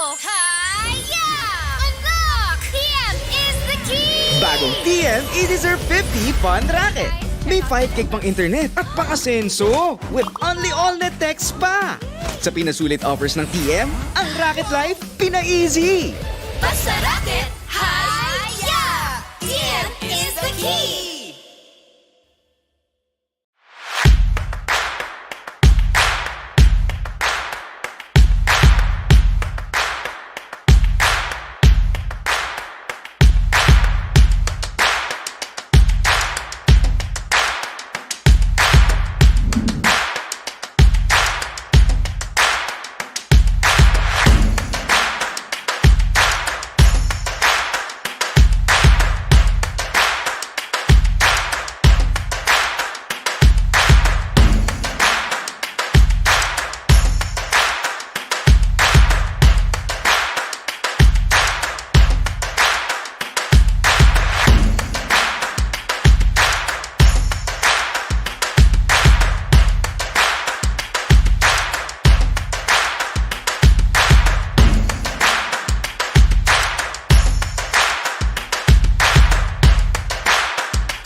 Thank you, ma'am. Racket Asenso! Bebenta ang lechong gawa ko! Hi-ya! Unlock! TM is the key! Bagong TM Easy Serve 50 Fun Racket.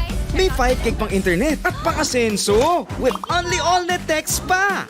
Sa pinasulit offers ng TM, ang Racket Life pina-easy. Basta racket, hi-ya! TM is the key!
Bagong TM Easy Serve 50 Fun Racket. May 5 gig pang internet at pang-asenso with only all-net text pa. Sa pinasulit offers ng TM, ang Racket Life pina-easy. Basta racket, hi-ya! TM is the key!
Bagong TM Easy Serve 50 Fun Racket.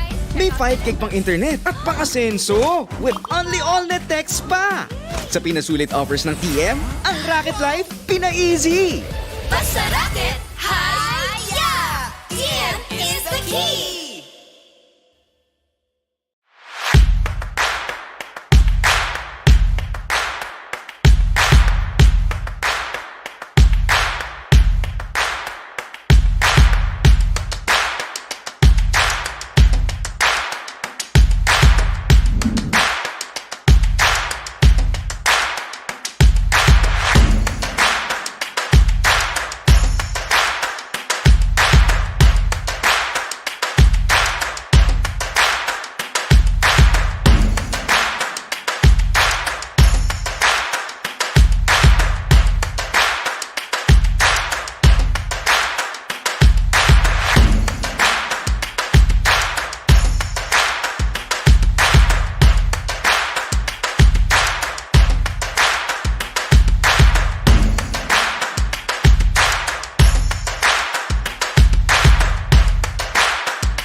Welcome back, ladies and gentlemen, to the UGG Axie Pro Tournament Season 2 here. I am Invictum. Together here with me is paring JP again.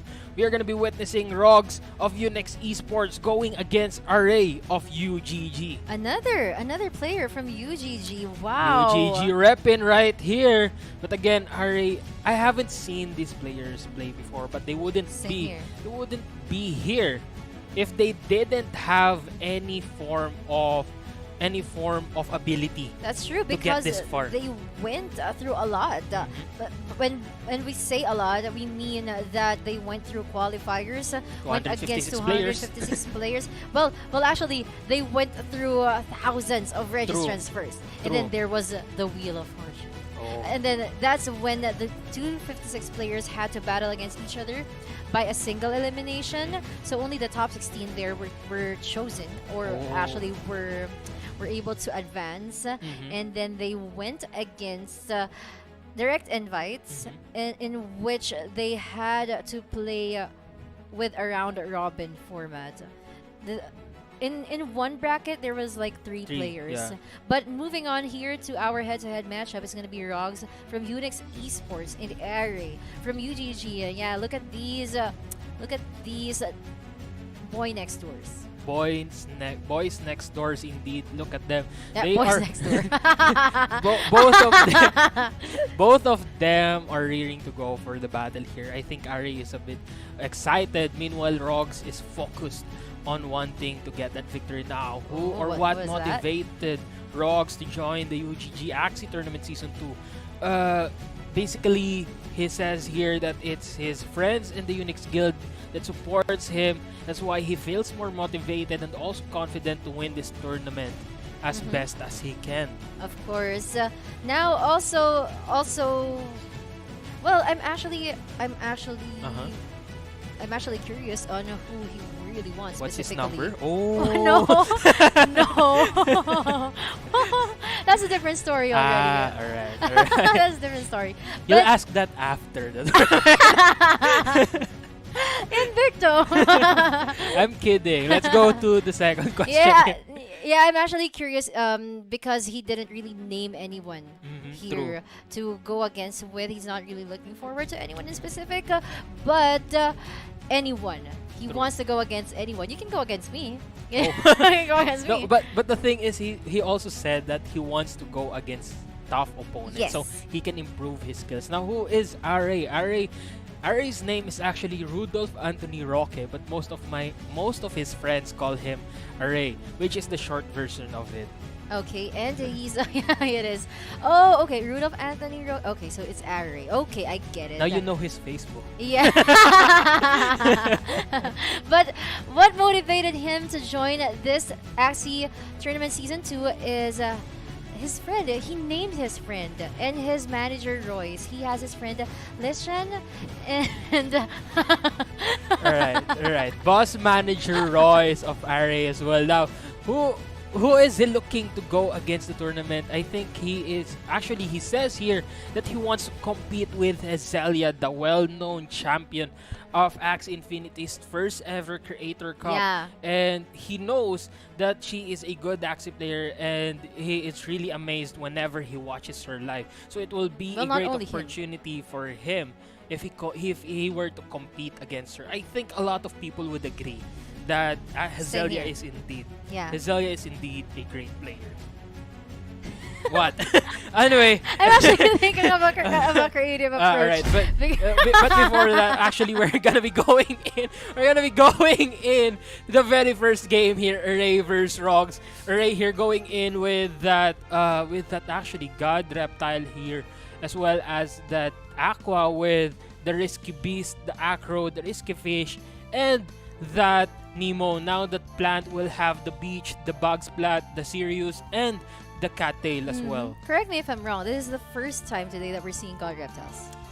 Yes, it is. Yeah. Yes, it is. And it so happened that we're seeing them in the same game. Oh, wait. In the same match. Right. They're going against each other in the same match here, and at the same time, Rogs will have the advantage here if it boils down. Actually, it won't boil down to a 1v1 situation between the two God Reptiles, but Rogs God Reptile has the advantage over Array's God Reptile because Array's actually has the advantage over Rogs because his is slower. Yeah, he is slower, but we for some circumstances, if they're both like 39 speed, the Kotaro will not be activated. Whoever comes first.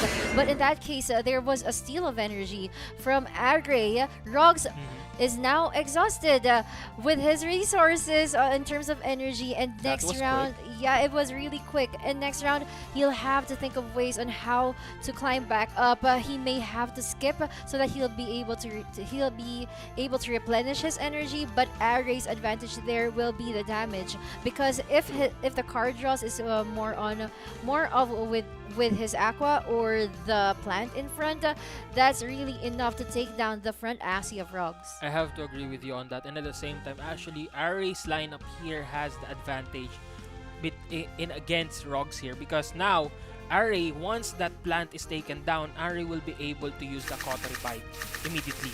Yep. Unlike Rogs here, he will have to go through that reptile first before he can dish out or he can deploy that Cautery Bite and gain energy. Now Array here is still gonna be stealing another energy from Rogs, leaving him with only 3.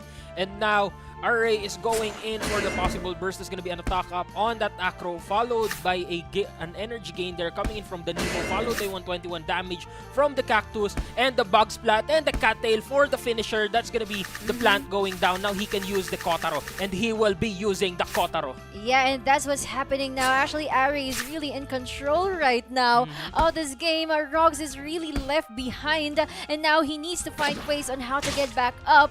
But how is he gonna do that with this kind of situation? That's a double go Terabyte, Oh no. a tiny catapult, and a tiny swing, enough to put that Aqua in a last stand. It will be going first though, so he will maximize that last stand with the Acro, and of course that Scarab Curse as well. That Reflect won't do anything on a Axie that is on last stand, but now that tiny swing will have the additional damage now that it is on round 5. 74 HP remaining for that God Reptile. Now it's gonna be putting a lot of damage using that tiny catapult, followed by a Bulwark as well.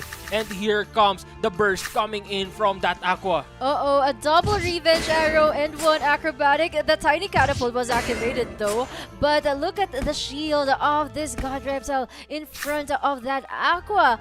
Oh, the finisher, the tiny swing going in for the kill. Rogs goes down, and now we will be seeing a possible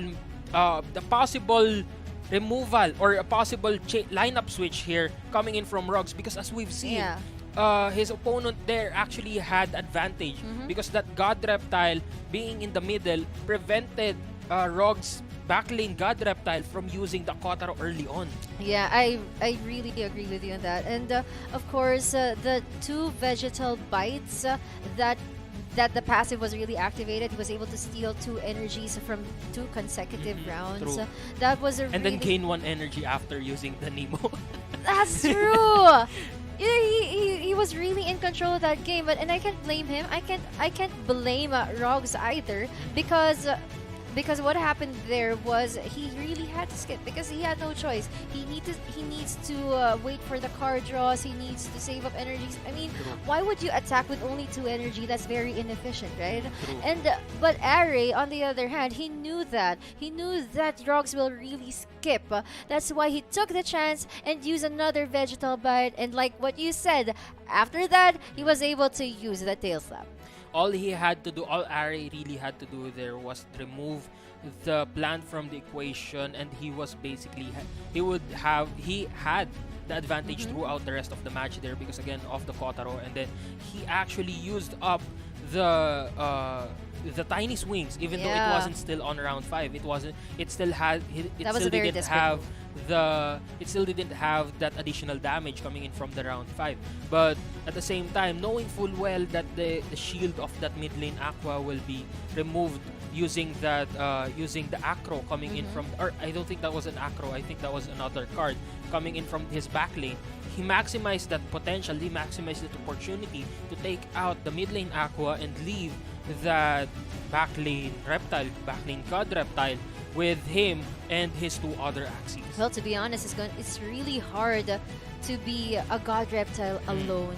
True. And going against a God Reptile in front and an Aqua with these cards behind that God Reptile in front of you. So it was really hard, and that was actually the best strategy for Array to win, to go rush. And I think he researched Rogs before this tournament, before this battle itself, because as we've seen, he actually switched up the lineup there. He put his God Reptile in the middle instead of in the back as it usually would be. wherein it would be safe from all harm coming down to the 1v1 situation.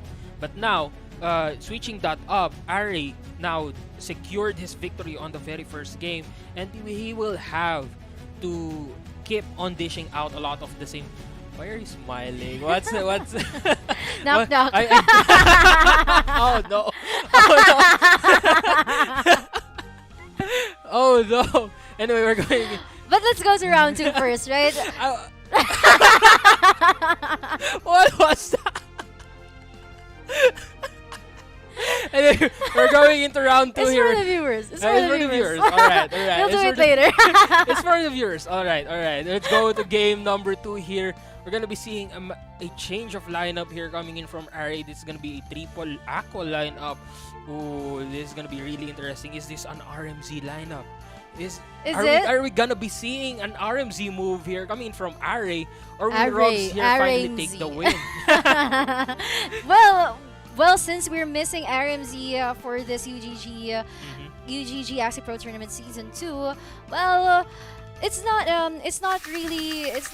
won't really hurt to see another triple Aqua user. True. It won't hurt to use like Poseidon to like see a Poseidon Jr. or like another Poseidon himself. But as we move forward here in round number 1, look at both of them aggressively hitting on each other. True, and that's gonna be a Goda followed by a Bug Splat and that Beach. Of course, the Cattail for the finisher as well. But now, going to round 2, they both don't have as much energy as they want.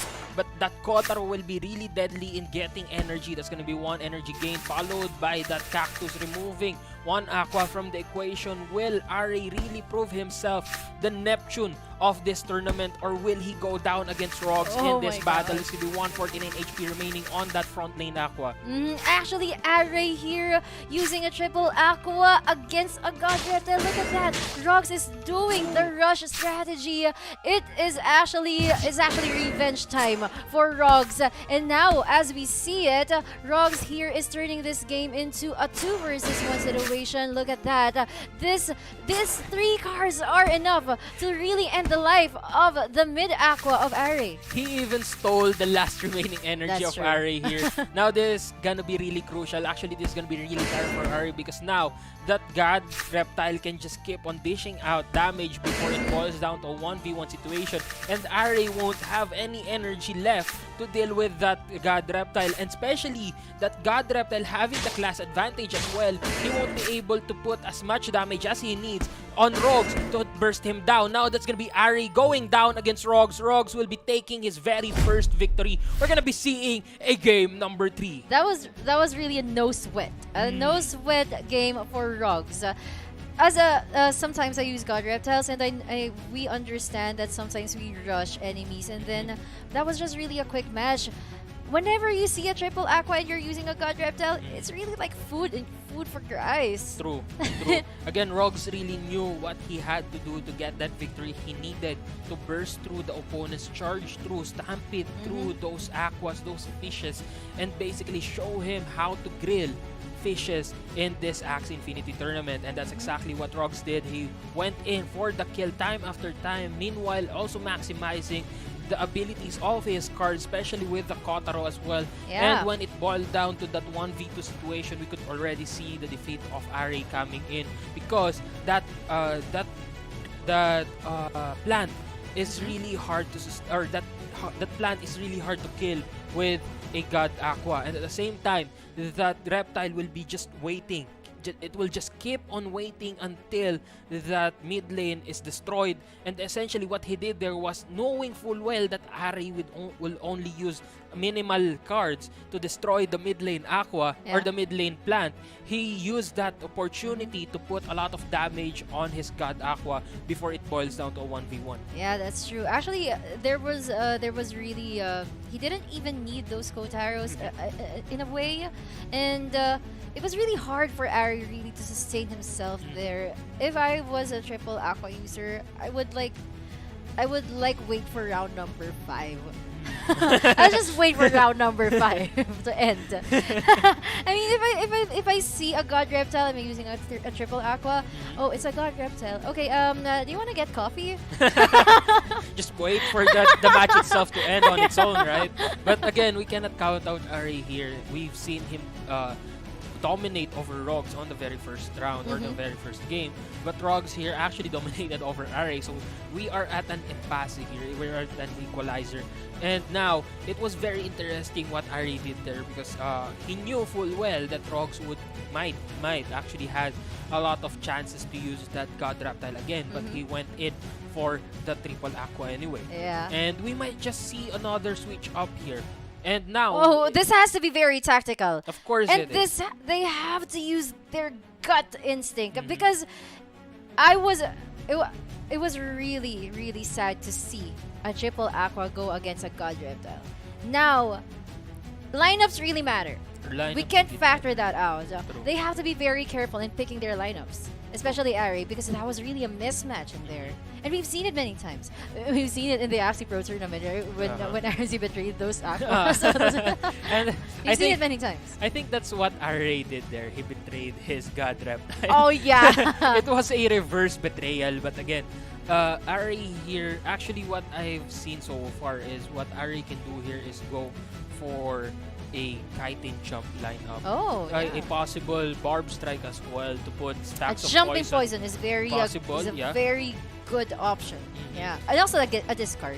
And Shrimpinator as well is a good lineup against or a good Axie against a God Reptile. A mech aqua plant, mech shrimp, and then a plant. Yeah, that's one of the metas. And then a god mechs. Oh, we're gonna be seeing it now. What's gonna happen here? Oh, Ari going in with a mech God Reptile. And of course, that plant, that late game plant as well, the sustain plant here. Rogues going in the same way.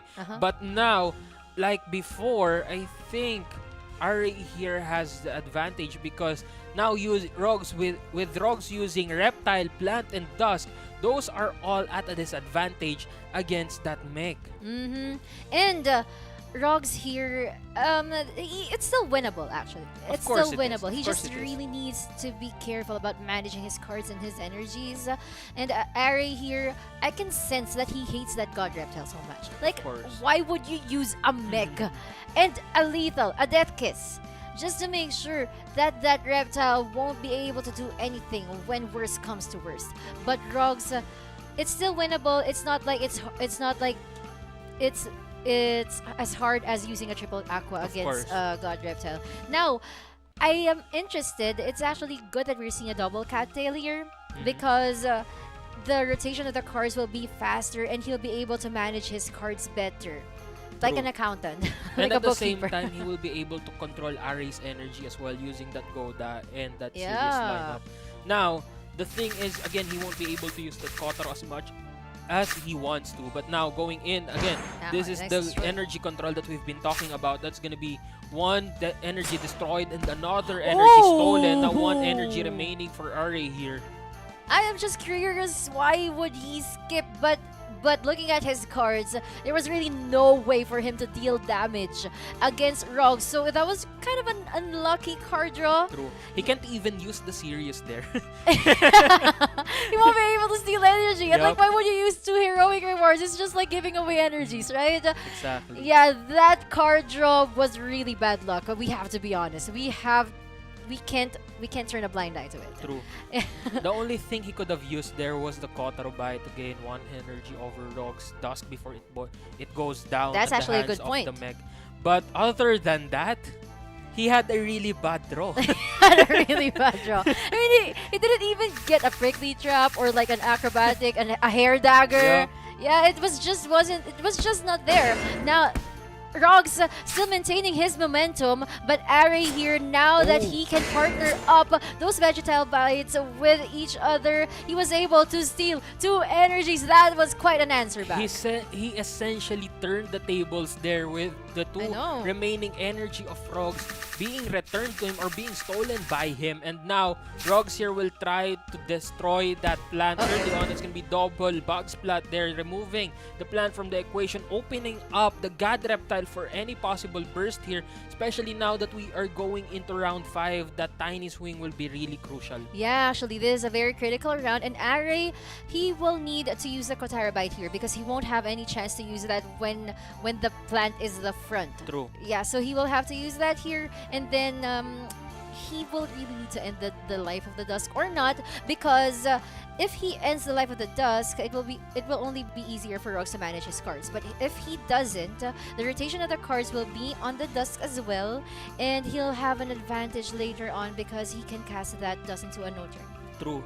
I have to agree with you on that. I think what he can do here is go for the energy gain using the Kotaro Bites. Yeah. And then next round, burst out that Dusk and then put sufficient damage on that Aqua There or you that go. plant. But here comes the Hair Dagger. Oh. Critical as well. Goes in with the hero. Followed by a Kotaro here, gaining 1 energy, removing the Dusk from the battlefield. And now we are going into round 5 here. Here comes the Tiny Swings. We are gonna be seeing Tiny Swings raining on this round. But before that, there's gonna be a lethal or no lethal actually. And the hero now. Here comes the Swings. 146 now. Followed by Double. 2 Swings as well. Removing that plant from No the turn. equation. This is gonna be a possible. Oh A god no, skip. that was a good skip coming in from Rogues. But at the same time, now he will have 4 energy A full to reflect? possible No. remove that reptile from the equation.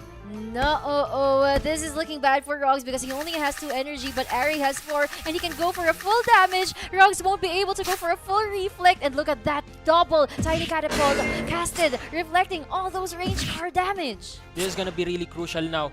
Because Ouch. I think this is where, oh no, there won't even be another round there. That's gonna be the end of Rogues.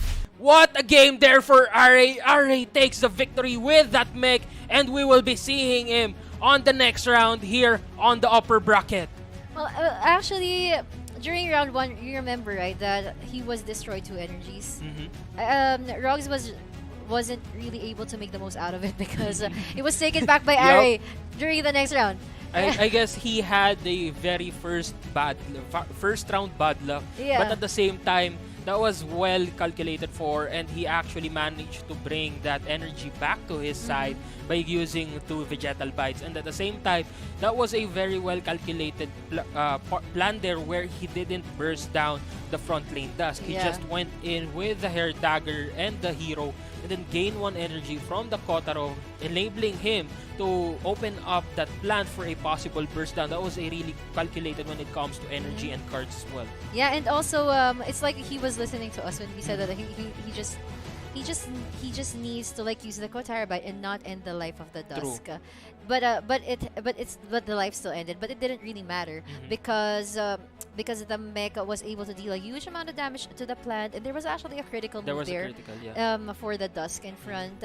Everything just really fell into place for Ari there. True, I have to agree with you that. And again, congratulations, Ari, for taking this victory over Rogues, and Rogues will be going to the lower bracket. We'll still be seeing more of him. But again, United Gamers Axie Pro Tournament Season 2 is co-presented by TM, the nation's leader in affordable telecommunications. Samahan, pina-easy moments, TM is the key. We'd like to extend big thank you as well to our major sponsors without whom the UGG APT Season 2 would not be possible. Thank you, Board Banks of Society and BitKeep. Yeah, and guys, don't forget to join BitKeep for Keeps activity. All you have to do is download the BitKeep wallet. That's an app. You can check that in the Play Store or the App Store to get an airdrop of 100 BKB tokens. So there will be a total of 5 lucky winners per day. That's per day. And yeah, that's gonna be a total of 40 winners for the entire event. Of course. Yeah. And guys, please don't miss this UGG art contest. Of course, there will also be an art contest here. We'll just be waiting for the poster here to come up. And Yeah, here there it is. comes the poster again. If you are an avid fan of NFT games, and of course, if you are interested in creating masterpieces of arts here, you can join this contest, and I think this will be for you. Again, UGG's, all you have to do to win UGG's digital art contest is to create a digital artwork of your favorite NFT game, and you will already have a chance to win free SLP and free minting of your artwork. Again, if you do not want to miss this chance, all you have to do is head over to UGG's Twitter page for more info. Yeah, guys, that's at UGG Network in Twitter. So we'll see each other there, and we hope to see your amazing artwork. But before we head on to our next match, I have I have a knock-knock joke. Alright. Let's give it up. The knock-knock joke's not even here yet. Let's give it up for paring JP. Go on. I can't do it. Go on. Okay, knock-knock. Who's there? Hurt. Hurt. Aray! Oh my god! I can't do this. Yes, guys, we just humiliated ourselves in live Twitch. Oh no. Hey, it was funny. I'll give it. I'll commend you for having the courage and the effort to do that. But again, I am in victim together. Here with me is Paring JP, guys, and we'll see you for our last match. Stay tuned. knock. Rocket Ascenso! Bebenta ang lechong gawa ko! Hiya! Unlock! TM is the key! Bagong TM Easy Serve 50 Fun Racket. May 5 gig pang internet at pang-asenso with only all-net text pa. Sa pinasulit offers ng TM, ang Racket Life pina-easy. Basta rocket! Hiya! TM is the key!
Bagong TM Easy Serve 50 Fun Racket.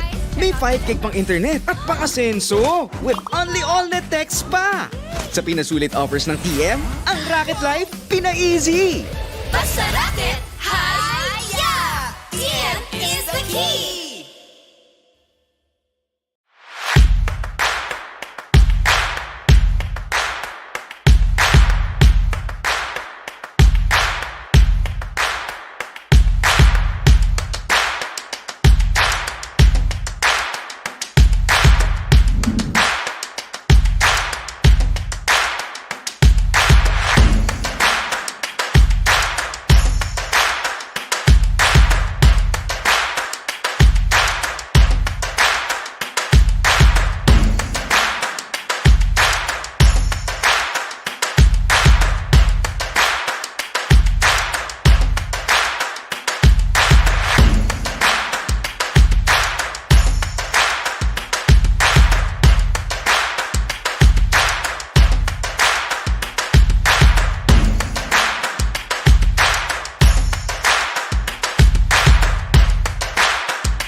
Bagong TM Easy Serve 50 Fun Racket. May 5 gig pang internet at pang-asenso with only all-net text pa. Sa pinasulit offers ng TM, ang Racket Life pina-easy. Basta racket, hi-ya! TM is the key!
And we are down to our last series for day number 1. Series number 8 is gonna be brought to you by Teopol and Invictum. Yes, of course. Welcome back, guys. This is gonna be the last and final battle that we'll be witnessing today here in the Axie Pro Tournament. Again, this Axie Pro Tournament would not be possible without TM, one of our co-presenters here, the nation's leader in affordable telecommunication. Sa mahampi na easy sa moments, TM is the key. And we'd like to extend our thanks, or big thanks, to our major sponsors, that is Board Punk Society and BitKip. This tournament, of course, would not be possible if not for them.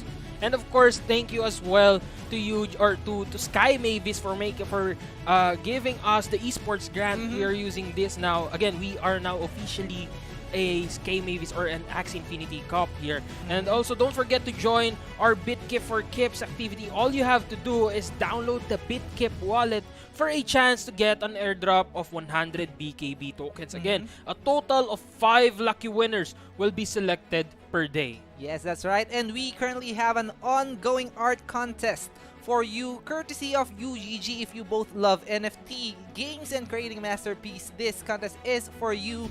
This is our digital art contest, and to join, you just simply need to create your own digital artwork just like this in front of you. And it should be your favorite NFT game, and you have a chance to win free SLP and free minting of your artwork. For more information, go ahead and check out UGG's official Twitter page. Of course. And again, we cannot stress this enough. BitKips for Kips. Again, all you have to do is download it. All you have to do is download it. That's it. And you'll get the chance to win 100 BKB tokens. It's essentially free money. Yeah, so that just means that I was able to join it because I already downloaded it earlier. Same? Yeah, and go ahead and check that out. There's a lot that you can do. We're displaying it during commercials. You can there's currently an NFT marketplace as well. You can swap out your tokens there.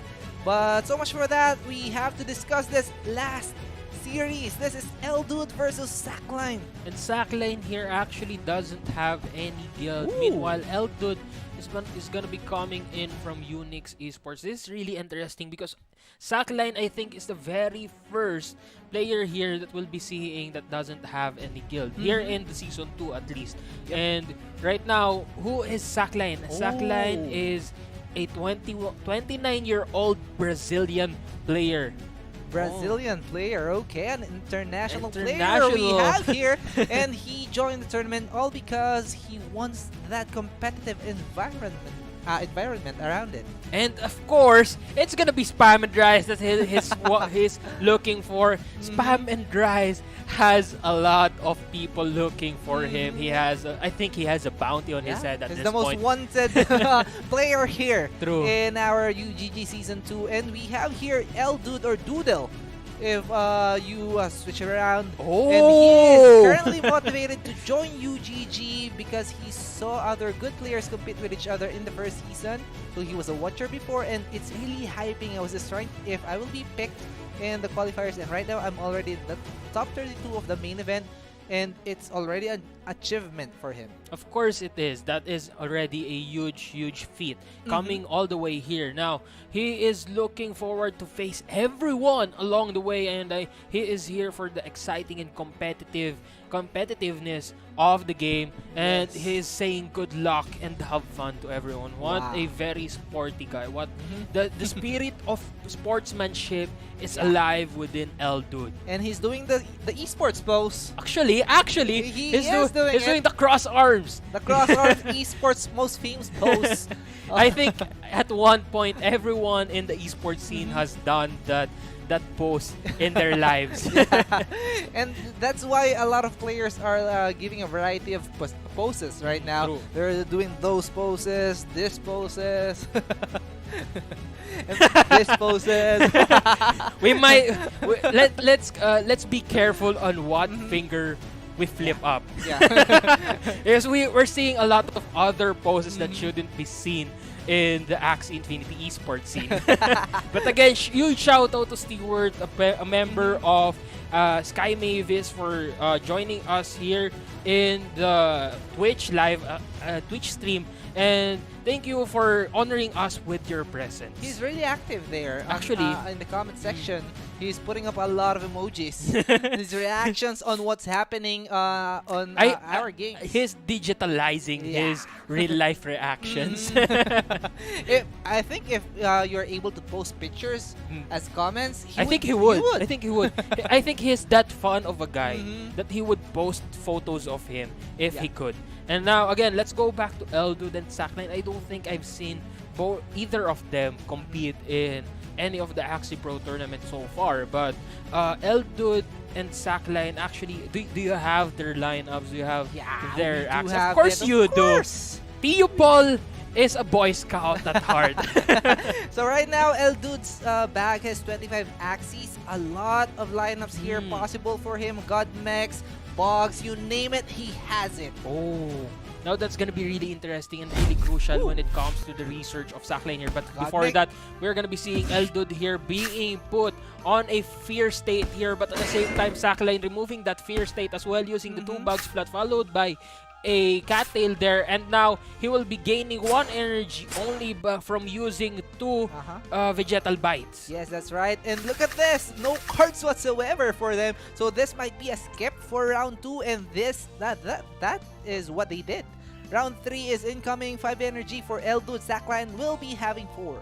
This is very interesting now because now Eldude has actually a means to go through the back here, and that's exactly what he's gonna do. That's gonna be a kiting jump followed by 2 heroes base, 162 damage each, and of course the Crimson Water to remove that bug from the equation. Now he will be jumping again, putting enough damage or minimal damage on that Dusk, but at the same time there's gonna be 350 HP remaining. Removes no energy, goes for the Cattail, 151 HP remaining for that front lane plant, and I think this is gonna be the end of that tank. Yeah, that's right. 2 versus 2 situation, and both of them has 4 energies, and he is actually expecting a backdoor here, and that just means double keratin growth for him. That's a good read from Sackline.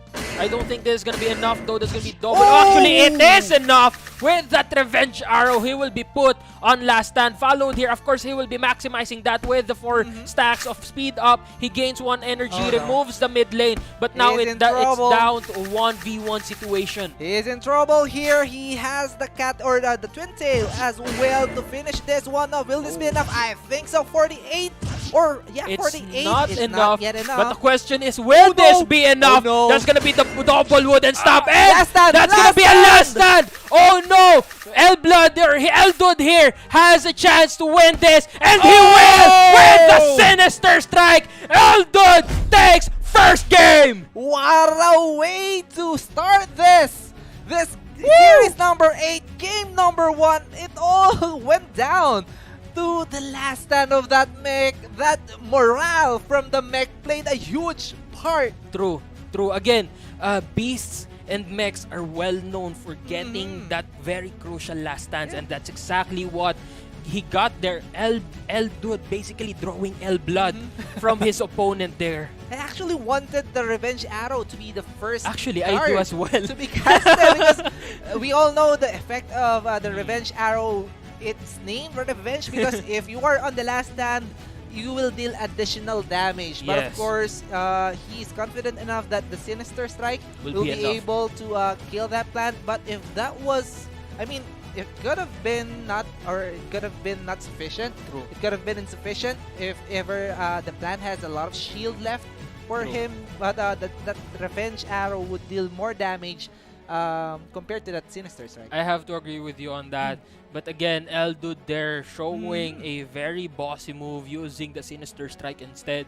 And now he's going to be getting his very first point here on the last battle of today's matchups. Now, Sackline has or needs to switch lineups, I think. Otherwise, he will just keep on having his backlane bug be removed from the battlefield early on in the game before he could even start. Yes, that's right, because Eldud has the double backdoor lineup there, the Shrimp and the God Mech. But right now, as I'm seeing here, he has 34 axes. He has a lot to choose from. So he can just switch. He can just switch. He should. He should. I do agree with that. I think he should switch. But again, we've seen this time and time again in Axie Pro Tournament Season 1 and at the same time in the All-Stars Tournament. Wherein I think that was Pakut versus Oversized, where Pakut just kept on predicting this with the lineup switches of Oversized, and that essentially became Oversized's downfall. Yeah, with this much of a lineup or this Axie, it's really hard to predict whatever your opponent will be using. I think you have to go with your comfort lineup. True. Especially now that they're in the top 32 players. Although they can't always go for their comfort picks, they will eventually do. And especially when it comes down to this very crucial moments wherein you're one loss away from defeat. Yeah, actually this matchup brings me back memories, but let's discuss that later. Let's look at the lineups here. Ooh, this is a different backline for Stackline. Very true. But now that's gonna be an Acro and the Crimson Water followed by a Sinister Strike. Critical as well! Removing that plant from the equation. Again, Eldud won't even be able to steal any energy because Sackline has already used up all of his. And now going into round 2, I think that's gonna be an early round usage of that Tiny Swing there. That's gonna be double Tiny Swing. How much damage will that put on? That's gonna be 107 twice. Followed here by a Sinister Strike, a Revenge Arrow wanting to get vengeance for his plant. Removes the plant as well. Now we are down to a 2v2 situation. 2v2 here, but Eldud's midline here is down to half HP, and Sackline has still that Nemo for the energy gain later on. But of course, speed-wise, Eldud has that one. He is still alive on that mid-aqua. And he will be maximizing that Aqua on the line of death there, but at the same time he'll be removed from the equation using that dust. That mid lane Aqua will be destroyed as well. Now it's down to a 1v1 situation with the God Mech and of course this dust. Now with that additional damage coming in. Oh no, we won't be seeing a crit it seems, but at the same time coming in from the additional damage of that Swift Escape. He has put Eldud on the line here. That's gonna be the end of Eldud. The Goda will be removing him from this battle, and now we are down to the game number 3. And Sackline with a unique backline aqua or dusk rather. Yup. There, a tiny swing, and he even used the tiny swing. Two Actually, tiny swings that was- on round number 3, or I mean, it was less than round number 5. I think he covered a lot of classes on that back lane. He was a Dusk with an Aqua card and a reptile card, and I think he also had a Beast card there with the Goda. He did. Yup. Goda, and he also has the Swift Escape for the speed advantage, of course. And then he also has the Tiny Swing, a reptile card. He covered it all. True. Again, with that Swift Escape, that additional damage coming in from the Swift Escape, that mech was as good as dead by the time that it boiled down to a 1v1 because Eldud or Sackline managed to pre-damage that mech before that mech could even put substantial damage on that Dusk. The Swift Escape is actually underestimated during this season because of the True. nerf that it had. But of course, in a 1 versus 1 situation, you can never outspeed someone with a Swift Escape unless you have one too. Yup.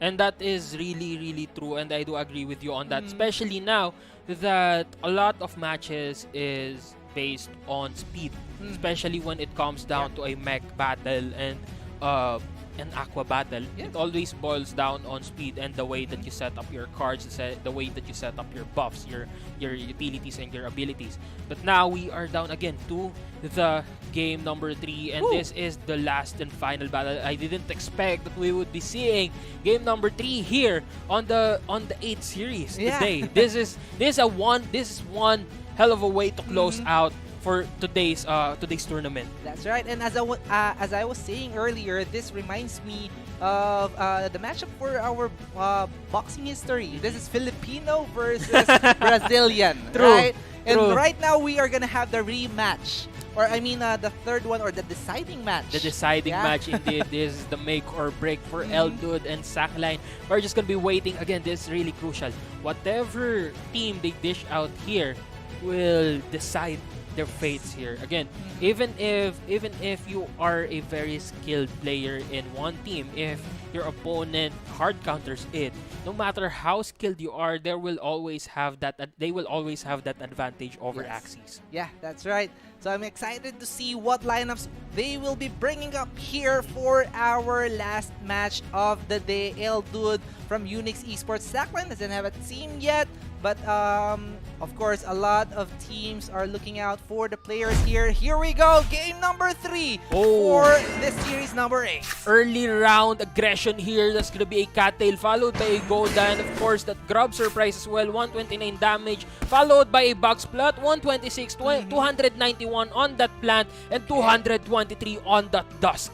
And Sackline has the same lineup here, whereas Eldud switched it up with the Reflectile. Now he has the Reflectile, and he can reflect a lot with that Dusk backline from Sackline. Here comes the Nemo plus the Arco, making sure that he will be the first one to attack later on round number 3. He needs this to go into a 1v1 situation for Eldud, and Sackline needs to force a 1v2. Now here comes the possible finisher for that plant. Gains 1 energy. Acro as well gets an attack up there. Now destroys the front lane, gets 1 energy from that Aqua, and now he is in a position of power here. He can now put a lot of damage on that Aqua before his mid lane gets destroyed. That's gonna be double Scarab Curse, a critical as well, followed of course another. That's gonna be 99, 132 HP remaining for that Aqua, and I think that's gonna be double.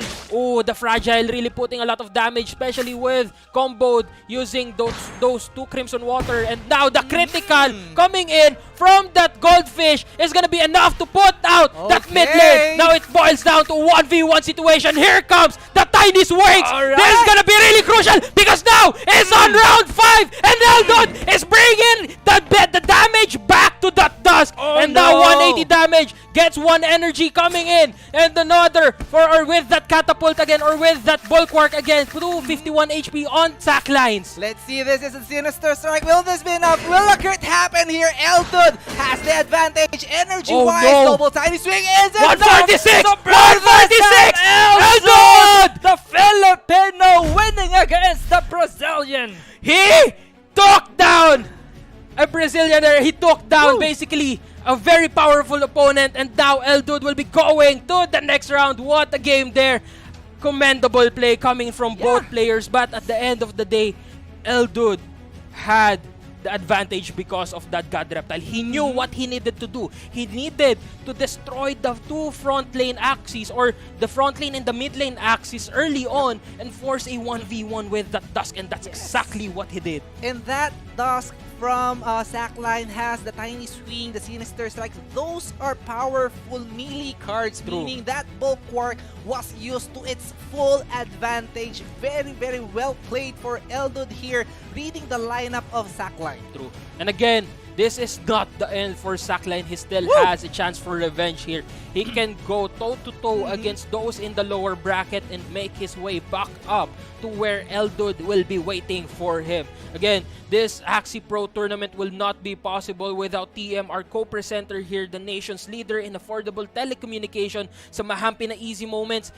TM is the key. And thank you so much to our major sponsors for this tournament. Again, this tournament would not be possible if not for them. Those are Board Punks of Society and BitKip. And speaking of BitKip, we have a BitKip for Kips activity wherein you can have a chance to win 100 BKB tokens. All you have to do is download the BitKip wallet, and that is gonna be 5 lucky winners selected per day. Of course, again, 5 lucky winners per day. And again, thank you to Sky Mavis as well for giving us this esports grant. Stewart, if you're still watching, huge shout out to you, bro. And now, again, let's go into UGG's art contest. This is gonna be, if you are a lover of NFT games and creating a masterpiece of an art, this contest is exactly what you're looking for. Again, this is UGG's digital art contest. To join, simply create a digital artwork of your favorite NFT game and you will have a chance to win free SLP and free minting of your artwork. Again, for more info, all you have to do is visit UGG's Twitter page. Yes, and we had a lot of Game 3s for this day number 1. And again, this is an 8-day tournament, mind you guys, and this is just 1/8 True. of the whole tournament. True. And again, we're gonna be seeing you on the next battle. I am Invictum. Together here with me is Tio Paul, and see you tomorrow, same place, same time. Rocket Ascenso! Bebenta ang lechong gawa ko! Hiya! Unlock! TM is the key! Bagong TM Easy Serve 50 Fun Racket. May 5 gig pang internet at pang-asenso with only all-net text pa. Sa pinasulit offers ng TM, ang Racket Life pina-easy. Basta Rocket! Hiya! TM is the key!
Bagong TM Easy Surf 50 Fun Racket. May 5 gig pang internet at pang-asenso with only all-net text pa. Sa pinasulit offers ng TM, ang Racket Life pina-easy. Basta racket, hi-ya! TM is the key!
Thank you, ma'am.